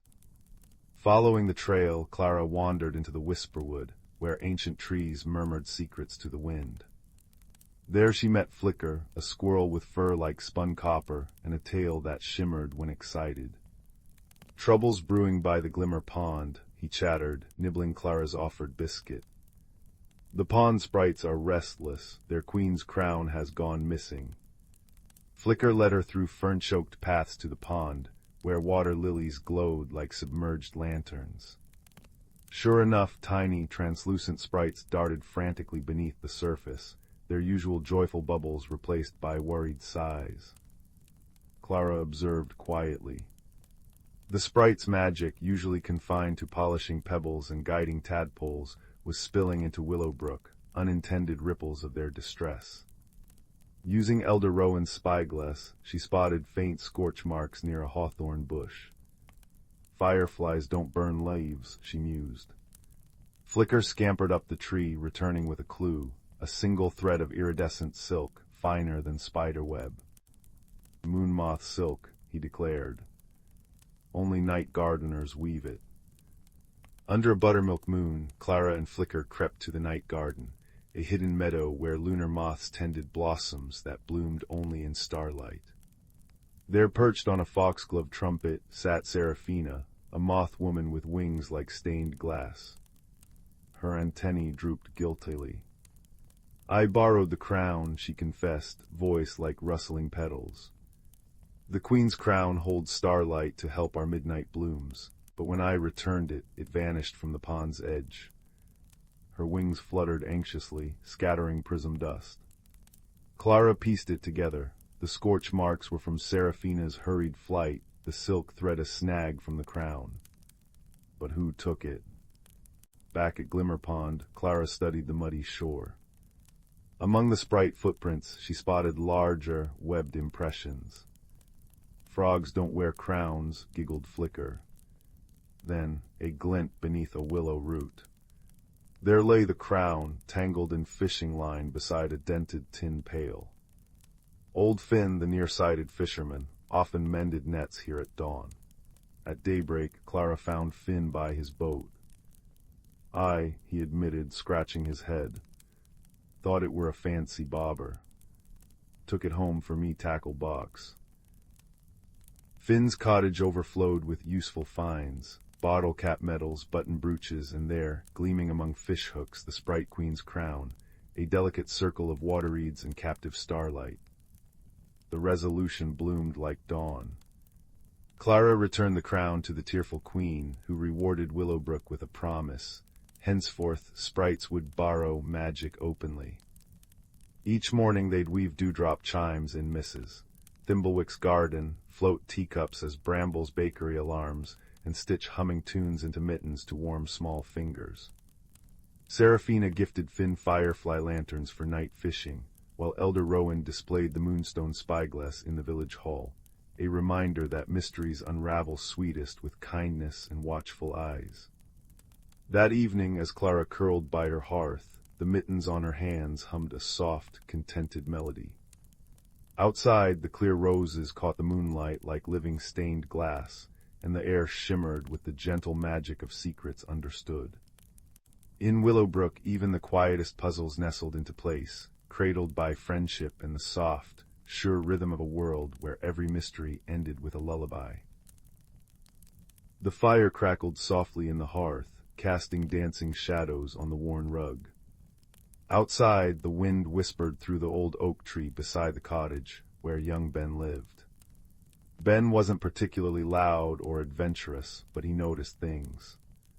He noticed the way sunlight caught dust motes, making them look like tiny stars. He noticed the different songs the wind sang through the chimney. And one chilly autumn afternoon, while helping his grandfather clear out the dusty attic, Ben noticed something else entirely. Tucked away in a forgotten corner, behind a box of moth-eaten scarves and a broken rocking horse, sat a small, unassuming wooden crate. Inside, nestled in yellowed tissue paper, was a teacup. It wasn't grand or gilded. It was simple porcelain, painted with delicate, faded blue forget-me-nots. But as Ben carefully lifted it, a strange warmth spread through his fingers, not the warmth of the sun, but a gentle, comforting glow that seemed to hum softly against his skin. "Granddad," Ben called softly, his voice echoing slightly in the dusty space. "Look at this teacup, it feels different." His grandfather, wiping grime from his spectacles, peered at it. "The forget-me-not cup belonged to your great-aunt Millicent. Always said it was special, but never said why. Bit of an odd duck, Millicent, bless her. Probably just like the pattern." He chuckled, returning to his sorting. Ben wasn't so sure. He carried the cup downstairs, washed it gently, and set it on his windowsill. As dusk painted the sky in shades of lavender and peach, Ben decided to try it. He filled it with warm milk and a drizzle of honey, just as he imagined great-aunt Millicent might have done. As he lifted the cup to his lips, he didn't just smell the sweet honey and warm milk. He smelled something else entirely: damp earth, wood smoke, and the faint, sweet scent of unfamiliar flowers. And when he took a sip, the world didn't dissolve, but it shimmered. Suddenly, the steam rising from the cup wasn't just steam. It swirled and coalesced, forming a miniature, glowing landscape right above the rim. Tiny, luminous mountains rose, veiled in mist. A path no wider than a thread of silk wound through a forest of impossibly small, glittering trees. And standing on that path, looking impossibly real yet impossibly tiny, was a creature. It resembled a badger, but its fur shimmered like moonlight on snow, and it wore a tiny, worried frown. "Hello," Ben whispered, utterly astonished. The tiny badger jumped, clutching a minuscule satchel. "Oh, you can see, most can't, you know, not unless the cup truly chooses. I'm Thistle." His voice was like the rustle of dry leaves, yet clear as a bell. And you, big one, you hold the cup of echoes. The cup of echoes. Ben breathed. Indeed, Thistle nodded gravely. It doesn't hold tea, not really. It holds echoes of places lost or forgotten, echoes of journeys not taken. Right now it holds the echo of the whispering Glen, my home. But his small shoulders slumped. The Glen is fading, the great echo is weakening. Without it, the Glen will vanish entirely, and all its echoes, memories, stories, little bits of quiet magic will be lost forever. Ben felt a pang of deep sadness, as if he'd heard a beloved story end too soon. The great echo, what is it? How can it fade? It's the heart song of the Glen, Thistle explained, pacing the tiny path in the steam. A deep, resonant sound that holds everything together, but it's grown faint, muffled. Something is silencing it. We need to find the source and restore the song. But the path is perilous for one so small, and the silencer. Well, it's big and loud and terribly unlistening. Ben understood the unspoken plea. Can I help? Can I go there through the cup? Thistle's eyes, like polished obsidian, widened. Through the cup. Only if the cup allows it. But you felt its warmth. You saw the echo. Perhaps you are allowed. Take another sip, Ben. Think of the Glen, think of helping. Ben closed his eyes, picturing the tiny mountains, the glittering trees, the worried badger. He took another sip of the honeyed milk. This time the warmth wasn't just in his hands, it spread through his whole body. The room seemed to stretch and blur. When he opened his eyes, he was standing on the thread-like path, surrounded by towering, luminous ferns that hadn't been there a moment before. He was Ben-sized, but the world around him was Thistle-sized. The trees soared like skyscrapers, the pebbles were boulders. Thistle, now reaching Ben's knee, beamed. You did it, oh splendid. Welcome to the Whispering Glen, Ben. The Glen was breathtaking. Light didn't just shine, it danced soft blues and greens, filtering through leaves that chimed like crystal bells when touched. The air hummed, but it was a faint, strained hum, like a distant choir singing through wool. Ben could feel the sadness Thistle had spoken of, a gentle melancholy clinging to the shimmering moss and the glowing mushrooms. We need to follow the fading song to its source, Thistle said, leading the way down the winding path. But we shouldn't go alone. Echo places are tricky. We need friends. Their first helper appeared near a brook that sang with the voices of 1,000 tiny chimes. A creature like a large, iridescent dragonfly perched on a glowing reed. Her wings were stained glass mosaics, and her large, multifaceted eyes sparkled with curiosity. Greetings, Thistle, and a very large greeting to you, stranger. I am Zephyr. Are you lost or found? Both, perhaps, Zephyr, Thistle chuckled. This is Ben. He's come to help restore the great echo. We need to find what's silencing it. Zephyr buzzed excitedly. Silence, how dreadful. I know all the currents of the Glen, the paths the winds take.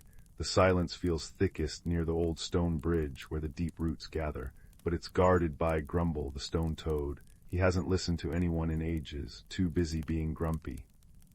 She fluttered onto Ben's shoulder, her touch light as dandelion fluff. I can guide you. Further along, beneath a canopy of luminous weeping willow fronds, they met their second helper. Moss, a creature resembling a very old, very wise tortoise, moved with deliberate slowness. His shell was covered in glowing lichen that pulsed softly. He blinked slowly at Ben. A groundwalker in the Glen, how curious and troubled. I feel the echo's pain. His voice was the deep rumble of shifting earth. We seek the source of the silence, Moss, Thistle explained. Moss pondered, the lichen on his shell dimming and brightening. The deep roots beneath the old stone bridge hold ancient memories. They might know, but Grumble guards the bridge fiercely. He fears noise, you see, thinks it cracks the stones. Moss sighed, a sound like pebbles tumbling. He forgets that silence can crack the soul. I know the old ways, the language of stone and root. I will come. The journey through the whispering glen was wondrous and strange. Zephyr darted ahead, her wings humming, scouting paths and whispering warnings about patches of shimmer quicksand or gloom vines that tried to dampen sound. Moss plodded steadily behind, his deep voice occasionally murmuring to the earth, causing glowing stepping stones to rise from glowing streams or stubborn roots to gently lower themselves. Thistle kept up a constant, reassuring chatter, pointing out echo fireflies that carried snippets of forgotten lullabies and whispering blossoms that sighed stories into the air. Yet, the underlying hum remained distressingly faint. Finally, they reached the old stone bridge. It arched over a chasm filled not with water, but with swirling, silent mist. And sitting squarely in the center of the bridge, blotting out the soft light, was Grumble. He was immense, a toad carved from rough, dark granite, his eyes like dull, heavy pebbles. A low, continuous grumble vibrated from him, a sound that seemed to actively push away the glen's gentle music. Go away. Grumble boomed, the sound waves making the bridge tremble. Too much noise, cracks the stones, silence is safe. He shifted his massive bulk, blocking their path completely. Ben felt the grumble in his bones, a physical pressure trying to force him back. Fear prickled him. How could they move this mountain of grumpiness? Zephyr buzzed anxiously near Ben's ear. See, told you, all boom and no listen. Moss slowly moved forward, placing a gentle, clawed foot on the bridge stone. Grumble, old friend, he rumbled, his voice a counterpoint to Grumble's harsh tone, deep but soothing. The stones are strong, they remember the song. Song is vibration, vibration is cracks. Grumble bellowed, refusing to look at Moss. Silence is solid, safe. Ben watched, his heart pounding. Force wouldn't work. Shouting back would only make Grumble louder, more stubborn. Thistle had said the challenge required wisdom. Ben remembered the cup's warmth, the feeling of listening to an echo. He thought of Grey Tant Millicent, who everyone thought was odd but who had known this cup was special. He thought about how sometimes the quietest things held the deepest truths. Grumble wasn't just guarding the bridge, he was guarding his fear. Ben took a deep breath. Instead of speaking, he knelt down on the bridge, ignoring the vibration through his knees. He placed his hand flat on the cool stone, just like Moss had done. He closed his eyes, trying to push aside his own fear, trying to truly listen, not just to the grumble, but to the stone beneath it. He felt the deep, slow pulse of the earth Moss had spoken of, a rhythm far older and steadier than Grumble's fear. He felt tiny vibrations, not cracks, but the gentle thrum of the deep roots Moss had mentioned, far below, like a slow, sad heartbeat. And beneath Grumble's oppressive grumble, Ben sensed something else, a deep, aching loneliness. He didn't shout. He didn't argue. He simply spoke, his voice as soft as the glen's fading hum, directed not at Grumble's ears, but at the stone beneath his hand, hoping the roots would hear. The stones are strong, he murmured, echoing Moss. They remember the song that held them together. The silence isn't making you safe, Grumble, it's making you alone, and the Glen is fading without its song. He poured all his understanding, all his quiet empathy into those words, picturing the warmth of the teacup, the kindness he felt for Thistle and his fading home. For a moment, nothing happened. Grumble just grumbled louder. Then Moss rumbled again, his voice weaving with Ben's quiet plea, speaking directly to the stone and the roots below. Hear the truth, old friend, the song is strength, not weakness, the silence, it hurts. Zephyr, understanding, flew not at Grumble, but down towards the swirling mist of the chasm.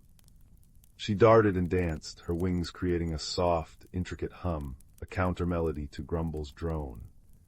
She hummed the song of the wind currents, the chime of the brook, the sigh of the whispering blossoms, tiny fragments of the Glen's true voice. Thistle added his own voice, not loud but clear and steady, telling a simple story of sunlight on moss and the comfort of shared burrows. Sound connects us, grumble, silence, isolates. Slowly, almost imperceptibly at first, the deep, continuous grumble faltered. Grumble shifted. One heavy pebble-like eye cracked open slightly, looking not at Ben shouting, but at Ben kneeling, hand on the stone, his face earnest and kind. He looked at moss, steadfast and ancient. He listened to Zephyr's delicate hum, Thistle's gentle story. He felt the deep roots below stir, sending a faint, questioning pulse up through the bridge stones, a pulse of remembered music. A deep, shuddering sigh escaped grumble, like boulders shifting. The oppressive pressure lessened. Alone, he rumbled, but the sound was less harsh, more questioning. The song hurt. No, Ben said softly, still kneeling. The wrong sounds can hurt. Loud, angry sounds. But the Glen's song, it's gentle. It's the sound of belonging. It holds the stones together like the warmth holds the tea in the cup. He thought of the cup's comforting glow. It doesn't crack, it comforts. Grumble was silent for a long moment. Then with a sound like distant thunder softening, he slowly, ponderously, shifted his massive bulk to one side of the bridge, clearing the path. Gentle, he rumbled, the word unfamiliar on his tongue. Comfort. Moss nudged Ben gently. The deep roots beneath the bridge center, they hold the echo of the first heart song, touch them, remember for them. Ben walked carefully to the center of the bridge. Kneeling again, he saw a cluster of thick, glowing roots emerging from the stone, pulsing with a very faint, slow light. He placed both hands upon them. They were warm, vibrating with a deep, almost inaudible frequency. Closing his eyes, he poured his feelings into the roots, the wonder of the Glen, the kindness of Thistle, Zephyr, and Moss, the newfound understanding for Grumble, and the comforting warmth of the forget-me-not cup. He thought of connection, of gentle sounds, of belonging. He didn't force a song, he offered a memory of what song felt like. The roots beneath his hands began to glow brighter. The faint pulse grew stronger, steadier. From deep within the earth, a sound began to rise. It wasn't loud, it was profound. A deep, resonant hum, pure and clear, like the lowest note of a cello played under starlight. It resonated through the stones of the bridge, through the air, through Ben's very being. The effect was instantaneous. The swirling mist in the chasm below began to sparkle with trapped light. The leaves on the luminous trees chimed more brightly. The faint melancholy lifted, replaced by a profound sense of peace and wholeness. The great echo, the heart song of the whispering Glen, had been remembered. Zephyr danced in the air, her wings creating joyous harmonies with the renewed echo. Moss let out a deep, contented rumble that harmonized perfectly. Thistle jumped up and down with pure delight. And Grumble, the stone toad, simply sat. But his grumble had ceased. He tilted his head, his heavy-lidded eyes half closed, listening. A low, soft sound, almost like a purr, vibrated from his stony chest. It wasn't silence. It was the sound of deep contentment, a bass note joining the Glen's symphony. Ben felt the teacup's warmth surge within him, not pulling him back, but acknowledging the completion. He looked at his new friends. "It's time for me to go," he said softly, the heart song filling him with serene joy. Thistle nuzzled his hand. "Thank you, Ben. The Glen remembers. We all remember." Zephyr landed gently on his head, humming a farewell tune. Moss blinked slowly, a silent blessing. Grumble merely rumbled softly, a sound that now felt like a bedrock deep "thank you." Ben closed his eyes, holding the image of the singing Glen, the feeling of the heart song, and the warmth of friendship. he felt the world shimmer once more.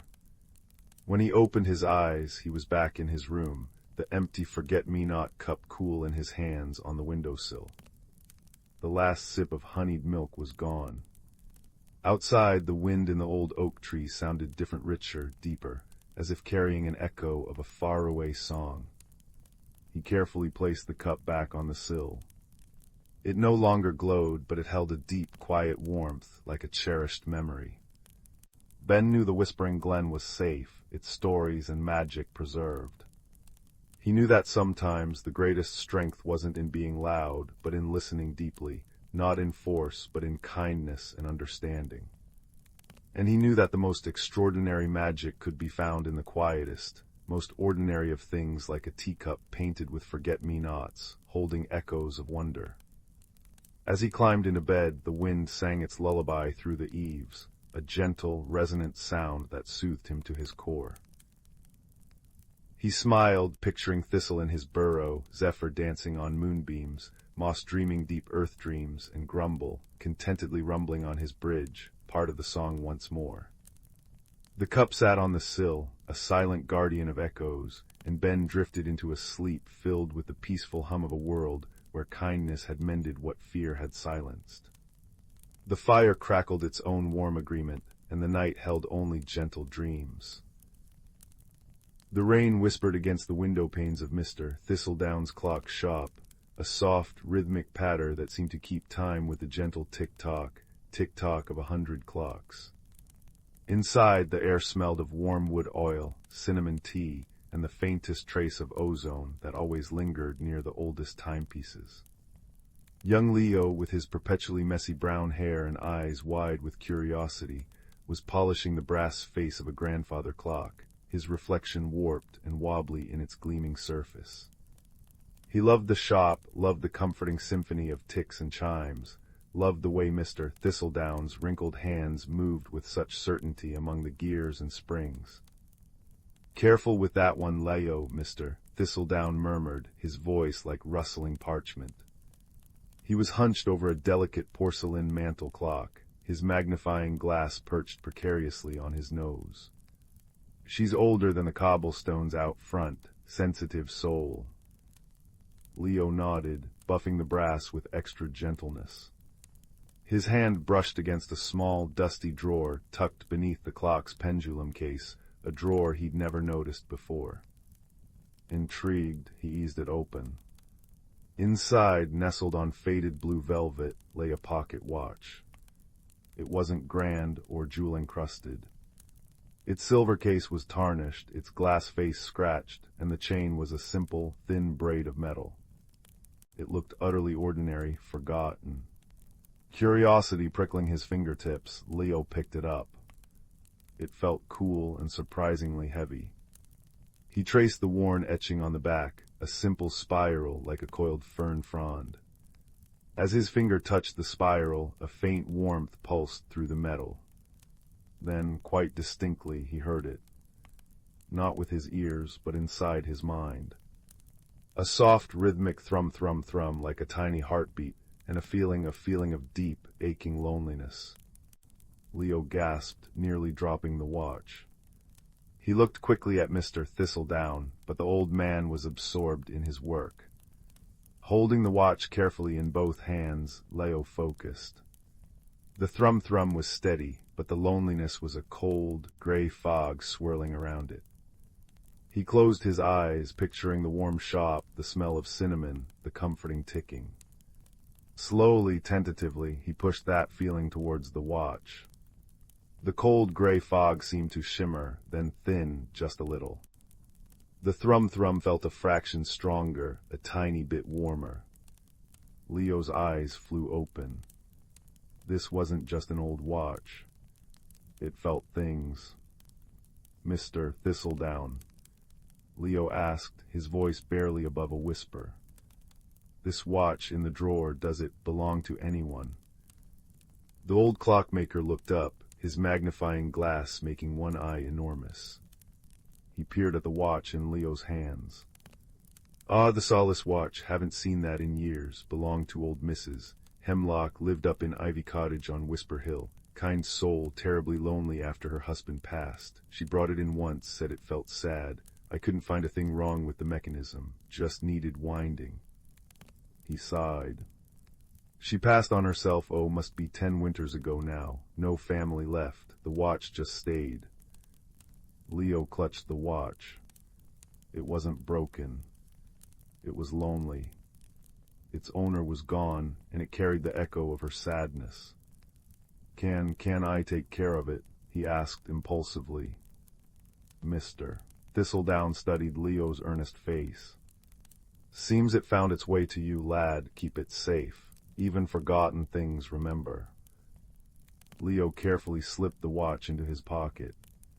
It felt warm against his leg, the thrum-thrum a constant, quiet companion. But the loneliness was still there, a persistent chill. Leo understood loneliness. He'd only recently moved to the village, shy, and finding it hard to make friends. He decided then and there he would help the watch remember something besides sadness. He would find it solace. His journey began simply. He took the watch everywhere. He held it while watching bees drone lazily around fragrant lavender bushes, pushing the feeling of drowsy contentment towards it. He placed it near the bakery oven when Mrs. Butterworth pulled out loaves of golden bread, letting the warm, yeasty smell and the feeling of cozy fullness seep into the metal. He sat with it by the babbling brook, sharing the feeling of cool, clear peace. Each time the cold loneliness retreated a little more, replaced by a warmer, softer glow within the watch's gentle thrum. But it wasn't enough. The core ache remained, a deep-seated longing. Leo needed help. He thought of Barnaby, the grumpy but soft-hearted badger who lived in a burrow beneath the ancient oak at the edge of the village green. Barnaby knew everything that happened in the woods and fields.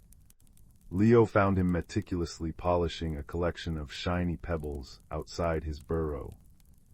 HMPH, Barnaby grunted, not looking up. What do you want, lad? Interrupt an important rock business.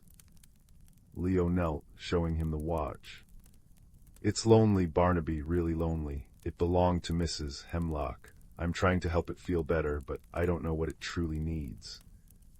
Barnaby stopped polishing and peered at the watch, his black nose twitching.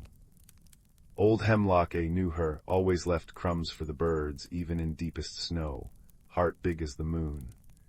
He tapped a claw thoughtfully on a particularly smooth pebble. Lonely, you say, HMPH. Maybe it needs more than just nice feelings. Maybe it needs connection, to remember her. But how? Leo asked, the watch pulsing softly in his hand. Ask the whisperers, Barnaby said cryptically. Up near Ivy Cottage, they remember everything, those gossips. He pointed a stubby claw towards Whisper Hill. The whisperers, Leo knew, were the ancient wind chimes hanging from the gnarled apple tree in Mrs. Hemlock's overgrown garden. Made of seashells and smooth glass, they were said to catch and hold fragments of sound and feeling from long ago. It was a steep climb up Whisper Hill. Ivy Cottage looked forlorn, its windows dark, its garden a tangle of wildflowers and tall grass. But there, catching the afternoon sun, hung the whisperers. They weren't moving, the air was still. As Leo approached, holding the watch close, a faint, almost imperceptible breeze stirred. The chimes didn't ring, but they hummed. A low, soft vibration filled the air. Suddenly, Leo wasn't just holding the watch, he was inside it. He felt the warm weight of a hand holding it, saw flashes of a sunlit garden bursting with roses, smelled the sharp, clean scent of soap and earth. He heard a woman's soft laugh, warm and kind. He felt a deep contentment, a quiet joy in tending the flowers, in watching the birds, in the simple peace of her cottage. This was Mrs. Hemlock's happiness, her solace. The watch had been a constant companion, a silent witness to her quiet, loving life. Its loneliness wasn't just for itself. It was an echo of her missing presence, the sudden silence where her joy had been. The vision faded. Leo stood blinking in the overgrown garden, the watch warm and pulsing rapidly in his hand. The cold loneliness was still there, but now it was mixed with the warm memory of joy, creating a poignant ache. He understood now. The watch needed to feel useful again. It needed to witness new solace, new moments of quiet joy. It needed to be held, not just carried. Back in the village, Leo found his next helper, Pip, a sparrow with feathers the color of storm clouds and eyes that missed nothing. Pip was fearless and chatty, flitting from rooftop to windowsill. Lonely ticker, eh? Pip chirped, landing on Leo's shoulder and cocking his head at the watch. Seen sadness, needs busy work, needs purpose. He pecked gently at the watch chain. Follow me. Pip led Leo not to grand places, but to small moments. To old Mr. Fenwick sitting on his bench, sharing crusts of bread with the pigeons, a look of serene peace on his wrinkled face. Hold it there. Pip chirped. Leo sat beside Mr. Fenwick, the watch warm in his hand. He pushed the feeling of the old man's quiet contentment towards it. The watch pulsed, absorbing the gentle scene. Pip led him to the baker's daughter, Alara, patiently teaching her little brother how to knead dough, their laughter light and flour dusting their noses. Here, here, Pip insisted. Leo stood nearby, sharing the watch's presence with the feeling of familial warmth and patient teaching. The watch glowed faintly. They went to the edge of the brook where sunlight dappled through leaves onto the water, creating shimmering patterns. Just quiet, Pip whispered, unusually subdued.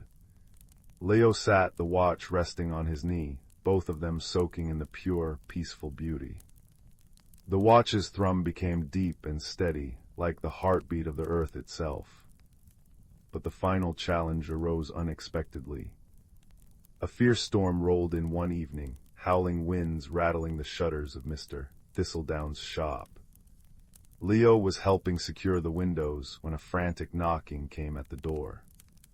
It was young Timothy, Mrs. Butterworth's son, tears streaking his face.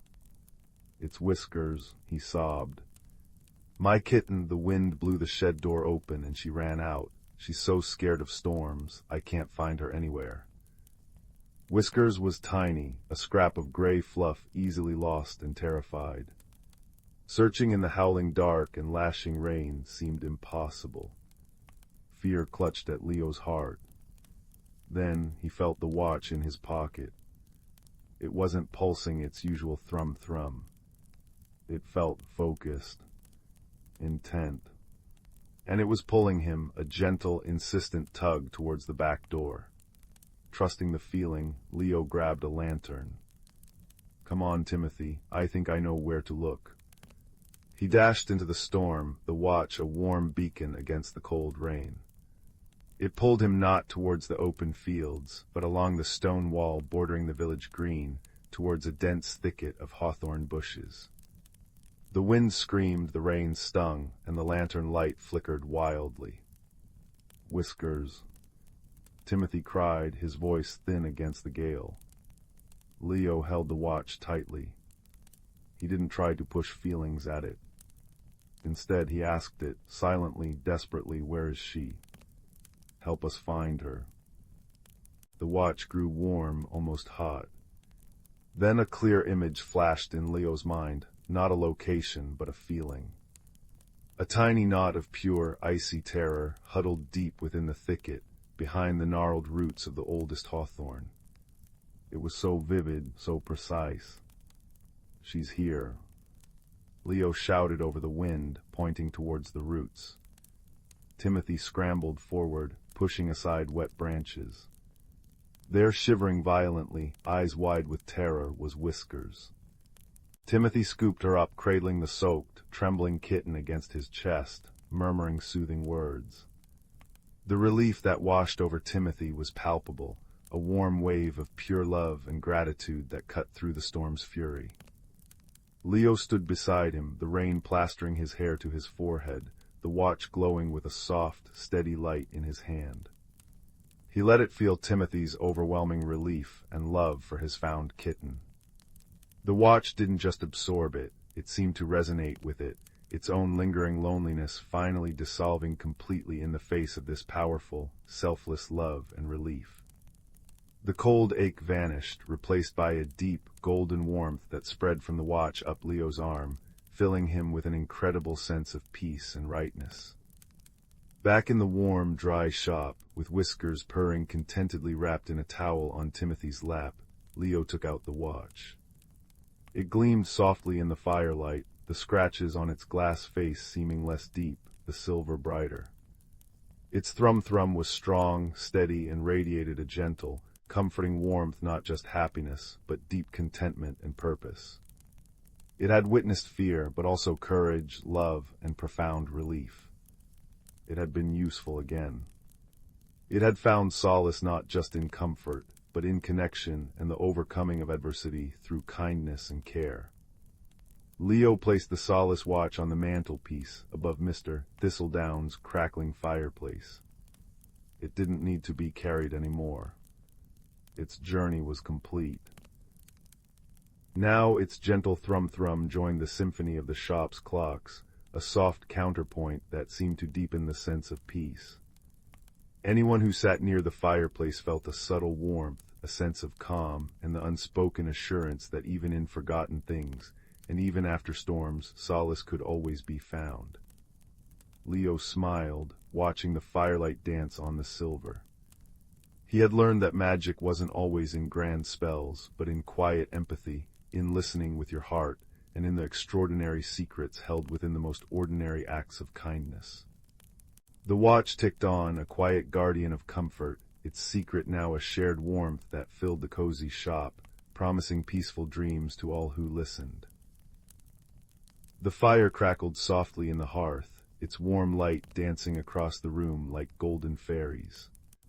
Outside, the wind whispered through the pine trees, but here, nestled in blankets, all was safe and still. Tonight I shall tell you a story of quiet magic, of hidden worlds, and of a light that glows with the warmth of a heart finding its way home. In a small village nestled in a valley where the mountains kissed the sky, there lived a young boy named Leo. Leo was a quiet soul, with eyes the color of autumn leaves, and a heart that often felt too big for his small world. While other children raced through the meadows playing games of chase and laughter, Leo preferred to sit beneath the great willow tree by the brook, listening to the water tell its endless story. He felt, in a way he couldn't quite explain, that he was waiting for something. A sign. A purpose. A warmth he couldn't find by the hearthside. One evening, as the sun dipped below the mountain peaks and painted the sky in shades of violet and rose, Leo's grandmother called him to her side. Her hands, wrinkled like a well-loved map, held a small object wrapped in faded velvet. "Leo," she said, her voice a soft rustle like dry leaves. "This has been in our family for longer than the oldest oak in the forest. It is a locket, but it holds no picture. It holds a promise." She placed the cool, smooth object in his palm. It was an oval locket made of a strange, dark metal that seemed to drink the fading light. It was utterly plain, with no clasp, no hinge, and no way to open it. "They say," his grandmother continued, her eyes twinkling with a light that seemed to come from within, "that it only glows for the one who is meant to find what was lost. It is a guide, a warmth in the darkness, but its light is not for seeing with the eyes, Leo. It is for feeling with the heart." That night Leo lay in his bed, the locket held tightly in his hand. The moon rose, a silver coin in a velvet sky, and its light streamed through his window. And then something miraculous happened. A gentle warmth began to spread from the locket, a soft, pulsing heat that felt like a tiny heartbeat against his palm. He uncurled his fingers.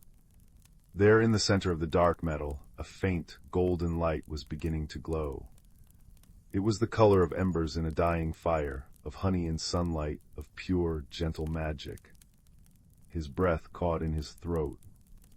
The light pulsed slowly, rhythmically, and with each pulse he felt a gentle tug, a silent calling from deep within the ancient forest that bordered their village.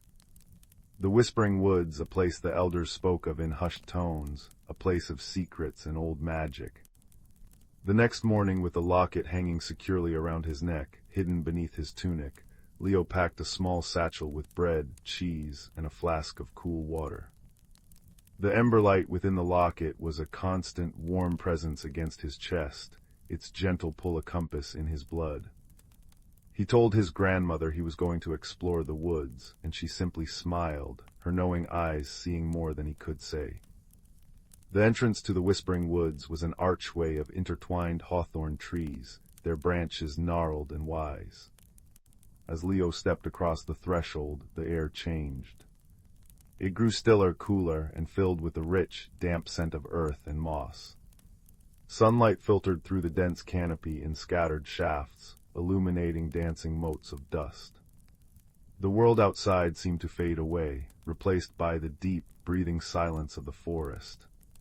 He walked for what felt like hours, following the soft, insistent tug of the locket. The path was not a path of stone or dirt, but one of intuition. He stepped over roots that looked like sleeping serpents, brushed past ferns that unfurled like green blessings, and listened to the symphony of the woods. The chatter of a squirrel, the distant hammering of a woodpecker, the rustle of unseen creatures in the undergrowth. It was during a moment of rest, as he sat on a moss-covered log sipping his water, that he heard a different sound. It was a small, frustrated snuffling, followed by a sad little whimper. Curiosity overriding caution, Leo crept towards the sound.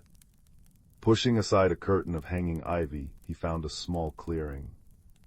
And in the center of the clearing was a fox. But this was no ordinary fox. Its fur was the color of a twilight sky, a deep, silvery gray dappled with hints of dusky purple, and its eyes were not amber but a luminous, intelligent green. One of its back legs was trapped, not in a hunter's snare, but in the twisted, grasping roots of an ancient tree that had seemingly come alive to hold it fast. The fox stopped struggling as it saw Leo, its green eyes wide with fear and pain. "It's all right," Leo said softly, his voice barely a whisper. He approached slowly, his hands held out to show he meant no harm. "I won't hurt you." The fox watched him, trembling. As Leo drew nearer, the locket against his chest flared with a sudden, warmer pulse. The fox's eyes flickered down to Leo's chest and then back to his face, and a strange understanding seemed to pass between them. The fear in its eyes softened into a desperate hope.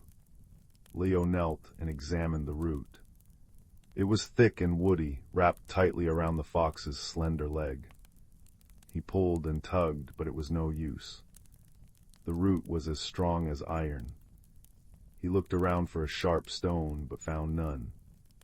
He was about to despair when the locket pulsed again, and an idea, clear and calm, blossomed in his mind.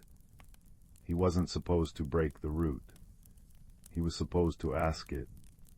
It was the strangest thought he'd ever had. But the warmth of the locket urged him to trust it. He placed his hands on the rough bark of the root. He closed his eyes, trying to pour all his gentle intention, all his desire to help, into his touch. "Please," he whispered to the ancient tree. "Please let him go. He means you no harm." For a long moment, nothing happened. Then a deep, groaning shudder ran through the root. Slowly, as if waking from a long sleep, the woody coil began to unwind itself. It loosened its grip, creaking and sighing, until finally the fox's leg was free. The fox scrambled back, limping slightly, and shook its leg. It then turned its luminous green eyes on Leo, and to Leo's astonishment, it dipped its head in a clear, graceful bow of thanks. "You're welcome," Leo said, his heart swelling with a joy he'd never known. The fox did not run away. Instead, it took a tentative step closer, then another, until it was close enough to nudge Leo's hand with its cool, wet nose. A friendship unexpected and warm was forged in that sun-dappled clearing.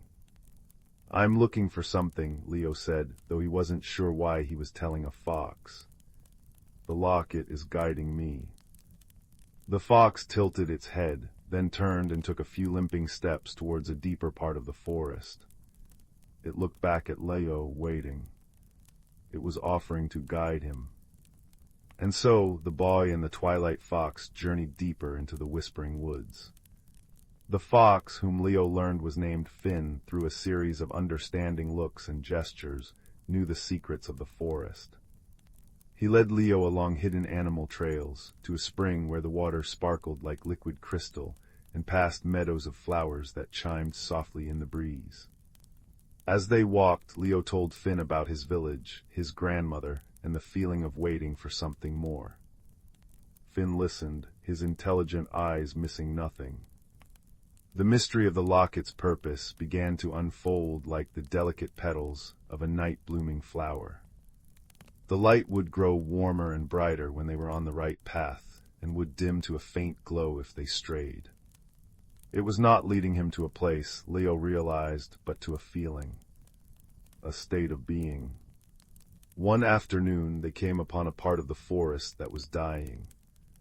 The trees were skeletal, their leaves gray and brittle. The air was cold and carried no birdsong. A deep sadness hung over everything. In the center of this blight stood a single, magnificent tree, larger than any Leo had ever seen, but it was weeping a strange, black sap from a gash in its trunk. The locket on Leo's chest grew so hot it was almost uncomfortable, its light shining like a tiny star against the gloom. This was it. This was what he was meant to find. He approached the great tree, Finn staying close by his side, a low whine in his throat. Leo placed his hand on the rough, suffering bark. He could feel its pain, a deep, aching throb that echoed in his own bones. The tree was the heart of this part of the forest, and it was wounded, and its sorrow was poisoning the land around it. The gash was too big, too deep. He had no tools, no medicine. Despair threatened to wash over him. But then he remembered the root that had trapped Finn. He hadn't forced it. He had asked it. He had connected with it. He looked at the locket, now glowing with a fierce, loving light. Its promise was not of a tool, but of an ability. The ability to understand, to feel, to heal not by force, but by friendship. He sat down at the base of the great tree, leaning his back against it. Finn curled up beside him. Leo closed his eyes. He didn't try to think of a solution. Instead, he simply listened. He poured all his compassion, all the warmth from the locket and from his own heart, towards the ancient being. He shared its sadness, its fear of fading away. He sent it images of the vibrant forest it once nurtured, of the sun on its leaves, of the birds nesting in its branches. He offered it his friendship. He sat there for a long, long time, until the sun began to set. He felt a single, warm tear trace a path down his cheek. As it fell onto the root beneath him, something extraordinary happened. The locket's light flared one last, brilliant time, and then the light didn't fade. It poured out of the locket not as light, but as a wave of palpable, golden warmth. It flowed from Leo's chest, over his hands, and into the tree. It seeped into the gash, and where it touched the black sap, the sap turned clear and golden, like tree blood made of sunlight. The gash began to knit itself together, the bark weaving over the wound until it was whole again. A shudder of life ran through the great tree. Its gray leaves shivered and turned a vibrant, healthy green. The color spread out from the tree like a ripple in a pond, flowing through the soil, up the trunks of the skeletal trees, across the brittle grass. Life returned to the grove. Birds began to sing again. The air lost its chill. The transformation was complete. Leo stood up, weary but filled with a profound peace. The locket around his neck was dark and cool once more, its purpose fulfilled. He understood now. The journey had transformed him. He was no longer the boy who waited.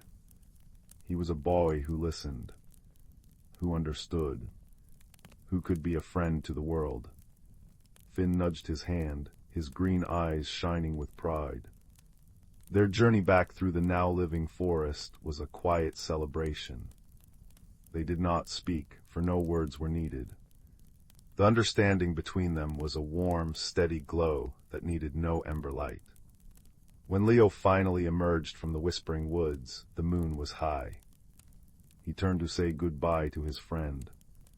Finn pressed his head against Leo's leg one last time, then turned and disappeared into the shadows between the trees, a creature of magic returning to his world. Leo walked back to his village, a different boy from the one who had left. He went straight to his grandmother's cottage. She was waiting by the fire, as if she had known he would return at this exact moment. He didn't need to say a word. He simply took the now-dark locket from his neck and placed it in her hand.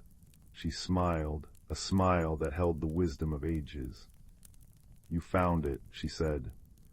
"I did," Leo replied, his voice steady and sure. "It was never about finding a thing. It was about finding a part of myself." His grandmother nodded, closing her fingers around the locket. "The light was always your own, my dear. The locket just helped you see it." That night, Leo slept a deep and dreamless sleep. He had journeyed into the unknown and found not a treasure, but a truth. He had discovered that the greatest magic is not in glowing lockets or talking foxes, though those are wonderful things. The greatest magic is a heart that is open, a hand that is offered in help, and the quiet, steady warmth of true friendship. And he carried that magic with him, a gentle, glowing ember in his soul, for the rest of his days. And so the fire crackles on, its warm light a promise against the night. The story is told, its magic lingering in the air like the scent of pine. May its warmth guide you, may its peace hold you, and may you journey into dreams knowing that the gentlest magic of all is already within you, waiting to glow. Sleep now. All is well. In a cozy cottage tucked away in a woodland glade, there lived a young rabbit named Hazel. She had always been content hopping amongst the ferns and wildflowers, her soft brown fur blending seamlessly with the earthy surroundings. Yet, deep within her heart, a flicker of curiosity burned, a yearning for something more. One dewy morning, as Hazel nibbled on a crisp dandelion leaf, a glimmering light caught her eye. She followed the ethereal glow to a clearing where a magnificent butterfly floated before her. Its wings were a kaleidoscope of vibrant hues, shimmering with an otherworldly radiance. "Greetings, young Hazel," the butterfly spoke in a melodious voice. "I am Zephyr, a guardian of transformation." Hazel's eyes widened in wonder. "A talking butterfly? This must be a dream." Zephyr fluttered closer, trailing stardust in her wake. "Dreams are the seeds of change, my dear. You have a great journey ahead, one that will test your courage and reshape your very being." Uncertainty flickered across Hazel's features. Change was a daunting concept, and she had always found solace in the familiar. "But I'm just a simple rabbit," she protested. "What journey could possibly await me?" With a warm chuckle, Zephyr replied, "The most wondrous transformations often begin with the smallest of seeds. Look within, and you will find a spark waiting to be fanned into a brilliant flame." Before Hazel could respond, a rustling came from the undergrowth, and two of her dearest friends emerged, Oakley the wise old oak tree, and Flutter the hummingbird. "Do not fear, little one," Oakley rumbled, his bark rough yet comforting. "We will be with you every step of the way." Flutter zipped excitedly around Hazel's head. "Oh, this is going to be such an adventure. You'll see. It will be simply dazzling." Reassured by her friend's presence, Hazel turned to Zephyr. "What must I do?" The butterfly's wings shimmered with magic. "Seek the enchanted grove, where the veil between worlds grows thin. There, you will undergo a transformation that will reveal your true self." With a deep breath, Hazel nodded. Though apprehensive, she knew this was a journey she must embark upon. And so, with Oakley and Flutter by her side, Hazel set off into the unknown, her paws treading paths she had never dared explore before. The forest seemed to come alive with each step, whispering secrets in the gentle whispers of the wind. After many twists and turns, they arrived at the Enchanted Grove, a vibrant meadow where moonbeams danced across a shimmering stream. Hazel gazed in awe at the ethereal beauty surrounding her. Suddenly, a warm glow emanated from within her, and she felt her body beginning to shift and change. Her fur transformed into downy feathers of the richest brown, and her paws melded into delicate wings. Oakley and Flutter watched in wonderment as their friend emerged from her cocoon, reborn as a magnificent owl. Hazel stretched her wings, reveling in her newfound form, and took to the skies with a joyous hoot. As she soared above the treetops, bathed in the soft moonlight, Hazel realized that the spark Zephyr had spoken of was her own inner strength and resilience. The journey had been one of self-discovery, revealing the beauty and grace that had been within her all along. With a grateful heart, Hazel descended to her friends, her eyes shining with wisdom. "Thank you," she said, her voice now a gentle coo. "Without your guidance and unwavering support, I may never have found the courage to spread my wings." Oakley and Flutter beamed with pride, for they knew that their friend had blossomed into her truest, most radiant self. From that day forth, Hazel took to the night skies, her keen eyes ever watchful for those in need of guidance. And whenever a fellow creature felt lost or uncertain, she would share the lessons she had learned. That change, though daunting, can be an opportunity for growth and transformation, and that true beauty lies not in physical form, but in the courage to embrace one's authentic self. The fire crackled softly in the hearth, casting dancing shadows on the walls that seemed to whisper secrets of their own. Outside, a gentle rain pattered against the window pane, a soothing rhythm perfect for a journey into dreamland. So snuggle down, little one, and let me tell you a tale woven from moonlight, moss, and the quiet courage found in unlikely places. It begins with a child named Finn, whose footsteps were often as soft as falling snow. Finn lived on the very edge of the village of Oakhaven, where the neat cobbled streets and friendly chatter gradually gave way to wild hedgerows and the deep, ancient silence of the whispering woods. Most villagers spoke of the woods with a mixture of awe and caution, telling tales of shifting paths and voices on the wind. Finn, however, felt a strange pull towards its shadowed depths. While other children raced and shouted in the village square, Finn would sit beneath the old hawthorn tree at the forest's edge, listening. Not just to the birdsong or the rustle of leaves, but to something deeper, older, a quiet hum beneath the surface of the world. Finn was known for being quiet, perhaps too quiet for some. Words often tangled on their tongue, fears felt too big to voice, and the bustling energy of the village could feel overwhelming. But in the presence of the ancient trees, Finn felt a different kind of understanding, a calm that settled the restless flutters inside.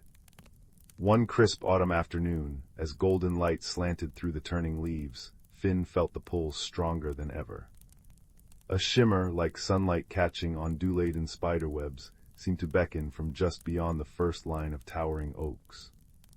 Taking a deep breath of the damp, earthy air, Finn stepped off the familiar path and into the embrace of the whispering woods. The change was immediate. The village sounds vanished, replaced by the deep hush of the forest floor, muffled by centuries of fallen leaves.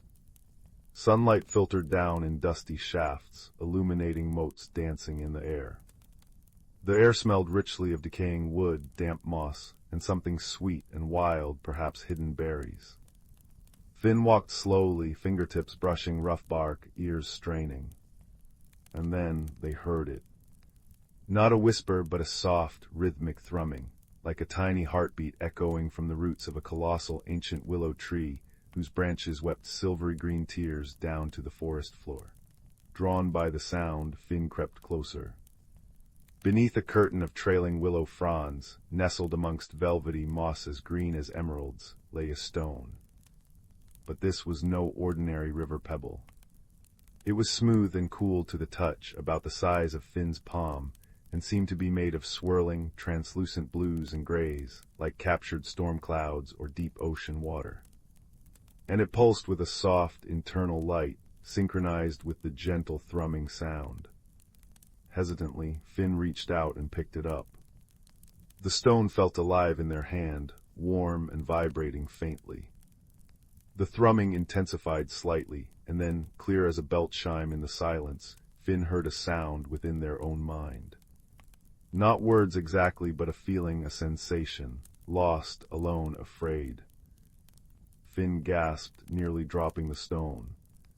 It wasn't speaking, it was feeling, and projecting that feeling directly into Finn's awareness. The stone radiated a profound, aching loneliness mixed with a deep-seated fear. Finn clutched it gently, instinctively wanting to soothe it.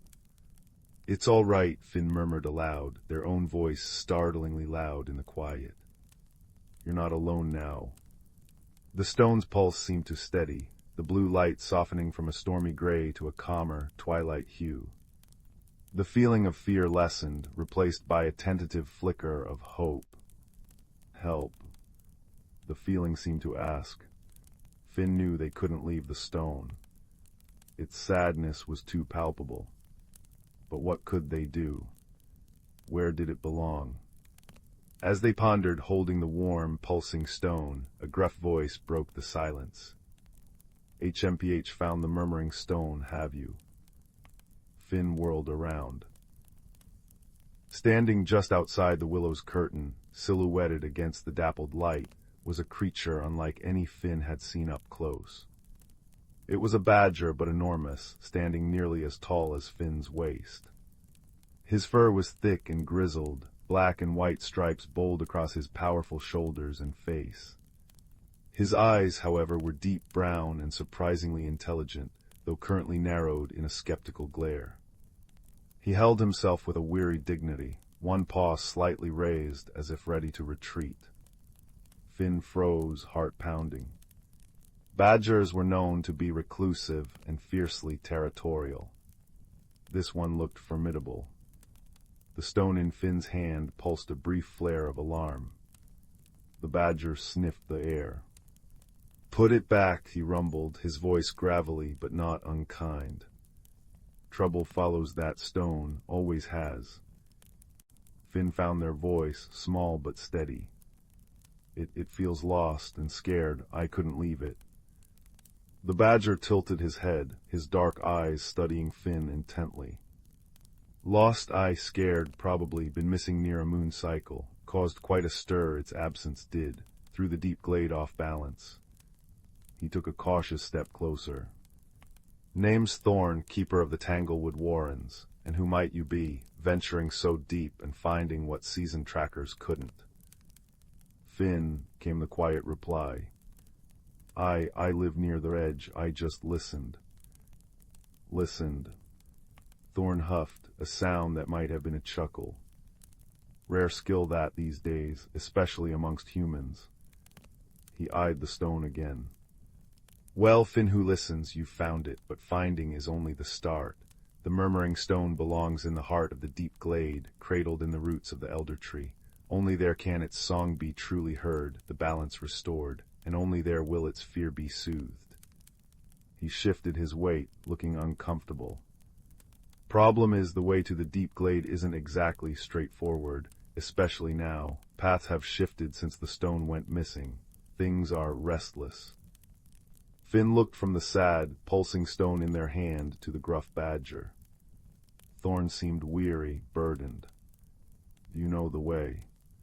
Finn asked softly. Thorn scratched behind his ear with a powerful hind leg. "Bits of it used to, but the woods are different without the stone's steady hum. The whispering gets confused, misleading." He sighed, a deep rumble from his chest. "Truth be told, young listener, I could use an extra pair of ears. Sharp ones. Mine aren't what they used to be. In the woods, they whisper tricks sometimes." He looked almost embarrassed to admit it. "And that stone, it seems to trust you. Might behave better for you than it would for a grumpy old badger." An unexpected warmth bloomed in Finn's chest. This gruff, intimidating creature was asking for their help. Because Finn listened. It was the first time their quiet nature felt like a strength, not a shortcoming. Finn looked down at the murmuring stone. It pulsed a soft, steady blue, the feeling of fear replaced by a quiet thrum of curiosity directed at Thorn. "Friend," it seemed to ask Finn. Finn nodded, meeting Thorn's gaze. "I'll help, we'll take it home." Thorn gave a curt nod, a flicker of relief in his deep eyes.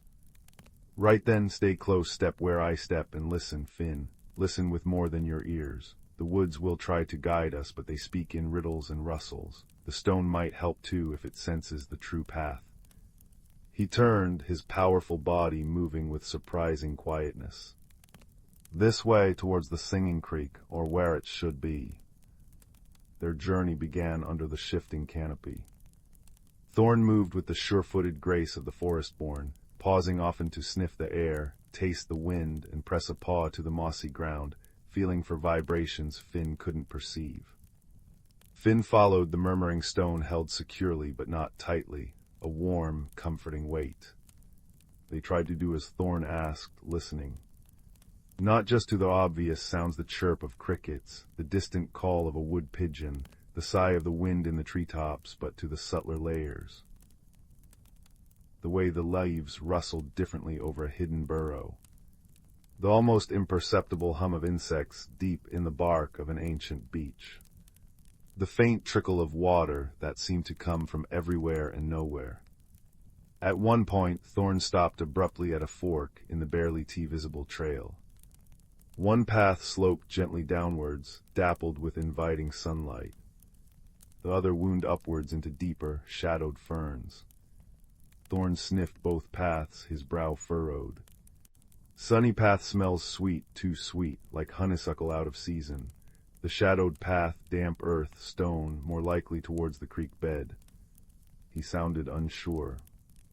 Finn closed their eyes, focusing. The sunny path did smell sweet, cloyingly so. But beneath it, Finn caught a faint, acrid tang, like something decaying. The shadowed path smelled cool and clean, like wet stone and ferns. And then the murmuring stone pulsed gently. A soft image formed in Finn's mind, not a picture, but a sensation. Cool, clear water running over smooth pebbles, accompanied by a feeling of rightness associated with the shadowed path. "The shadowed path," Finn whispered, opening their eyes. "The stone, it feels the water, the cool, clean water." Thorn looked sharply at Finn, then at the stone, then back at the shadowed path. He took a deep sniff, concentrating. "HMPH, you might be right, listener. My nose is full of that blasted false sweetness. Clever trick." He grunted, a sound that held a hint of newfound respect. "Lead on then, but carefully." The shadowed path was indeed damp and cool, winding between moss-covered boulders and giant ferns that brushed their shoulders. The air grew heavier, filled with the scent of damp earth and rich decay. Soon the sound of water grew clearer, not the gentle singing Thorn expected, but a frantic, gurgling rush. They emerged onto the bank of the Singing Creek, but it was a creek transformed. Instead of its usual clear, chuckling flow, the water was choked with fallen branches, leaves, and thick, choking weeds. It surged angrily against the blockage, its song distorted into a frustrated roar. On the opposite bank, watching the chaos with large, mournful eyes, stood a young roe deer, her flanks heaving as if she'd been trying to cross. "Great roots and burrows," Thorn muttered. "No wonder the woods are restless, the creek's song is strangled." He surveyed the blockage, a tangle of storm-felled branches and dense water reeds.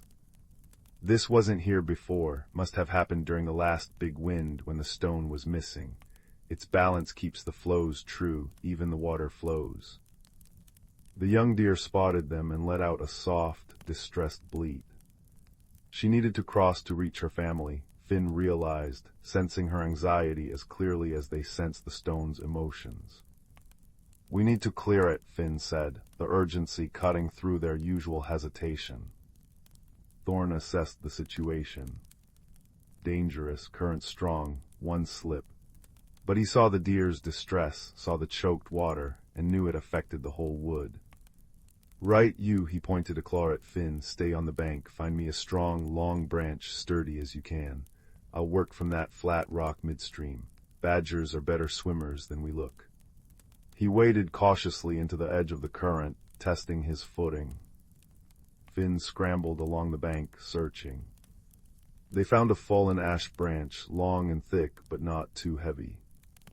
They dragged it to the water's edge near Thorn. The badger grabbed it with surprising strength. Now listen carefully. When I shove against the main tangle, you pull on that smaller branch poking out upstream. We need to loosen the whole mess, let the water do the rest. Ready? Finn nodded, gripping the smaller, slippery branch. Thorn braced his powerful body against the rock, took a deep breath, and pushed the thick ash branch with all his might against the central knot of debris. Finn pulled with all their strength on the upstream branch. For a moment, nothing happened. The water roared defiance. Finn's arms burned. Thorn grunted with effort. The murmuring stone pulsed warm against Finn's chest, not with fear now, but with fierce encouragement. Push. Pull. Suddenly, with a groan and a splintering crack, the central mass shifted. The upstream branch Finn was pulling on snapped free, sending them stumbling backwards. But the shift was enough.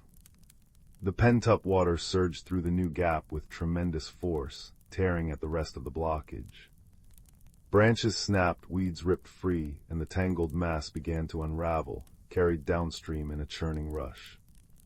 The roar of frustration subsided into the creek's familiar, joyous singing as clear water bubbled freely over the stones once more. Thorn hauled himself back onto the bank, dripping and panting, but his eyes gleamed. Well done, Finn, you've got a strong pull in you. He shook himself vigorously, sending droplets flying. The young deer didn't hesitate. With a graceful leap, she bounded across the newly cleared creek, pausing on the far bank to dip her head towards Finn and Thorn in clear thanks before disappearing into the ferns. A sense of profound relief washed over the little clearing. The air felt lighter, cleaner. Even the sunlight seemed brighter.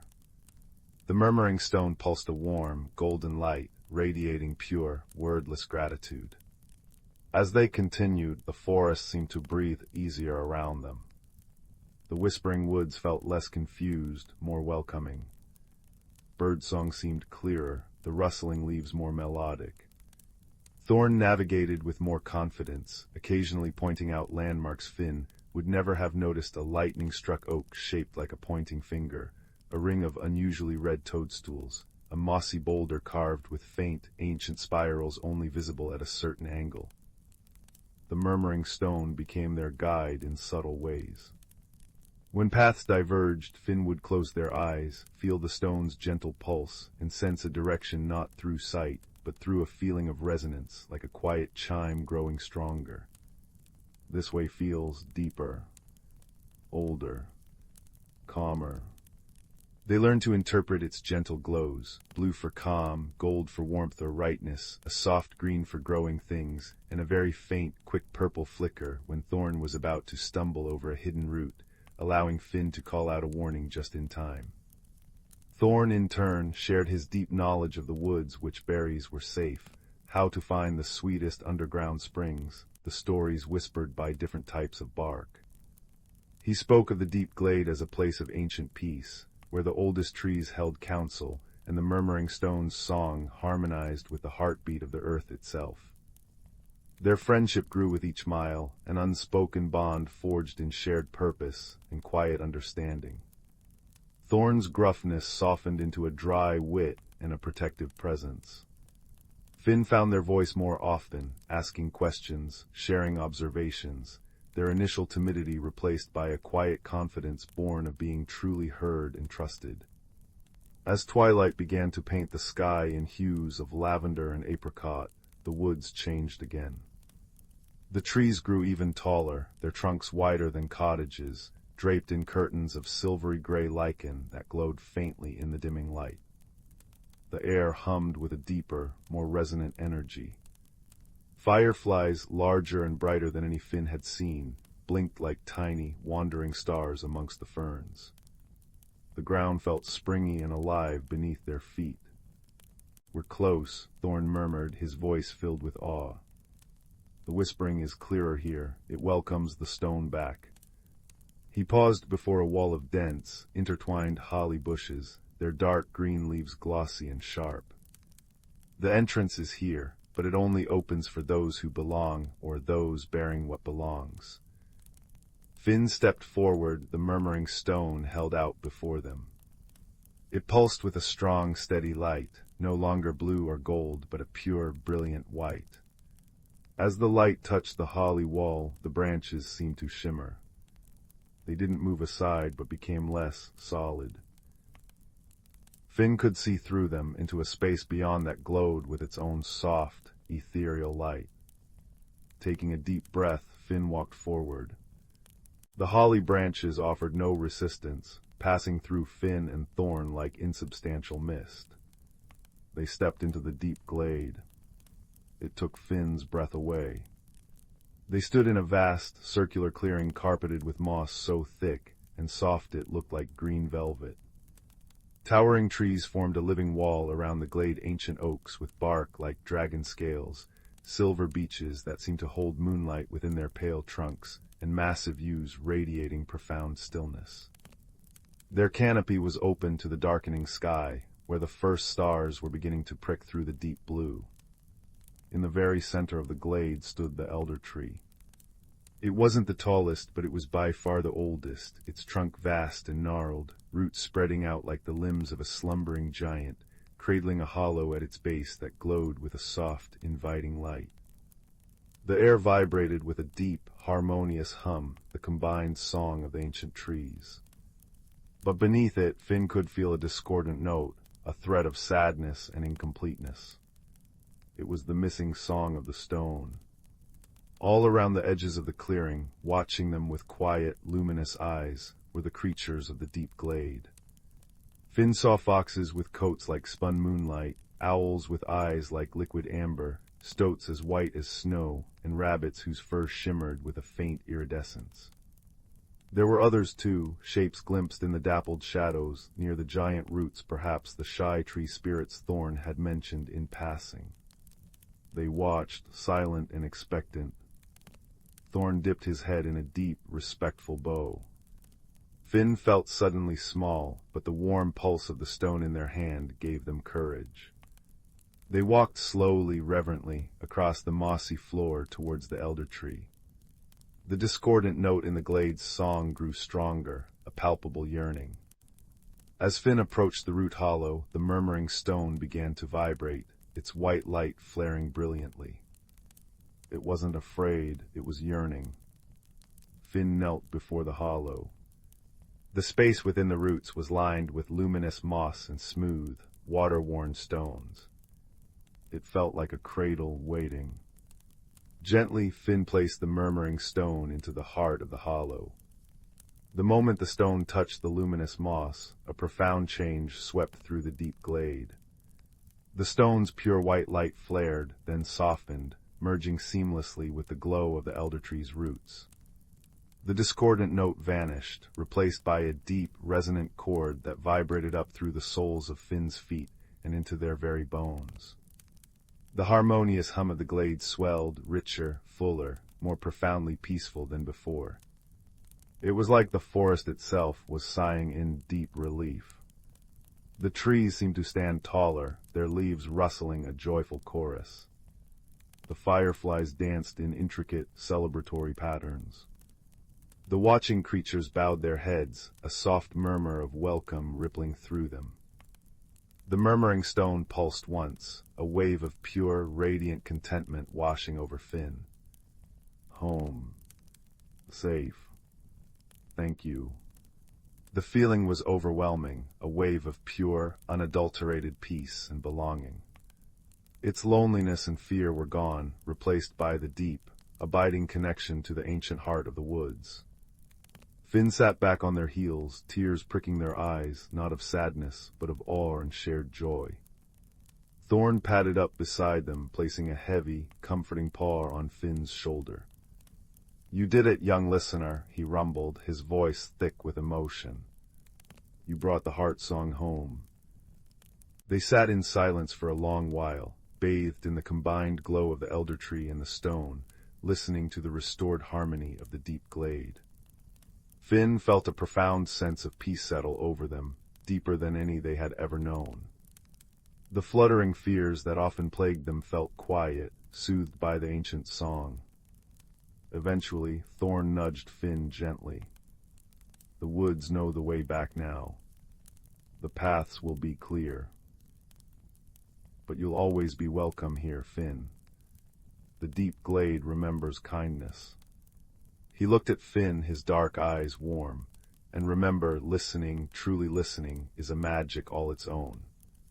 Stronger than noise, deeper than fear. The journey back through the whispering woods felt like moving through a familiar dream. The paths were clear and wide, bathed in bright moonlight that filtered through the leaves. The forest felt benevolent, protective. The rustling leaves seemed to murmur words of thanks and safe passage. Thorn walked beside Finn, his presence a solid comfort. The murmuring stone's song, now part of the forest's own heartbeat, seemed to follow them, a gentle hum beneath their feet. As they reached the edge of the woods, near Finn's hawthorn tree, dawn was just beginning to blush the eastern sky. Thorn stopped. "This is your path now, young listener. Mine lies deeper." He nudged Finn's hand with his nose. "Don't be a stranger to the wood's edge, and don't forget to listen. The world speaks in many ways." Finn knelt and, on an impulse born of deep gratitude, wrapped their arms gently around Thorn's thick neck. The badger stiffened for a second, then relaxed, giving a soft, rumbling purr deep in his chest. "Take care, Thorn, thank you." "Thank you, Finn," Thorn replied gruffly, but his eyes shone. "For listening, for helping an old badger remember the way." With a final nod, he turned and melted back into the shadows of the whispering woods, leaving Finn standing alone at the forest's edge. The village of Oakhaven was just beginning to stir. Smoke curled from chimneys, and the distant sound of a rooster crowed. Finn took a deep breath. The world looked the same, yet utterly different. The fluttering fears hadn't vanished entirely, but they felt smaller, manageable. Finn carried within them the deep peace of the deep glade, the echo of the murmuring stone's song, and the warm memory of Thorn's gruff friendship. They still preferred quiet, but now they understood its power. It wasn't about being small, it was about being open, receptive. It was a way of hearing the world's heart song, of finding hidden paths and forging bonds that defied expectation. Finn walked back towards the village, not with hurried steps, but with a quiet confidence. They paused beneath their hawthorn tree, listening. The wind rustled the leaves, carrying the distant song of the now clear creek, the chirp of waking birds, and beneath it all, faint but unmistakable, the deep, harmonious hum of the forest, whole once more. Finn smiled, a quiet, contented smile. They had ventured into the whispering unknown, helped heal a hidden heart, and found their own quiet strength reflected in the eyes of a gruff badger and the glow of a magical stone. The world was full of wonders, waiting for those willing to truly listen. And as the first rays of the sun warmed their face, Finn knew that bedtime stories weren't just tales. They were echoes of the magic that hummed just beneath the surface of the quiet world, waiting for a listening heart. The fire crackled softly, its warmth a gentle echo of the elder tree's glow, and the last embers pulsed like a contented heart, lulling you towards peaceful dreams filled with mossy glades, steadfast friends, and the comforting hum of a world restored. Sleep well, little listener. Sleep well. The fire crackled softly in the hearth, casting dancing shadows upon the walls as the evening settled into a deep, velvety blue outside the window. In a small cottage nestled at the edge of a sleepy village, young Leo sat by the warmth, his knees drawn up to his chin, feeling a familiar loneliness settle over him like a well-worn blanket. It wasn't that he was unhappy, not exactly. But there was an emptiness in his chest, a quiet space that seemed to echo whenever the wind whistled through the old oak tree outside his window. Leo's grandmother had often told him stories of the whispering woods that bordered their village, a place where the trees murmured secrets to those who listened closely, and where magic lingered in the dappled light. But Leo had never ventured beyond the first few familiar oaks. The woods felt too vast, too mysterious, and he was a boy who found comfort in the known, the creak of the cottage floorboards, the smell of baking bread, the steady rhythm of his own breath. But tonight felt different. Perhaps it was the way the firelight flickered, casting shapes that almost looked like beckoning hands. Or perhaps it was the small, smooth stone he had found earlier that day by the stream, a stone that, when he held it just so, seemed to glow with a soft, amber light from within, like a captured ember. He turned it over in his palm now, watching as the light pulsed gently, almost in time with the crackling of the fire. It was warm to the touch, and when he closed his fingers around it, he felt a faint hum, like a distant melody. "What are you?" he whispered to the stone. As if in answer, the glow brightened slightly, and for a moment Leo thought he heard a soft sigh, like the wind, but softer, kinder. He stood and walked to the window, peering out into the deepening twilight. The woods stood dark and silent, but the stone in his hand pulsed again, and this time it seemed to pull him gently toward the door. Something stirred in Leo's heart, a curiosity he hadn't felt in a long time. Pulling on his warmest cloak and tucking the glowing stone safely into his pocket, he slipped outside into the cool night air. The path into the whispering woods was faint, lit only by the sliver of moon overhead and the gentle glow from his pocket. With each step the world seemed to grow quieter, as if the very air was holding its breath. The rustle of leaves underfoot was soft, and the scent of damp earth and pine filled his senses. He could hear the distant hoot of an owl, the whisper of the wind through the branches, and beneath it all, a low, melodic hum that seemed to come from the stone itself. He walked for what felt like both moments and hours, until the familiar lights of the village had disappeared entirely behind him. The trees grew taller here, their branches weaving together into a canopy that should have blocked out the moonlight, and yet a soft, silvery light filtered through, illuminating a path that Leo felt certain hadn't been there before. And then he saw it, a faint, golden glow flickering between the trees ahead. It pulsed in time with the stone in his pocket, and as he drew closer, he realized it was a small, lantern-like orb, hovering just above the forest floor. It bobbed gently, as if waiting for him. "Hello," Leo called softly, his voice barely more than a breath. The orb brightened and drifted closer, and as it did, Leo saw that it wasn't a lantern at all, but a creature, a small, furry being with large, luminous eyes and wings that shimmered like moths' wings in the moonlight. It regarded him with a tilted head, and then let out a soft, chiming sound like tiny bells. "You can see me?" it asked, its voice like the rustle of autumn leaves. Leo nodded, too surprised to speak. The creature, a glimmerwing as Leo would later learn, drifted closer still. "You carry a heartstone," it chimed softly. "I haven't seen one in many seasons." Leo pulled the glowing stone from his pocket. I found it by the stream." The glimmerwing's eyes softened. "They are not found. They are given.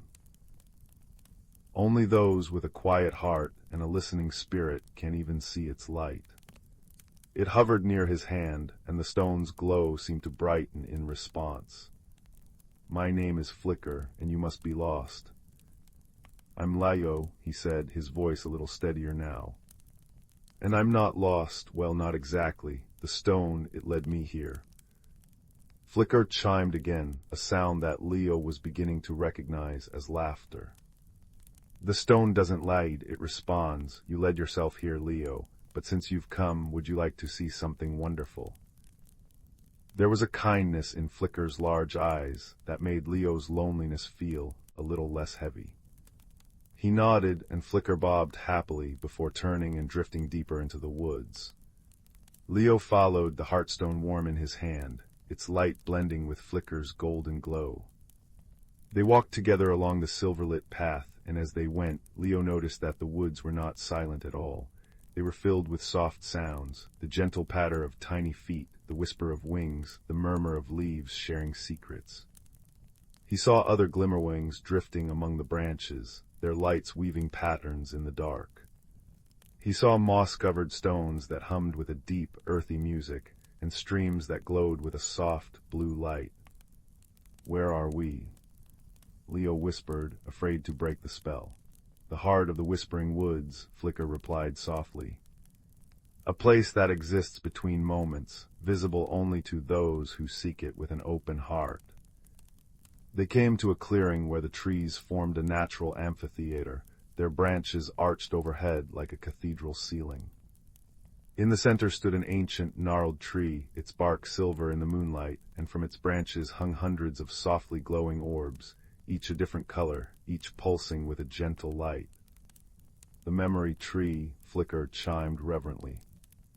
"Each light is a memory, a moment of kindness, a burst of laughter, a quiet truth. They glow brightest when shared." As they drew nearer, Leo felt a warmth spread through him, not just from the heartstone, but from the tree itself. It felt like being wrapped in a comforting embrace. He reached out and touched the bark, and as he did, one of the orbs detached itself and drifted down to hover before him. It glowed with a soft amber light, much like his stone. "Go on," Flicker encouraged gently. "Touch it." Leo reached out, his fingers brushing against the warm light. And suddenly, he wasn't in the clearing anymore. He was back in his grandmother's kitchen years ago. She was teaching him how to knead dough, her hands flour-dusted and gentle over his. He could smell the yeast and honey, feel the warmth of the oven, hear her soft humming. She looked down at him with eyes full of love. "Remember, Leo," she said, her voice as real as if she were standing beside him now. "The most important ingredients are patience and kindness. They make everything rise." The memory faded, and Leo found himself back in the clearing, tears prickling his eyes. The orb pulsed softly before drifting back to its branch. "She had a kind heart," Flicker chimed softly. "She visited here often." Leo looked at the glimmerwing, surprised. "You knew her." "All who carry heartstones are known to us," Flicker said. "They leave echoes of their kindness here, in the memory tree." For a long moment Leo stood in silence, the weight of his loneliness lifting slightly, replaced by a warmth that felt like understanding. He had been so focused on the empty space inside him that he had forgotten how to fill it, but here, in this hidden world, he remembered. Kindness. Connection. The simple act of sharing a moment with another. As if reading his thoughts, Flicker drifted closer. "The heartstone responds to what is already within you, Leo. It glows for those who have light to share, even if they've forgotten how to see it themselves."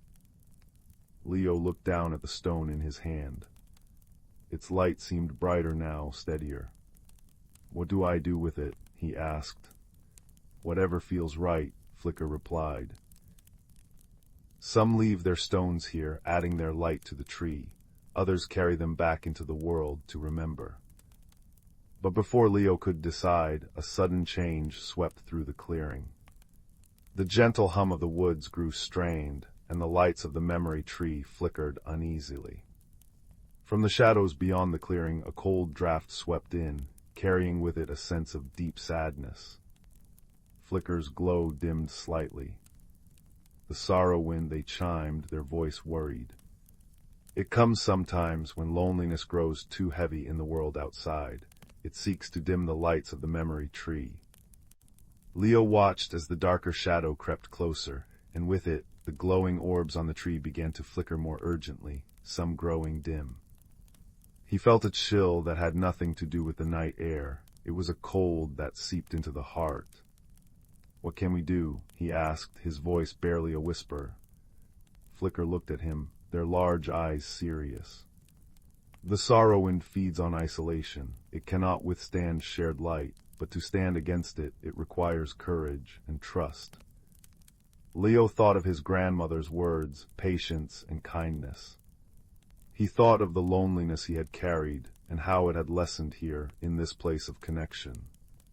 He looked at the heartstone in his hand, now glowing steadily, and then at Flicker, whose light, though dimmed, still held firm. Without another word, he walked toward the approaching shadow, holding the stone out before him. Its amber light pushed back against the darkness, creating a small circle of warmth around him. "You are not alone," he said to the shadow, his voice stronger now.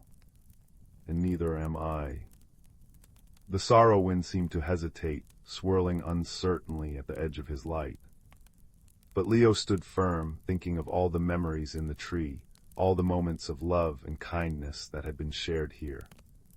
He thought of his grandmother, of Flicker, of the glimmerwings watching from the trees. And then he began to hum, the same tune his grandmother had hummed in the memory. It was a simple, gentle melody, one of warmth and home. As he hummed, the heartstone's glow brightened, spreading until it touched the nearest branches of the memory tree. One by one, the orbs there brightened in response, their lights joining with his. Flicker drifted to his side, and their chime joined his hum, adding a bell-like harmony. Then other glimmerwings joined, their lights brightening as they added their voices to the song. The moss-covered stones hummed their deep notes, the streams added their watery whisper, and even the leaves rustled in rhythm. Together they created a melody of light and sound that pushed back against the sorrow wind, not with force, but with warmth. The shadow wavered, thinning like mist in the morning sun, until finally it dissolved entirely, leaving behind only the gentle night and the steady glow of the memory tree. For a moment there was silence.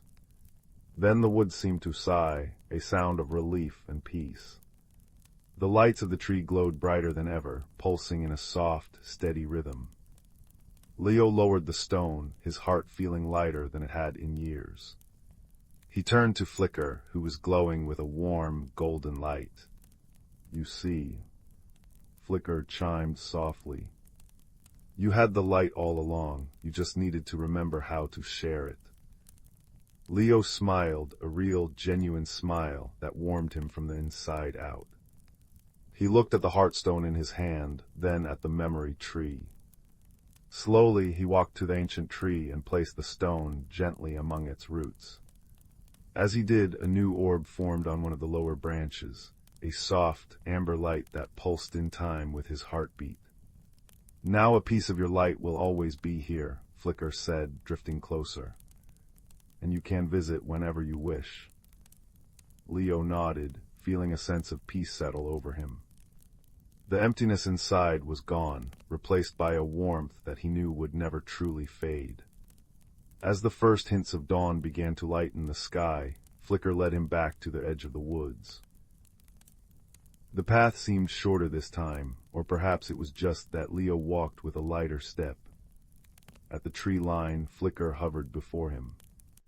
"Remember, Leo, the world is full of hidden light. Sometimes we just need to look for it, and sometimes we need to be it." Leo reached out, and Flicker brushed against his hand, their warmth lingering even after they drifted back into the woods. He walked back to his cottage as the sun began to rise, painting the sky in shades of pink and gold. The familiar creak of the door, the smell of home, it all felt the same and yet completely different. He had brought the warmth of the woods back with him. That day Leo baked bread, using his grandmother's recipe. He shared it with his neighbors, and as he did, he found himself listening more closely to their stories, offering a kind word, a smile. He noticed how their faces lit up, and how his own heart felt fuller with each connection. In the evenings, he would sometimes sit by the fire and look out at the whispering woods. They no longer seemed mysterious or lonely, they felt like a friend. And sometimes, if he looked very closely, he would see a soft, golden light flickering between the trees, and he would smile, knowing that he was never truly alone.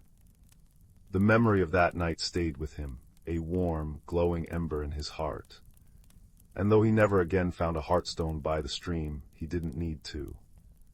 He had learned that the truest light comes not from stones or magic, but from the connections we make, the kindness we share, and the courage to be a light for others, even on the darkest nights. And so, as the fire crackled and the stars twinkled outside his window, Leo would close his eyes, feeling the warmth of friendship and the peace of knowing that somewhere in the whispering woods, a tree full of memories glowed softly, reminding all who sought it that they too carried a light within, steady, true, and always enough. In the quiet village of Glimmerbrook, nestled between whispering pines and a babbling brook that sang lullabies all through the night, there lived a young girl named Anya. Her cottage stood at the edge of the village, where the cobblestone path softened into mossy earth, and where the fireflies danced in patterns that seemed to tell stories of their own.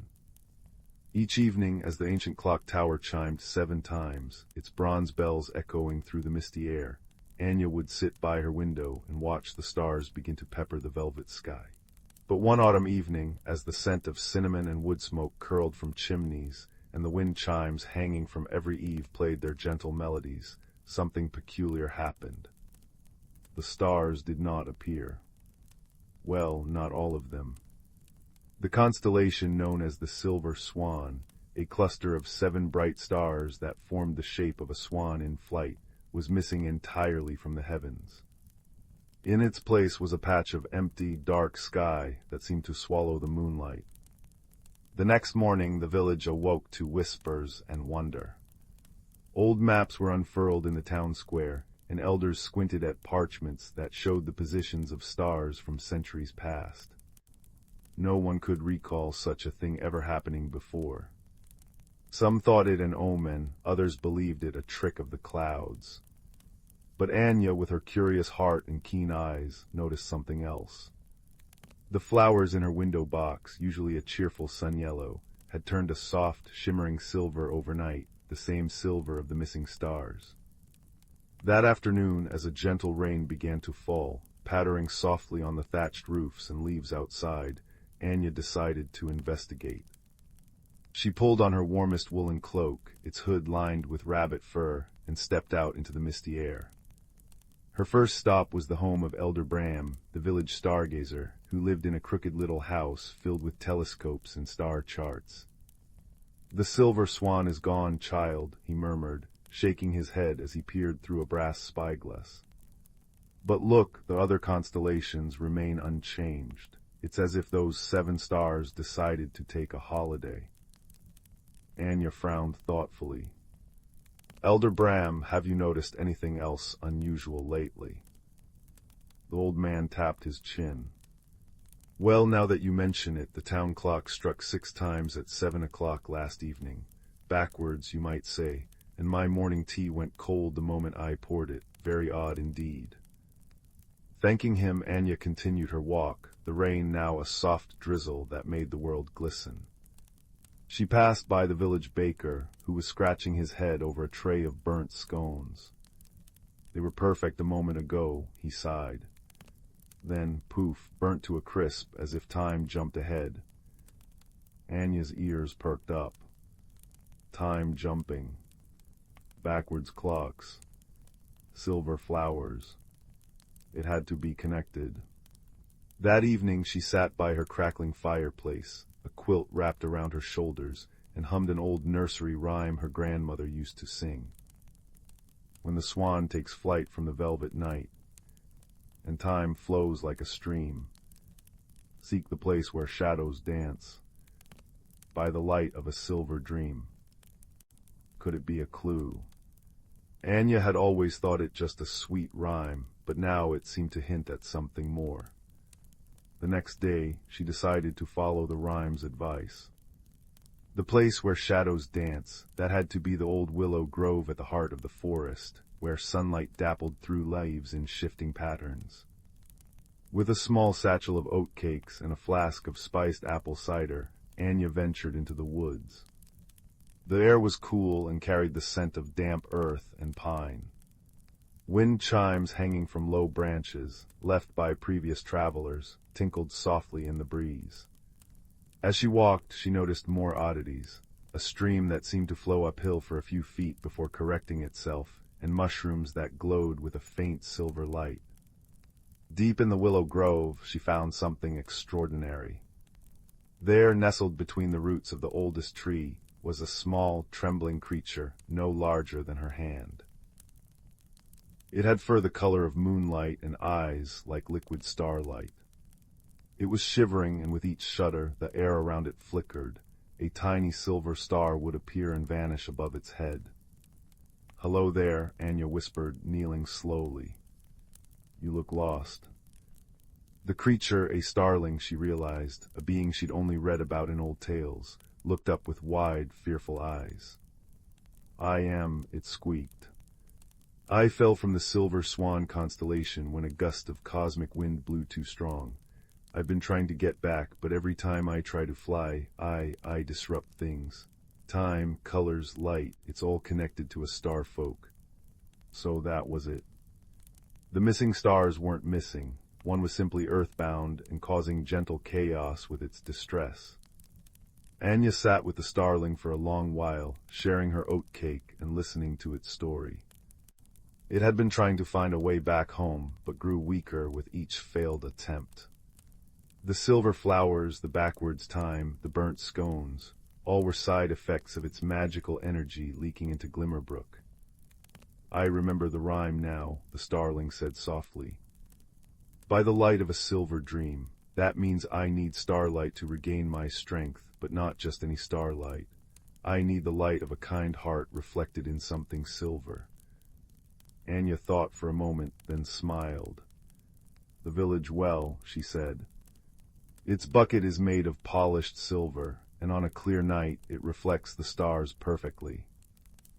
Carefully she carried the starling back to Glimmerbrook, where the villagers had gathered in the square, murmuring about the strange occurrences. When they saw Anya with the tiny celestial being, their fear turned to wonder. Together they devised a plan. As night fell, they polished the silver bucket until it shone like a mirror. They placed it by the well, right where the moonlight could catch it. Then one by one they held out lanterns, not to light the darkness, but to reflect their own warmth and kindness into the silver surface. The starling perched on the edge of the bucket, and as it gazed into the shimmering reflection, a pool of starlight and human kindness, it began to glow brighter and brighter. The silver flowers in Anya's window box lifted their faces, and all across the village, time righted itself with soft, whirring clicks. The clock tower chimed 7 times, perfectly in tune. Then, with a sound like a sigh of relief, the starling rose into the air, growing brighter and larger until it was a brilliant star once more. It soared upward, returning to its place in the constellation, and the silver swan was whole again, shining more brightly than ever before. The villagers cheered, not with loud shouts, but with soft laughter and embraces. They had faced a mystery not with fear, but with curiosity and empathy, and in doing so, they had helped a lost friend find its way home. That night, as Anya lay in her bed, listening to the gentle rain and the distant wind chimes, she looked out her window and smiled. The silver swan glowed peacefully in the sky, and the flowers in her window box had returned to their sunny yellow, though now at their centers there was a faint, permanent silver sparkle, a reminder of the night their kindness lit up the heavens. And as she drifted into dreams, she knew that some mysteries are not meant to frighten, but to bring us closer together, under the same sky, in the same gentle, starlit peace. Title: The Whisper of the Willow. In a quaint village nestled between rolling hills and the edge of a vast, whispering forest, lived a gentle young girl named Leora. Her days were filled with the hum of bees in the meadow, the scent of wildflowers on the breeze, and the comforting embrace of her grandmother's stories by nightfall. Leora's world was one of serene beauty, yet she harbored a yearning for something more, a spark of magic to ignite her heart's deepest dreams. The village was surrounded by legends of the enchanted forest, a place where the old trees told tales to those who would listen, and the streams sang lullabies to the moon. But the heart of these stories was the ancient Willow of Whispers, a tree said to hold the power to reveal one's true path in life. Many sought its wisdom, but few returned unchanged, for the forest had a way of showing each visitor not only who they were, but who they could become. Leora often wandered to the forest's edge, her fingers brushing the soft moss that clung to the trunks of the trees. Her grandmother's stories painted images in her mind, of brave explorers and wise creatures, but the Willow of Whispers remained an enigma, a mystery she longed to unravel. It was on one such day, with the sun dappling through the leaves and a gentle breeze rustling the branches, that Leora felt the forest calling to her more strongly than ever before. With a heart full of anticipation and a small satchel packed with essentials, bread, cheese, and her grandmother's knitted shawl, Leora stepped into the forest. The air was cool and filled with the earthy scent of pine and damp earth. As she ventured deeper, the trees seemed to lean closer, their boughs whispering secrets that only the forest knew. Leora felt a tingling at the back of her neck, a sensation both thrilling and comforting, as if the forest was welcoming her into its embrace. As the path wound deeper into the forest, Leora met a curious friend, a small, bright-eyed squirrel named Pip. His fur was a tawny gold, and he chittered merrily as he bounded from branch to branch beside her. "Where are you headed, young traveler?" Pip asked, his voice a soft, musical note in the forest's symphony. Leora smiled, her heart lightened by the squirrel's friendly demeanor. "I'm seeking the Willow of Whispers," she replied, her eyes alight with determination. Pip twitched his whiskers thoughtfully. "Ah, the willow," he said, nodding. "Many have sought its wisdom, but it is not easily found. The forest has a way of testing those who desire its secrets." "I am ready," Leora declared, her voice steady with resolve. "I believe the willow will guide me." With Pip scampering alongside her, Leora continued her journey. The forest was a tapestry of colors and sounds, each step revealing new wonders. Birds sang sweetly in the canopy above, their songs weaving through the leaves like a gentle lullaby. The sunlight danced across the forest floor, painting patterns of light and shadow that seemed to shift with every breath of wind. As they walked, Pip told Leora tales of the forest's inhabitants.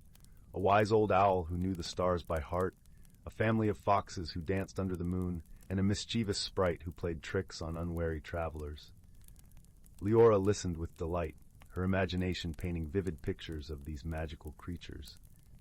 Yet, as the day wore on, the path grew more tangled and overgrown. Vines draped like curtains across their way, and the underbrush thickened, whispering against Leora's legs as she pushed forward. The air grew cooler, and the forest seemed to hold its breath, waiting. "Do not be discouraged," Pip chirped, sensing her unease. "Every journey worth taking has its trials." Leora nodded, brushing aside a strand of ivy.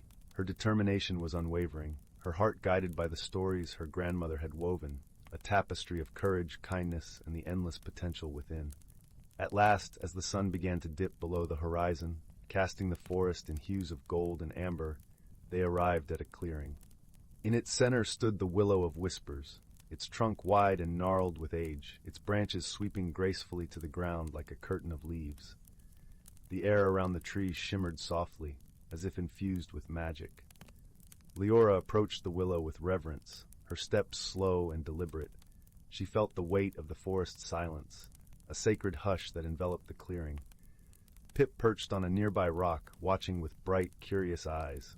With a deep breath, Leora reached out to touch the willow's bark, her fingers brushing against its rough, ancient surface. As her hand made contact, a gentle warmth spread through her, and she closed her eyes, allowing the magic to wash over her. In the stillness, Leora heard the whisper of the willow, a soft, melodic voice that seemed to come from the very heart of the tree. It spoke not in words, but in feelings and images, a tapestry of memories and dreams.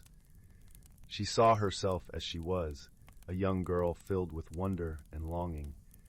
But she also saw glimpses of what could be, a future shaped by choices and courage, by kindness and discovery. The willow showed her paths that twisted and turned, each leading to a different version of herself. As the visions faded, Leora opened her eyes, her heart brimming with understanding. The willow had not given her clear answers, but it had shown her the possibilities, the power of choice, and the strength within her to forge her own path. Pip hopped to her side, his eyes gleaming with approval. "You have the heart of a true adventurer," he said, his voice full of warmth. Leora smiled, her heart light with newfound clarity. "I see now," she said softly. "The journey is as important as the destination. It's not just about finding answers, but about discovering who you are along the way." With the willow's wisdom nestled in her heart, Leora and Pip began their journey back through the forest. The path seemed brighter now, the forest's secrets a little less mysterious. As they walked, Leora felt a deep sense of peace, knowing that she was not alone, that the forest, with its whispers and wonders, would always be there to guide her. As they emerged from the trees, the village lay before them, bathed in the soft glow of dusk. The familiar sense of home wrapped around Leora like a comforting embrace, and she knew that she was forever changed by her journey. Her grandmother greeted her with a knowing smile, her eyes twinkling with the wisdom of 1,000 stories. Leora embraced her, feeling the warmth of love and belonging. That night, as she lay beneath the stars, Leora closed her eyes and listened to the forest's lullaby, her heart full of gratitude and dreams yet to be realized. The willow of whispers had shown her the way, but it was her journey to walk, her story to write. And so, with the gentle rustle of leaves and the soft murmur of the night, Leora drifted into a peaceful sleep, her dreams filled with the magic of the forest and the endless possibilities of tomorrow. The attic smelled of dust and forgotten summers, a scent like dried roses and old paper. Moonlight filtered through the small, grimy window, painting silver stripes across stacked trunks and shrouded furniture. Sam, bundled in a thick, cable-knit sweater against the chill, wasn't looking for anything specific. Grandad had mentioned an old box of holiday decorations, and with Christmas approaching, curiosity had drawn Sam upwards into the quiet, shadowed space. Behind a leaning stack of hatboxes, Sam found it. Not a box of baubles, but a single object wrapped in faded blue velvet. Unfolding the soft fabric revealed a snow globe unlike any other. The base was dark, polished wood, cool to the touch. Inside, resting on a bed of impossibly fine, glittering white sand, stood a miniature forest of frosted silver birch trees. At its center, catching the moonlight in its glass curve, stood a tiny, perfect ice palace, its spires delicate as spun sugar. But the most astonishing thing was the snow itself. It wasn't still. Tiny flakes swirled in a perpetual, gentle dance within the glass sphere, catching the light like miniature diamonds. It felt alive. Sam cradled it carefully, the glass cool against their palms. Peering closer, breath fogging the surface, Sam gasped. Deep within the miniature forest, a flicker of movement. A small, impossibly white creature with ears like snowdrifts darted between the trees. A snow hare. But it seemed more. Its eyes, when it paused for a fleeting second, glowed with a soft, intelligent light. As Sam watched, mesmerized, the swirling snow seemed to coalesce, forming a path leading deeper into the tiny woods towards the distant ice palace. A strange sense of invitation, a silent whisper on the edge of hearing, filled the quiet attic. Come see. That night, Sam placed the globe on the bedside table. Sleep was elusive. The swirling snow seemed to beckon, its motion hypnotic. When sleep finally came, it wasn't restful. Sam dreamed of vast, silent forests blanketed in deep snow, of biting cold that somehow didn't feel harsh, and of a feeling of profound loss, like a beautiful song fading away. And always watching from the edges of the dream, the luminous eyes of the snow hare. Morning dawned gray and frosty. Sam couldn't stop thinking about the globe. Throughout breakfast, homework, and helping Granddad in the garden, the image of the tiny, dancing snow and the watchful hare filled Sam's thoughts. That afternoon, back in the quiet sanctuary of their room, Sam picked up the globe again. Holding it close, Sam focused on the swirling snow, on the tiny palace, on the feeling of the dream. The world seemed to narrow, the sounds of the house fading. The glass felt colder, vibrating faintly. The swirling snow intensified, becoming a blizzard within the globe, obscuring the trees, the palace, everything except that feeling of invitation, now urgent, pulsing like a heartbeat against Sam's palms. Then, with a sound like a sigh and a chime of breaking ice, the room dissolved. Sam wasn't in the bedroom anymore. Sam stood knee-deep in snow so pure and white it seemed to glow from within.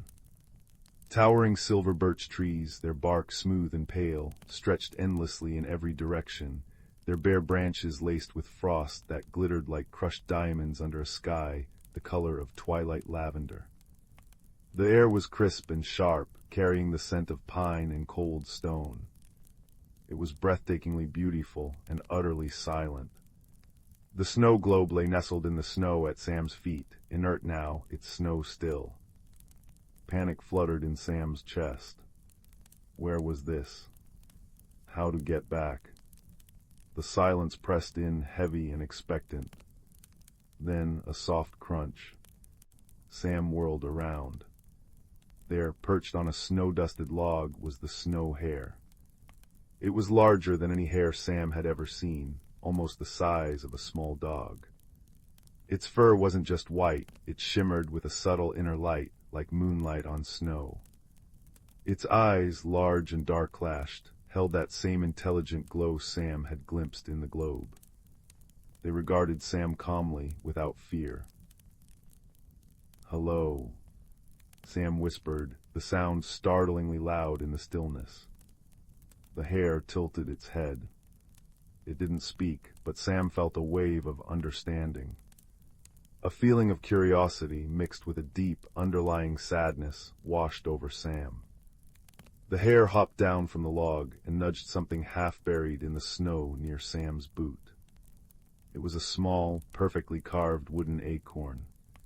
Sam picked it up. It felt warm and strangely comforting. "Follow," the feeling seemed to whisper, emanating from the hare. It turned and began hopping through the trees, pausing occasionally to look back, its luminous eyes urging Sam on.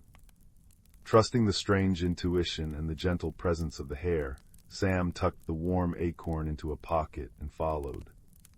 They walked for what felt like hours, though the lavender twilight sky never changed. The forest was a wonderland. Frost flowers bloomed on frozen streams, their petals crystalline and intricate. Strange, glowing mosses clung to rocks, casting soft pools of blue and green light. Snowflakes, each one a unique masterpiece, drifted down, landing silently. Yet beneath the beauty, Sam began to sense what the hare carried, a deep melancholy. Patches of the forest looked faded. Trees seemed less substantial, their frost duller. The air felt thinner in places, the silence more profound, less peaceful, more like emptiness. The vibrant glow of the mosses dimmed in certain clearings. Something was wrong. The magic was draining away. The hare led Sam to a clearing dominated by a colossal, ancient oak tree, its trunk gnarled and blackened, stark against the white. Unlike the silver birches, it radiated a sense of immense age and profound sorrow. At its base, partially covered by snow, lay scattered fragments of what looked like carved ice, a broken archway, a shattered column. This, Sam understood with a pang, was once a gateway, a place of power. Now it was ruined. The hare sat beside the fragments, its head bowed, radiating grief. Images flickered in Sam's mind, vibrant gatherings under the twilight sky, music like wind chimes, laughter like falling snow, creatures of frost and starlight dancing where now only emptiness reigned. This was the heart of the fading. Why? Sam projected the thought, focusing on the hare. The hare lifted its head. An image formed in Sam's mind, a magnificent stag, its antlers like branches of ice, crowned with starlight. The stag of solstice, the guardian spirit whose presence anchored the magic of this hidden world, the winter sanctum. Another image, the stag growing weary, its light dimming, seeking solitude deep within the ice palace, the very heart of the sanctum. And then a final chilling image, a creeping shadow, formless and cold, seeping from the cracks in the ruined gateway, drawn to the stag's fading light, feeding on it, accelerating the decay. The shadow wasn't malicious, the hare conveyed, but a consequence of the broken gateway and the guardian's withdrawal of void-seeking energy. Without the stag's light to sustain the magic and repel their encroaching emptiness, the winter sanctum was dying. The hare nudged the snow globe which Sam still carried. An image of the tiny ice palace within it shimmered. Help. Heart. Light. The plea was clear. The stag needed to be reminded, reconnected to the world it guarded.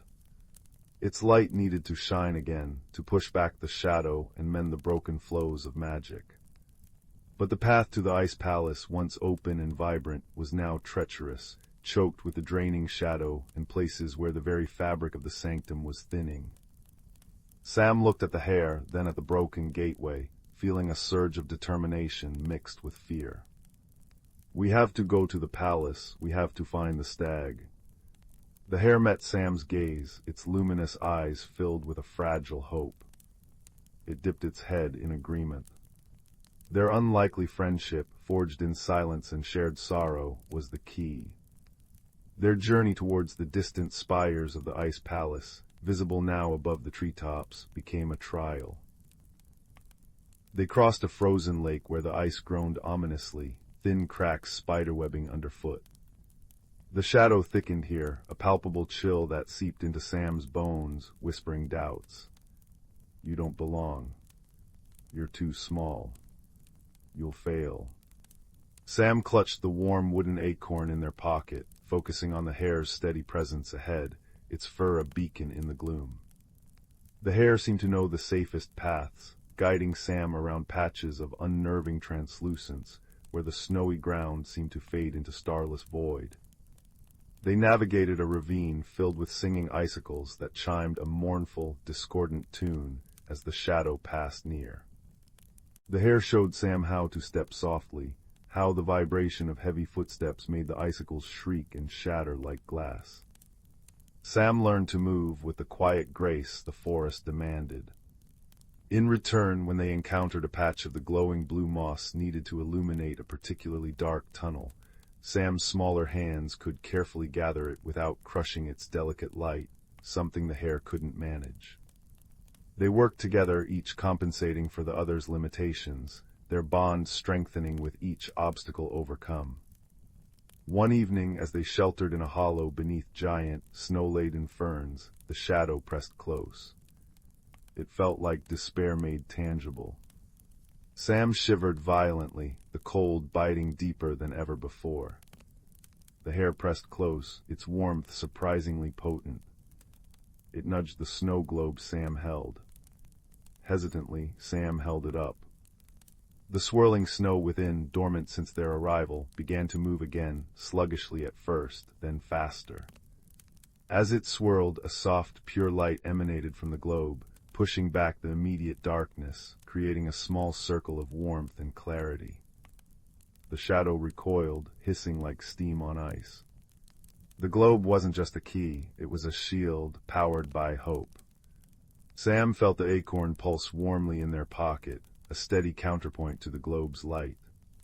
Finally, after what felt like days within the timeless twilight, they stood before the ice palace.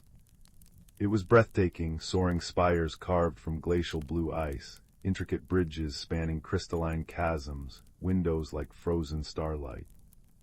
But it was also silent and felt empty. A sense of profound isolation radiated from it. The grand entrance gates, made of interlocking ice crystals, stood slightly ajar. The shadow seemed thicker here, clinging to the palace walls like frost, dimming its inherent luminescence. Inside, the palace was a marvel of frozen architecture. Halls glittered with icy chandeliers, frozen waterfalls cascaded down walls, and rooms held sculptures of ice so lifelike they seemed ready to move. Yet an oppressive silence hung heavy. They found the stag in the highest chamber, a vast observatory with a ceiling open to the twilight sky. He stood by a great frozen window, looking out not at the dying forest, but into the infinite, cold stars. His form was magnificent, powerful shoulders, antlers that seemed to hold constellations, but his light was dim, flickering weakly. The magnificent silver-blue fur looked dull, almost gray. A deep weariness, a sadness that had settled into his bones, radiated from him. The draining shadow coiled lazily around the base of his dais, pulsing faintly as it siphoned the remnants of his energy. The stag didn't turn as they entered. A wave of such profound loneliness and resignation washed over Sam that tears stung their eyes. The hare bounded forward, stopping a respectful distance away, radiating urgency and concern. It sent waves of feeling, images of the fading birches, the dimming mosses, the silent clearings where laughter once rang. The stag slowly turned his great head. His eyes, deep pools of ancient sky, held infinite sorrow. Why come? The thought echoed in the chamber, heavy with grief. The gateway is broken. The connection severed. My light fades. The sanctum fades. It is the way of things. He spoke of the ruined gateway, a place of communion not just with other hidden realms, but with the joy of the season it represented. Its destruction had cut him off from the source of renewal, the shared spirit of wonder and warmth that sustained him. He had retreated, believing his purpose lost, his light no longer needed, consumed by grief for what was broken. Sam stepped forward, heart pounding. Holding up the snow globe, Sam focused all their will, all the warmth of the wooden acorn, all the hope kindled by the journey and the hare's friendship. The snow inside swirled violently, blazing with a pure white light that filled the chamber, pushing the shadow back into the corners with a hiss. Sam projected feelings, not words, the crunch of snow underfoot, the scent of pine, the laughter-like chime of falling icicles before they became mournful. Sam showed the stag the hare's luminous eyes filled with hope, the delicate frost flowers, the determined glow of the moss they had gathered.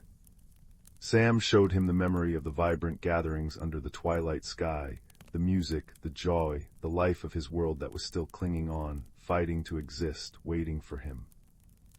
See. Sam thought with all their might, pouring the warmth of the acorn and the light of the globe into the projection. It's still beautiful. It still needs you. It still lives. The broken gateway took the old connection, but you are the heart. Your light is the magic. Don't let the shadow win because of sorrow. We found you. We believe. The stag stared at the glowing globe, then at Sam's earnest face, then at the snow hare, radiating unwavering loyalty. A tremor went through his massive frame. The dim light within him flickered, then steadied. It grew slowly at first, pushing back the gloom in the chamber. The sorrow in his eyes didn't vanish, but it was joined by something else, a dawning recognition, a spark of the old purpose, rekindled. He lowered his great head, his breath a plume of frost that shimmered with tiny rainbows in the light from the globe. You see, the stag's thought resonated, quieter now, filled with wonder. You crossed the thinning veil for us. The snow hare bounded closer, nuzzling the stag's massive foreleg. Hope, it radiated simply. Friendship. The stag closed his eyes. When he opened them, the deep pools of sky blazed with renewed light, a brilliant silver blue that banished the last clinging tendrils of shadow from the chamber. He threw back his magnificent head and let out a sound that was neither a roar nor a bellow, but a deep, resonant chime that echoed through the frozen palace like 100 crystal bells. The sound vibrated through the ice, through the air, through Sam's very bones. Outside the palace, visible through the great window, their effect was immediate. The fading patches of forest seemed to solidify, their colors deepening. The frost on the birches glittered fiercely.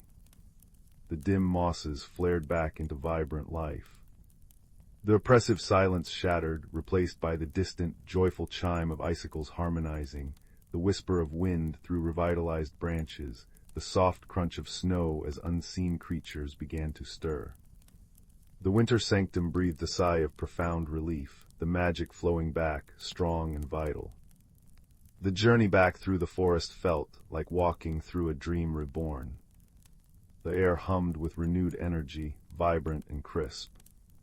Creatures Sam hadn't seen before emerged, tiny ice sprites skating on frozen ponds, owl-like beings with feathers of frost watching curiously from branches, even a lumbering, friendly creature made of packed snow who offered them a ride partway.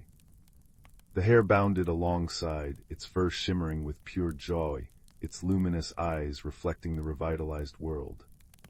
They reached the ruined gateway clearing. The ancient oak still stood, but the air around it crackled with potential. The stag was already there, his presence immense and calming, his light bathing the broken fragments of ice. He lowered his head towards Sam and the hare. The gateway is broken, he thought, but the connection you forged, it is a new kind of bridge. Stronger, perhaps. Built on courage, kindness, and shared hope. The sanctum is healed. The shadow is banished for now. He looked at Sam. You carry a piece of this world within you now, and it carries a piece of you. He touched his great muzzle to the snow globe Sam held. A pulse of pure, silver light flowed from him into the glass sphere. The miniature ice palace within glowed with an inner radiance. The swirling snow sparkled with renewed intensity. This is your key and your reminder. The sanctum sleeps now, healing fully. But it will always be there, just beyond the veil of frost on your window pane, in the heart of a snowflake, in the quiet magic of winter's hush. Guard its memory. The stag turned his gaze to the hare. A deep understanding passed between them, a bond reforged. The hare dipped its head, then looked at Sam. It hopped forward and gently nudged Sam's hand, holding the globe. Time to go home. Sam understood. The adventure was over, but the magic wasn't lost.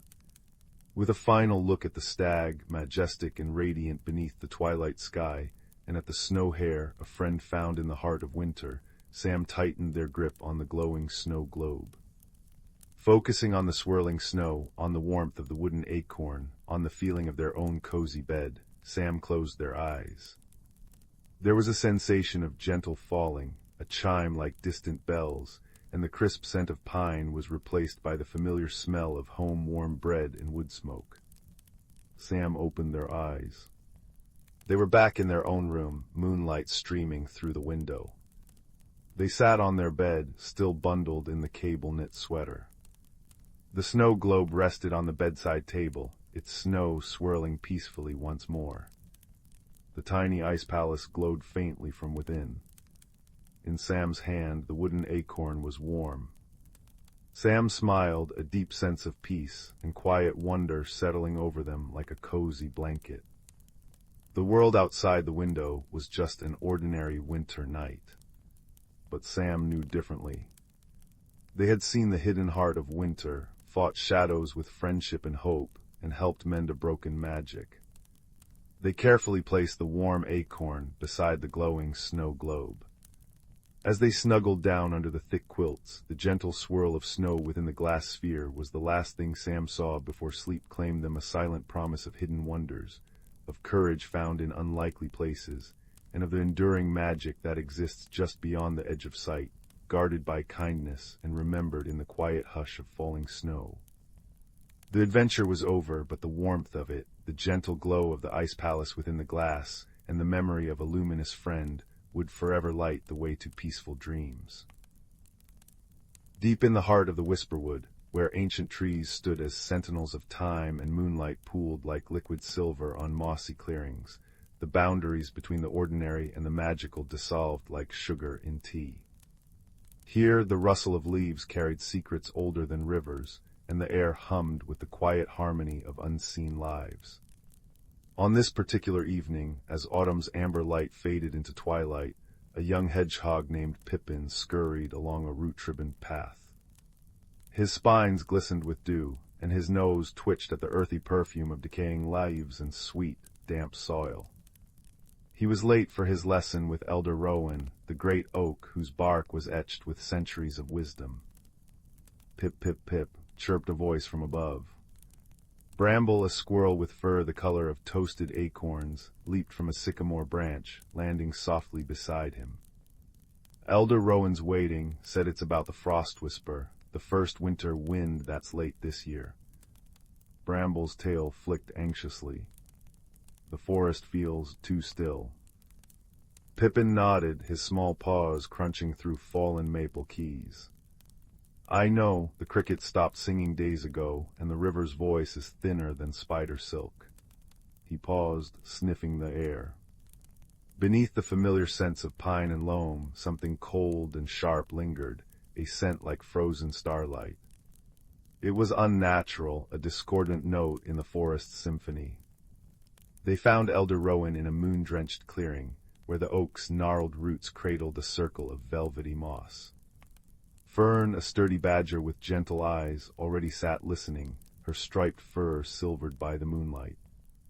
The great oak's voice rumbled like stones tumbling in a distant brook.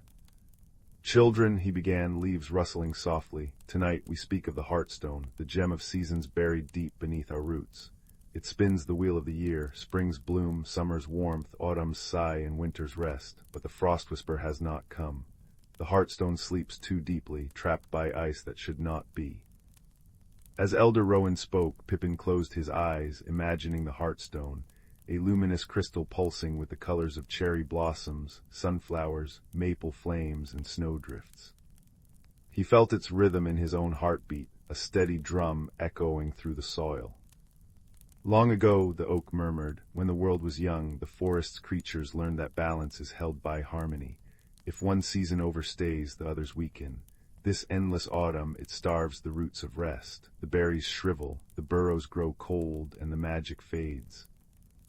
Suddenly, a shiver ran through the earth. Frost flowers bloomed across the moss, sparkling like shattered glass. The air grew biting, and the moon's glow dimmed as if veiled. The ice spreads, Fern whispered, her breath misting. It's reaching for the heartstone.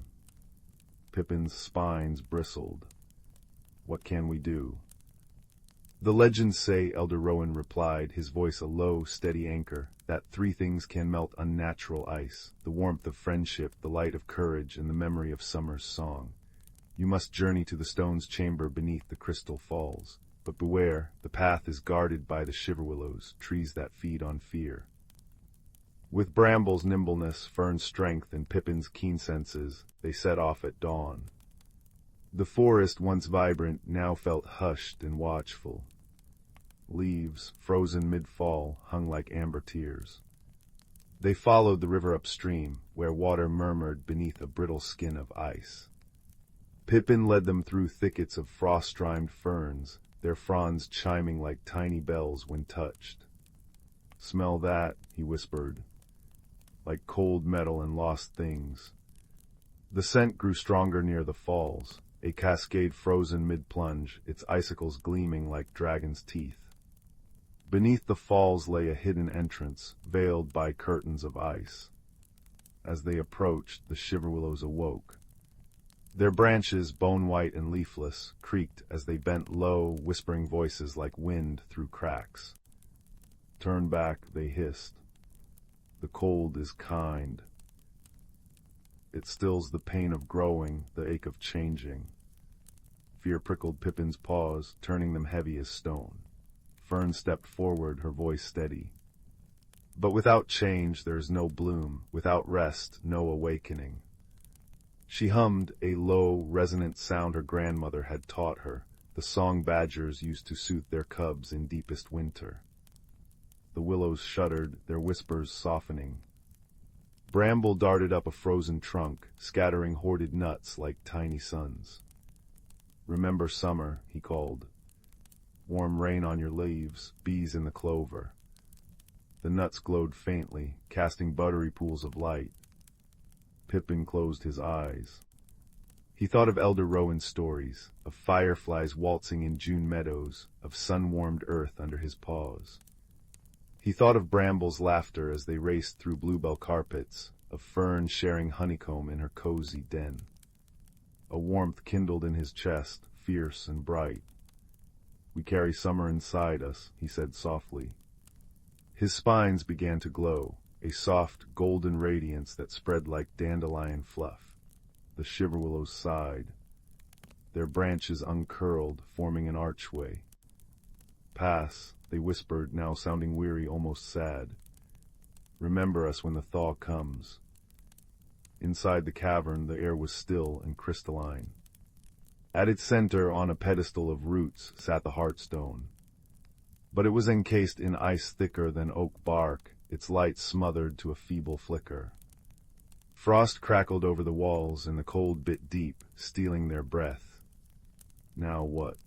Bramble chattered, his fur frosted white. "The legends spoke of a song," Fern said. "But how do we sing for summer?" Pippin touched the ice. It burned with cold, but beneath it he felt the Heartstone's faint pulse, a memory of heat. "Together," he whispered, like Elder Rowan said.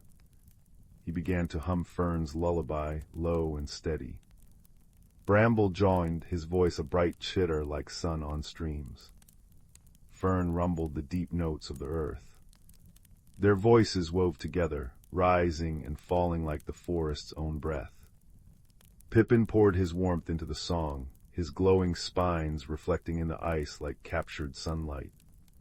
Slowly the ice wept. Drips became trickles, then streams.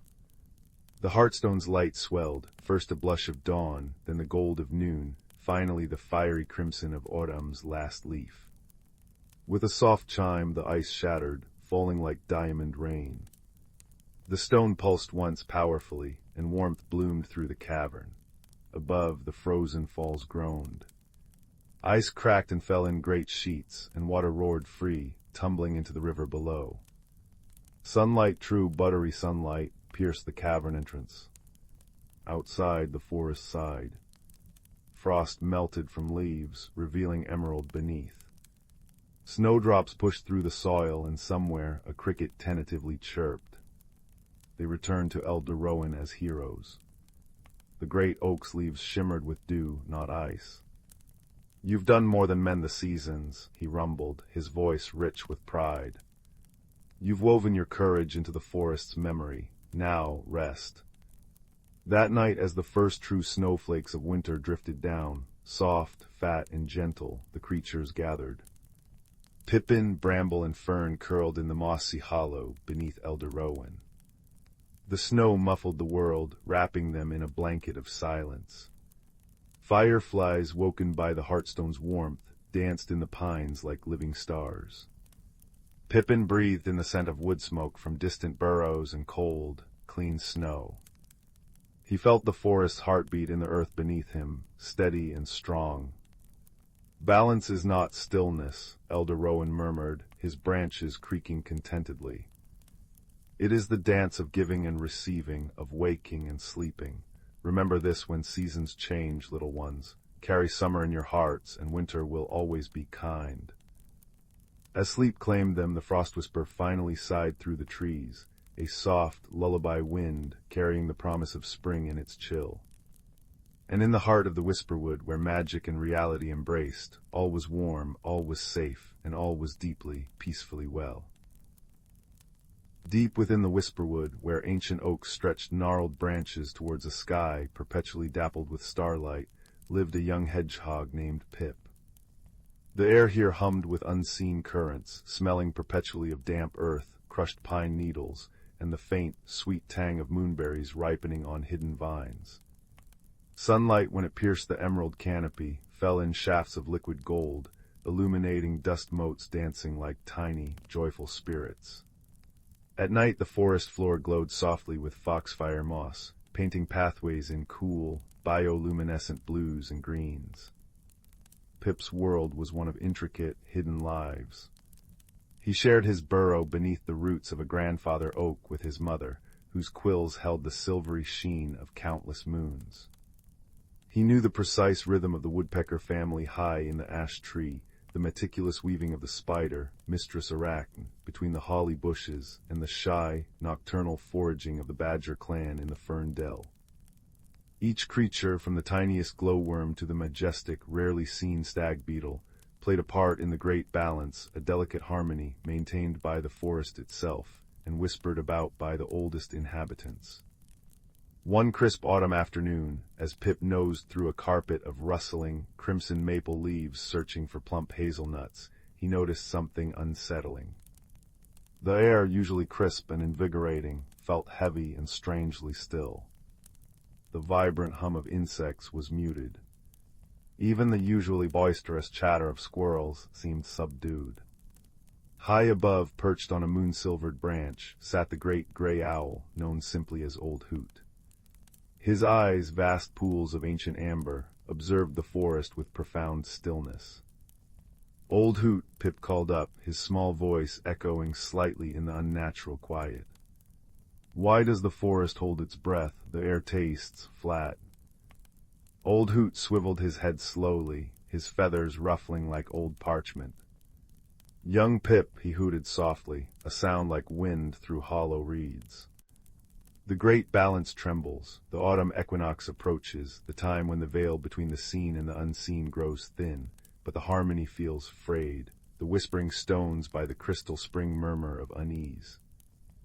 The whispering stones. Pip had heard tales of them, three smooth, moss-covered boulders nestled near the heart of the forest, where the clearest water bubbled from the earth. They were said to be the forest's memory, resonating with its deepest rhythms. A tremor of both fear and excitement ran down Pip's spines. "What troubles the stones, Old Hoot?" "A dissonance," the owl replied, his voice grave. "A shift in the ancient patterns, the magic that ties leaf fall to frost, berry ripening to starlight is faltering. If the equinox arrives and the balance is not restored, the magic woven into the whisperwood might unravel. The gentle rains could turn harsh, the protective mists might vanish, and the deep, nourishing sleep of winter, it might not come." Pip's heart clenched. Without winter's deep sleep, the forest couldn't renew itself. The thought of brittle, lifeless trees and silent, hungry creatures filled him with dread. "What can we do?" "Seek the Wisdom Keeper," Old Hoot advised. "Follow the scent of frost-kissed ferns and the sound of water laughing over smooth pebbles. She dwells where the oldest magic gathers." The Wisdom Keeper. Pip knew only legends, an ageless creature, guardian of the forest's deepest lore. He took a deep breath, the scent of decaying leaves and distant frost suddenly sharp in his nostrils. He had to find her. Gathering his courage, Pip bid Old Hoot farewell and set off, his tiny claws crunching softly on the deepening leaf litter. His journey led him deeper into the whisperwood than he had ever ventured. He followed a rivulet that chuckled over polished stones, its water icy cold and tasting faintly of minerals. He passed groves where trees seemed to lean together, sharing secrets in rustling sighs. He saw wonders, mushrooms that pulsed with soft internal light, patches of moss that shimmered like scattered emeralds, and once a fleeting glimpse of a creature woven from dappled sunlight and shadow that vanished like smoke. The air grew colder, carrying the clean, sharp scent of approaching frost.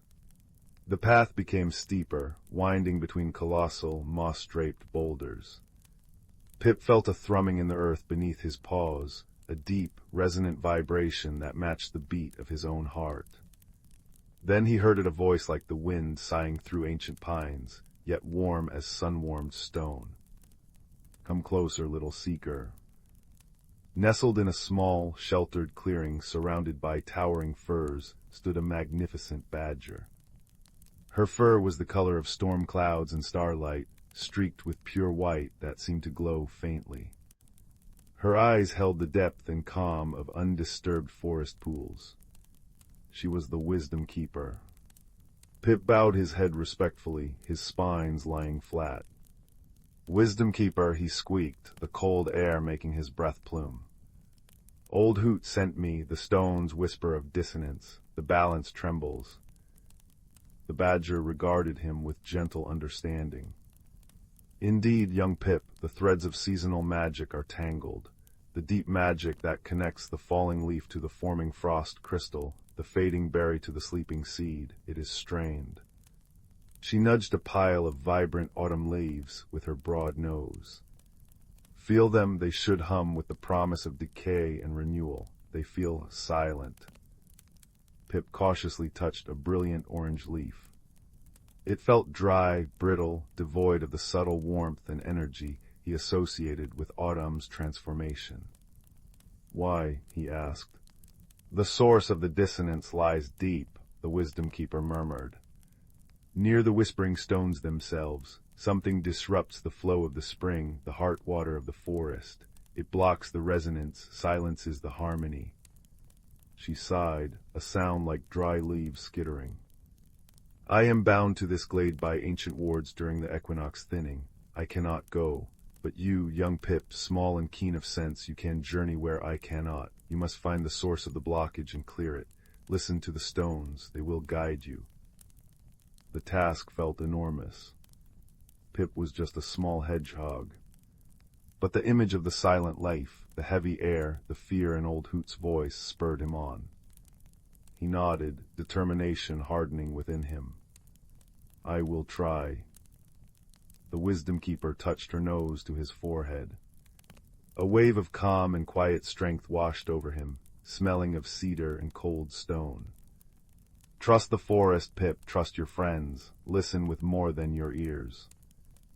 Guided by the wisdom keeper's instructions and the increasingly strong vibration in the ground, Pip navigated the final stretch to the crystal spring. The air grew thick with the scent of ozone and wet rock. He emerged into a sacred grove. 3 colossal stones, smooth as river-worn pebbles but ancient as the hills, stood in a semicircle around a pool of water so clear it seemed like liquid air. The water bubbled gently from a fissure in the rock, but instead of its usual merry chuckle, the sound was choked, gurgling weakly. Around the stones, the vibrant moss looked dull and gray. The stones themselves emitted a low, discordant hum, a sound that vibrated unpleasantly in Pip's bones. He approached cautiously, his senses straining. He listened not just with his ears, but with his whole being, as the wisdom keeper had advised. Beneath the discord he heard faint whispers, sighs of the wind, the murmur of roots deep underground, the echo of falling leaves. They spoke of obstruction, of something foreign wedged deep within the spring's source. Pip peered into the bubbling fissure. The water struggled to rise, swirling sluggishly around something dark and jagged lodged deep within the rock. It looked like a piece of cold, black iron, perhaps lost long ago, now poisoning the pure flow. Its presence felt utterly wrong, a harsh, metallic dissonance against the forest's soft, organic magic. He tried to reach it with his small paws, but the fissure was too narrow, the water too deep. Panic fluttered in his chest. How could he move it? He was too small. Remembering the wisdom keeper's words, "Trust your friends," Pip took a deep breath and focused. He sent out a silent call, not with sound, but with the quiet urgency of his heart, amplified by the grove's fading magic. He pictured the choked spring, the silent stones, the need for strong paws and clever minds. Moments later, a rustle came from the ferns. Bramble, the sturdy young badger from the dell, emerged, his dark eyes serious. Then came Willow, the quick-witted squirrel, her bushy tail twitching with concern. Even Mistress Arachne descended on a silken thread, her many eyes reflecting the dim light. They had felt Pip's silent summons, the tremor in the balance reaching their hearts. "We heard the forest sigh, Pip," Bramble rumbled softly. "What needs doing?" Pip explained quickly, pointing to the choked fissure. "The black thing, it blocks the heart water. It silences the stones." Willow scampered to the edge. "Too deep for paws, too narrow for snouts," she chattered. Mistress Arachne surveyed the opening thoughtfully. "Strength alone will not serve," she whispered, her voice like dry leaves rubbing together. The way is constricted, weave a net of strength and cunning. An idea sparked in Pip's mind. Bramble, your claws are strong. Can you loosen the earth around the rock? Willow, your tail is powerful. Could it stir the water, shift the thing upwards? Mistress Arachne, could you weave a net, strong and fine, to catch it if it moves? Bramble nodded, immediately setting his powerful claws to work, carefully scraping and loosening the wet earth and smaller stones packed around the dark obstruction. Willow positioned herself downstream, her magnificent tail submerged, ready to create a powerful current. Mistress Arachne worked with astonishing speed, spinning strands of silk tougher than leather, weaving them into a delicate but incredibly strong net held taut between two sturdy ferns near the water's surface. Pip directed, his heart pounding. Now Bramble, gently loosen it. Willow, now push the water. Bramble gave a focused grunt, dislodging a key piece of sediment. Willow whipped her tail with all her might, creating a sudden, forceful surge of water rushing up the fissure. The black object shifted, wobbled, then was abruptly lifted by the churning water. It shot upwards, tumbling through the current. Now, Mistress Arachne, Pip cried. The spider's net, perfectly positioned, caught the tumbling object. It was indeed a large, sharp shard of black iron, cold and inert. As it landed in the net, a visible shudder ran through the stones. The discordant hum ceased abruptly, replaced by a profound, resonant silence. Then a new sound began. A deep, harmonious thrumming rose from the stones, vibrating through the earth, the water, the very air. It was the sound of the forest breathing freely again. The choked gurgle of the spring transformed into a joyous, crystal-clear burble as water surged freely from the fissure, pure and sparkling, filling the pool until it overflowed in a tiny, laughing stream. The effect was immediate and magical. The gray moss around the stones flushed vibrant green. The heavy, stagnant air lifted, replaced by the crisp, clean scent of ozone and fresh water. High above, a shaft of late afternoon sun pierced the canopy, striking the pool and sending rainbows dancing across the stones and the surrounding ferns.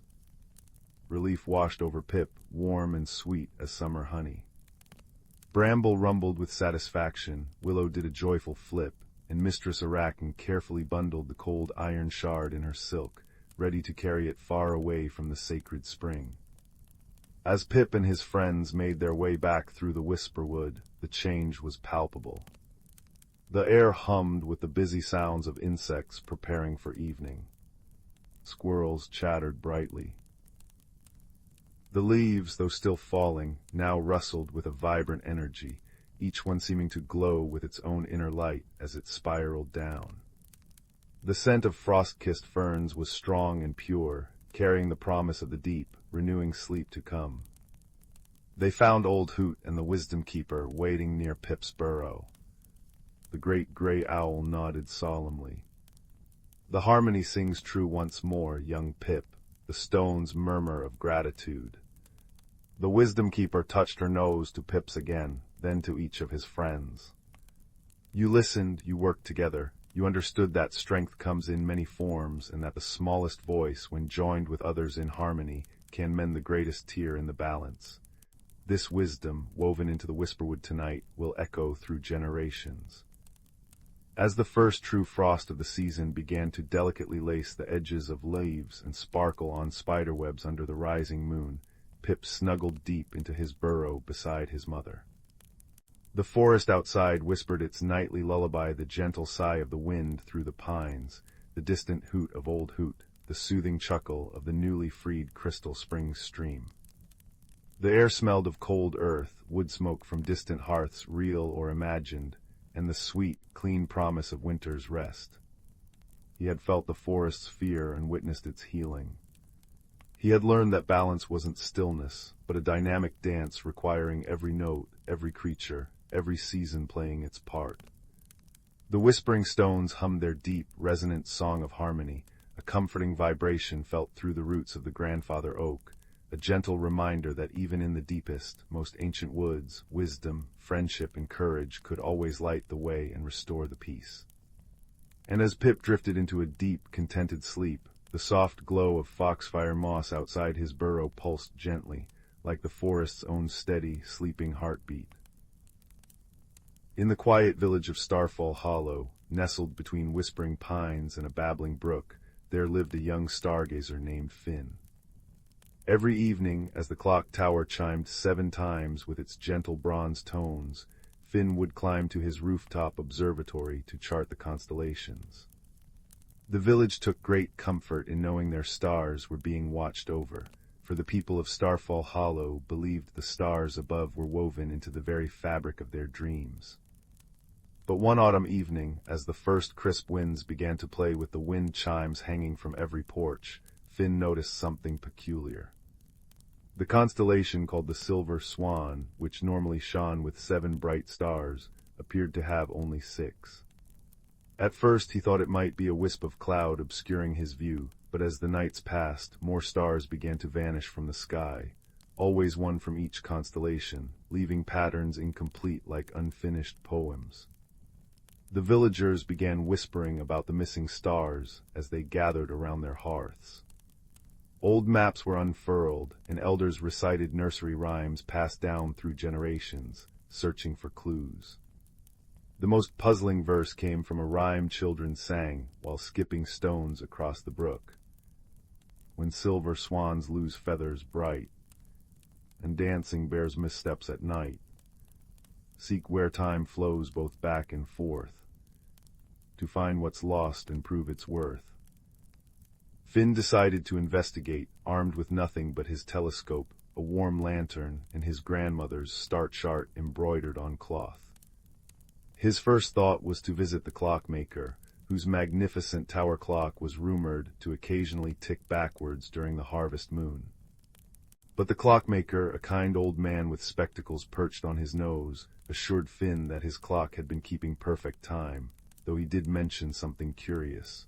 The wind chimes outside his workshop had been playing melodies backwards all week. Following this clue, Finn wandered toward the edge of the woodland glen, where the most magnificent wind chimes hung from ancient oak trees. As he walked, a gentle rain began to fall, pattering softly on fallen leaves and creating a soothing rhythm. The wind chimes indeed tinkled in reverse, their usually cheerful notes now sounding like echoes from yesterday. It was there that Finn met a little girl trying to catch raindrops in a cup. She explained that the flowers around her cottage had been changing colors, blue petals turning green, red blossoms shifting to violet, and that her favorite yellow daisies now glowed silver at night. Finn wondered if these color changes were connected to the missing stars. He spent the next day visiting each house where strange occurrences had been reported. The baker showed him loaves of bread that rose then sank back into dough. The weaver demonstrated how her threads sometimes unwove themselves. Yet each peculiarity led not to answers but to delightful discoveries. The backwards rising bread made the most delicious toast, and the unweaving threads created beautiful new patterns. Just when Finn began to feel hopeless, he remembered the nursery rhyme's mention of where time flows both back and forth. He realized the answer wasn't in the clock tower or the wind chimes themselves, but in their relationship to each other.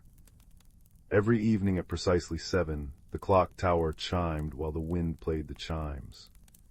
But recently the wind had been blowing from the east instead of the west, making the chimes sound backwards. Finn consulted his star charts and discovered something remarkable. The missing stars corresponded exactly to the positions where the village lanterns were brightest each evening. The community had been lighting more lanterns as the nights grew longer, and their collective glow was obscuring the faintest stars from view. The solution wasn't to find something lost, but to see what had been there all along. Finn gathered the villagers in the town square as twilight descended. He explained that the stars hadn't vanished, they were merely waiting patiently behind the veil of their own light. Together they decided to create a new tradition. Each evening they would dim their lanterns for 1 hour and simply watch the stars, appreciating their gentle glow. That night, as the clock chimed 7, and the wind chimes played their proper melody in the western breeze, the villagers watched in wonder as every missing star reappeared in the dark velvet sky. The silver swan glowed with all 7 stars again, and the constellations shone complete and brilliant. From then on, Starfall Hollow became known not just for watching stars, but for understanding them. The peculiar happenings gradually returned to normal. The flowers kept their daytime colors, the bread rose properly, and the threads held their weave. But the villagers had learned to appreciate the magic in everyday mysteries. And as Finn closed his observatory each night, he would smile at the sound of the gentle rain and wind chimes, knowing that sometimes the greatest discoveries come not from searching for what's missing, but from appreciating what has been there all along, waiting patiently for us to see it in a new light. In the heart of the ancient forest, where the trees whispered secrets older than time itself, there lay a hidden glen cloaked in perpetual twilight. Here, the canopy of lush emerald leaves allowed only the gentlest dapples of golden sunlight to kiss the forest floor, illuminating the soft carpet of moss and the delicate ferns that danced with the slightest breeze. The air was filled with the earthy aroma of damp wood and the sweet perfume of wildflowers, creating a symphony of scents that wrapped around the senses like a comforting embrace. In this enchanted realm, the creatures of the forest lived lives intertwined with the rhythms of nature, each playing its part in the delicate balance of their world. Among them was a wise old turtle named Bramble, whose shell was etched with the patterns of 100 seasons. Bramble was revered among the forest dwellers for his deep understanding of the natural world and his gentle, patient counsel.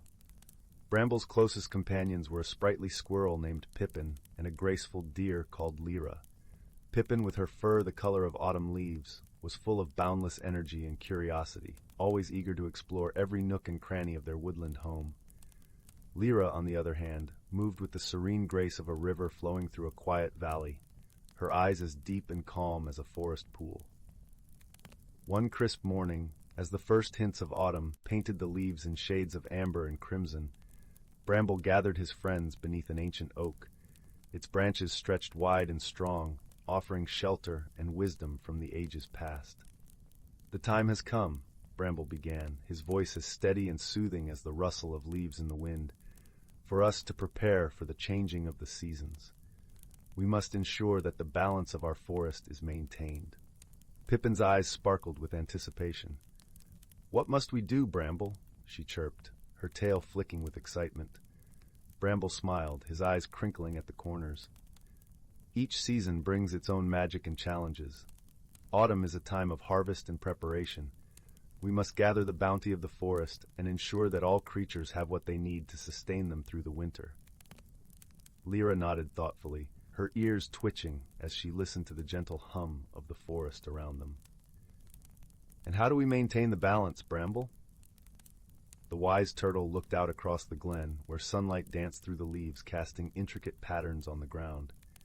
"We must work together, each of us using our strengths to support one another. Pippin, your nimble paws can gather the acorns and berries that will feed many. Lyra, your keen senses will guide us to the hidden caches of food and safe havens for the colder months." With their roles clear, the friends set about their tasks, moving through the forest with a sense of purpose and unity. Pippin scampered up and down the trees, her cheeks full of acorns as she chattered happily to herself. Lyra glided silently through the underbrush, her hooves barely making a sound on the soft earth as she searched for hidden treasures among the leaves. As they worked, the forest seemed to come alive around them. Birds sang sweet melodies that echoed through the trees, and the gentle rustle of leaves created a peaceful harmony with the bubbling of a nearby brook. It was as if the forest itself was lending its magic to their endeavors, guiding them with unseen hands. Days passed in a blur of golden light and rustling leaves, each one bringing them closer to the heart of autumn. The forest glen transformed into a vibrant tapestry of color and life, a testament to the creature's dedication and the power of harmony. Yet as they toiled, A gentle reminder of the forest's wisdom came to them through the subtle signs of nature. One evening, as the sun dipped below the horizon, painting the sky in shades of pink and lavender, Bramble called his friends to him once more. The air was cool and crisp, carrying the faint scent of wood smoke and fallen leaves. "There is something more we must consider," he said, his voice soft but firm. "The changing seasons are not just a time for gathering and preparing, but also for reflection and understanding." Pippin tilted her head, her eyes wide with curiosity. "What do you mean, Bramble?" The wise turtle gestured with a gentle nod toward the horizon, where the first stars began to twinkle in the fading light. "Nature teaches us in whispers and signs.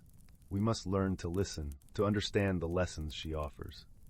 Balance is not just about physical preparation, but also about harmony within ourselves and with each other." Lyra pondered this, her gaze thoughtful. "How do we learn to listen, Bramble?" With a knowing smile, Bramble replied, "By being present, by observing the world around us with our hearts as well as our eyes. The forest speaks to those who are willing to hear its song." And so, as the seasons continued their dance, the companions embraced this new wisdom. They spent their days not only gathering and preparing, but also pausing to appreciate the beauty and magic of their forest home. They watched as the leaves fell in a gentle cascade of color, listened to the songs of the wind through the trees, and felt the cool touch of the earth beneath their feet. In time, they came to understand that true balance was found in the harmony of all things. Each creature, each leaf, each breath of wind was part of a greater whole, a tapestry woven by the hands of time and nature. Through their efforts and understanding, they ensured that the forest thrived, not just for themselves, but for generations to come. As winter's chill began to creep into the air, the glen lay blanketed in a soft quilt of fallen leaves, the forest at peace in its slumber. Bramble, Pippin, and Lyra gathered once more beneath the ancient oak, their hearts filled with the warmth of friendship and the wisdom they had gained. "Thank you, Bramble," Pippin said, her voice a soft whisper in the twilight, "for teaching us to see the magic in our world." Lyra nodded, her eyes reflecting the soft glow of the setting sun, and for showing us that we are part of something much greater than ourselves. The old turtle smiled, his gaze tender as he looked upon his dear friends. "It is you who have taught me," he replied gently. "For in your companionship and kindness, I have found the truest form of harmony."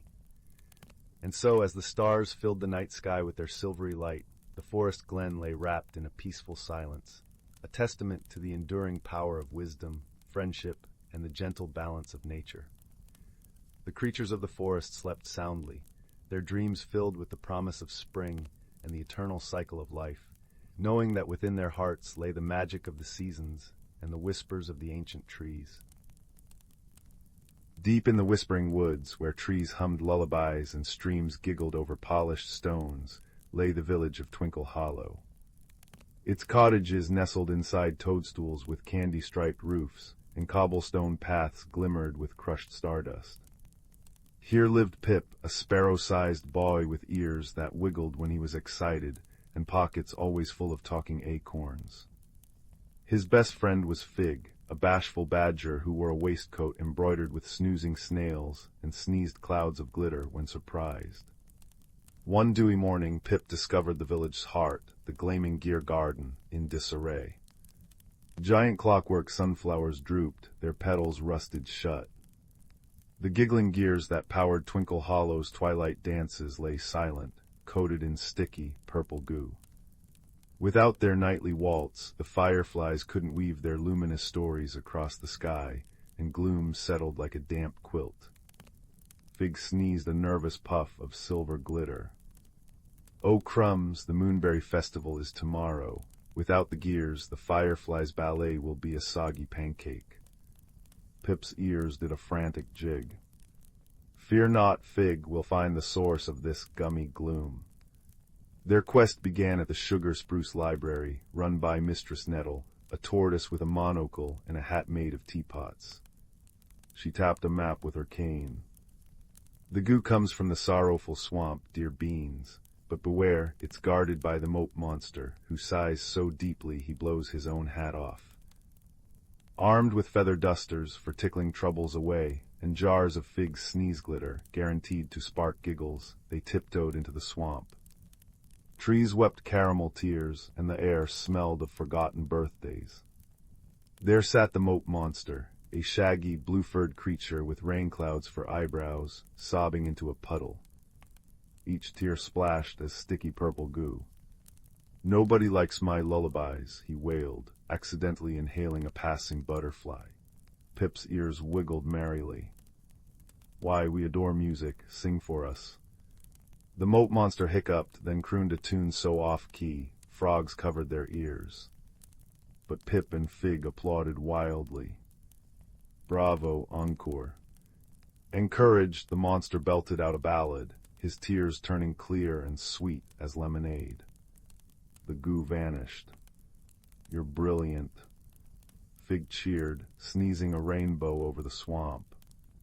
Flowers burst into bloom, singing backup. Back in Twinkle Hollow, the gears whirred to life, spinning faster than ever. Pip had a twisty idea. Let's invite the moat monster to conduct the fireflies. At the festival, under a sky dusted with peach-colored stars, the monster waved a licorice baton.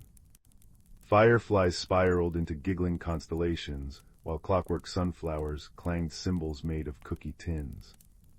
Villagers waltzed on marshmallow clouds, and Fig sneezed a finale of diamond dust that settled over everyone like cozy pajamas. As the last note faded, Pip curled in a hammock woven from moonbeams, Fig snoring softly beside him. The moat monster, now the maestro of merriment, conducted the stars in a soft, humming lullaby. Twinkle Hollow shimmered, a promise that even the bluest sighs could become songs, and friendship was the stickiest, sweetest magic of all. And with that thought, dreams bloomed like shy violets in the heart of the night. The embers in the hearth glowed like sleepy fireflies as the chill of twilight settled over the village of Willowbrook. Young Finn, whose quiet footsteps barely disturbed the dew-kissed grass, paused at the edge of the whispering woods. His fingers traced the smooth surface of the pebble of embers nestled in his pocket, a curious stone passed down from his grandmother, cool to the touch by day, but pulsing with gentle warmth by night. Tonight it glowed faintly through the worn fabric, casting amber shadows on his palm. "Guide me," he whispered, though he knew not what he sought. Only that the woods called to him with a rustle like pages turning in an old book. Finn's journey began beneath a crescent moon, silver light filtering through ancient oaks whose leaves shimmered like fish scales. The air smelled of damp earth and pine resin, and the crunch of fallen acorns underfoot echoed in the stillness. He followed the pebble's soft pulse, a heartbeat against his thigh, leading him deeper where the trees grew gnarled and wise. Soon the path vanished, replaced by thick ferns that brushed his cheeks with velvet coolness. "Lost," murmured a voice like wind through reeds. Finn spun around to find nothing but shadows. Then a pair of luminous eyes blinked open, a fox with fur the color of burnt sienna, watching him from a mossy stump. "Not lost," Finn replied, surprising himself. "Just following the warmth." The fox tilted its head. "Warmth is a fine compass. Come, small traveler, the valley stirs." They wound through a tunnel of weeping willows, their tendrils parting like curtains to reveal a hidden world. Moonlight Hollow lay before them, a sunken valley bathed in perpetual twilight, lit not by stars but by thousands of glowing mushrooms carpeting the ground like fallen constellations. Bioluminescent moths drifted lazily, trailing sparks of blue and gold. At the valley's heart stood a crystalline lake, its surface reflecting the shimmering fungi so perfectly it seemed a second sky lay beneath the water. "It's beautiful," Finn breathed, the pebble's glow swelling in response. The fox nosed his hand. "Beautiful, yes, but listen." A discordant note hung in the air, a faint, sorrowful hum that made the moths flutter erratically. "The heartstone dims," the fox sighed. "Without its song, the hollow sleeps too deeply. Winter creeps where it shouldn't." Finn learned the Heartstone was a pillar of living crystal at the lake's center, the source of the valley's gentle light and warmth. Lately its glow had waned, leaving patches of frost on the mushrooms. The fox, named Sorrel, explained that the stone's energy was sustained by harmony, by the laughter of streams, the chorus of crickets, the rustle of creatures sharing stories under the moon. But a shadow had settled over the hollow, a lonely, ice-coated creature named Rhyme, whose touch froze everything it loved, had retreated into silence, its despair choking the Heartstone's song. Rhyme hides in the frost caves, Sorrel said, whiskers drooping. It believes its coldness is a curse, but cold is just warmth waiting to be found. For days, Finn and Sorrel explored the hollow. They gathered stories like treasures. The tale of the badger who knitted moonlight into scarves, the song the willow trees sang to the tadpoles, the recipe for starlight tea brewed by elderly hedgehogs. Each night Finn pressed the pebble of embers to the Heartstone, sharing memories of his grandmother's kitchen, the scent of cinnamon rolls, the crackle of her fireplace, her voice humming lullabies. The stone's pulse strengthened, melting small circles of frost. Yet the sorrowful hum persisted, echoing from the northern cliffs. Rhyme fears it will shatter everything it touches, murmured a badger, her paws deep in glowing moss. Even kindness. Finn knew he must face the caves. Sorrel guided him up treacherous paths where ice flowers bloomed sharp and fragile. The air grew biting, and Finn's breath fogged before him. Deep within a cavern glittering with frozen tears, he found Rhyme, a creature like an overgrown snow hare, with fur like frosted glass and eyes like chips of Arctic sky. It huddled around a tiny, dying glowworm, its paws encased in ice. "Go away," Rhyme whispered, voice cracking like thin ice. "I'll only bring you frost." Finn knelt, ignoring the cold seeping through his trousers. He placed the pebble of embers between them. Its light spread in a pool of butterscotch warmth. "My grandmother gave me this," he said softly. "She said warmth isn't just for keeping, it's for sharing." He told Rhyme about the hollow's fading songs, about the badger's scarves, about the hedgehog's tea. "They miss you," he finished. "The cold isn't you, it's just what happens when warmth is locked away too long." Tentatively, Finn reached out. Rhyme flinched, but as Finn's fingertips brushed its icy paw, the pebble flared. A cascade of ember-bright sparks danced up Rhyme's arm, not melting the frost, but softening it into dewdrops. Rhyme gasped, a sound like icicles falling into water. I didn't know," it stammered. "I thought my touch harmed." Finn smiled. "Show me." Together, they stepped onto the frozen lake. Where Rhyme's paws touched, intricate frost patterns bloomed, ferns, snowflakes, constellations, not desolate but breathtakingly delicate. Finn placed the pebble on the ice. "Sing with me," he urged. And Rhyme sang, a trembling, crystalline note that soared over the water. The Heartstone answered, blazing like a captured sunrise. The valley erupted in light. Moths spiraled in jubilant clouds, mushrooms pulsed in time to the song, and the very air shimmered with released warmth. In the days that followed, Rhyme learned to weave frost into art, not isolation. It traced shimmering murals on cave walls and crafted ice lenses that magnified the mushroom's glow. Finn and Sorrel often sat by the lake, sharing starlight tea with the hedgehogs, while Rhyme sculpted ephemeral castles on the water. The pebble of embers, now nestled in a niche of the Heartstone, pulsed steadily, a testament that even the smallest warmth could thaw the deepest cold. Finn felt a quiet change within himself, too. The boy who'd entered the woods with hesitant steps now carried the valley's harmony in his bones, understanding that courage wasn't the absence of fear, but the choice to offer kindness anyway. When it was time to leave, the willow curtains parted once more. Sorrel nuzzled Finn's hand. "Remember," she said, "warmth returns to those who carry it." Finn walked home under a dawn-streaked sky, the pebble's absence light in his pocket, replaced by a profound stillness. Back in Willowbrook, he knelt by his grandmother's rose bush, touched a frost-nipped bud, and breathed softly. A tiny, perfect ice crystal bloomed on the petal, a fragile, fleeting gift. That night, as he drifted to sleep, the hearth's embers winked like familiar eyes. In his dreams, he heard a fox's chuckle, the chime of ice melodies, and the deep, resonant hum of a stone singing the world awake.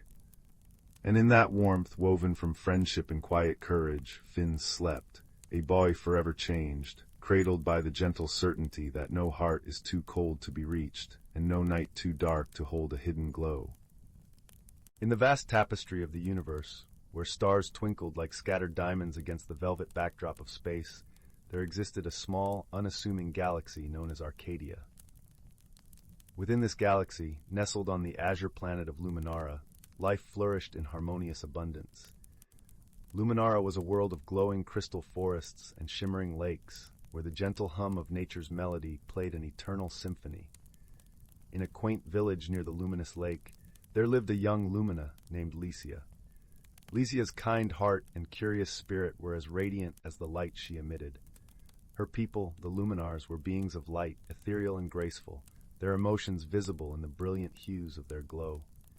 For Licia, each day was a new opportunity to explore the wonders of her world, and her light danced with a joyful golden hue.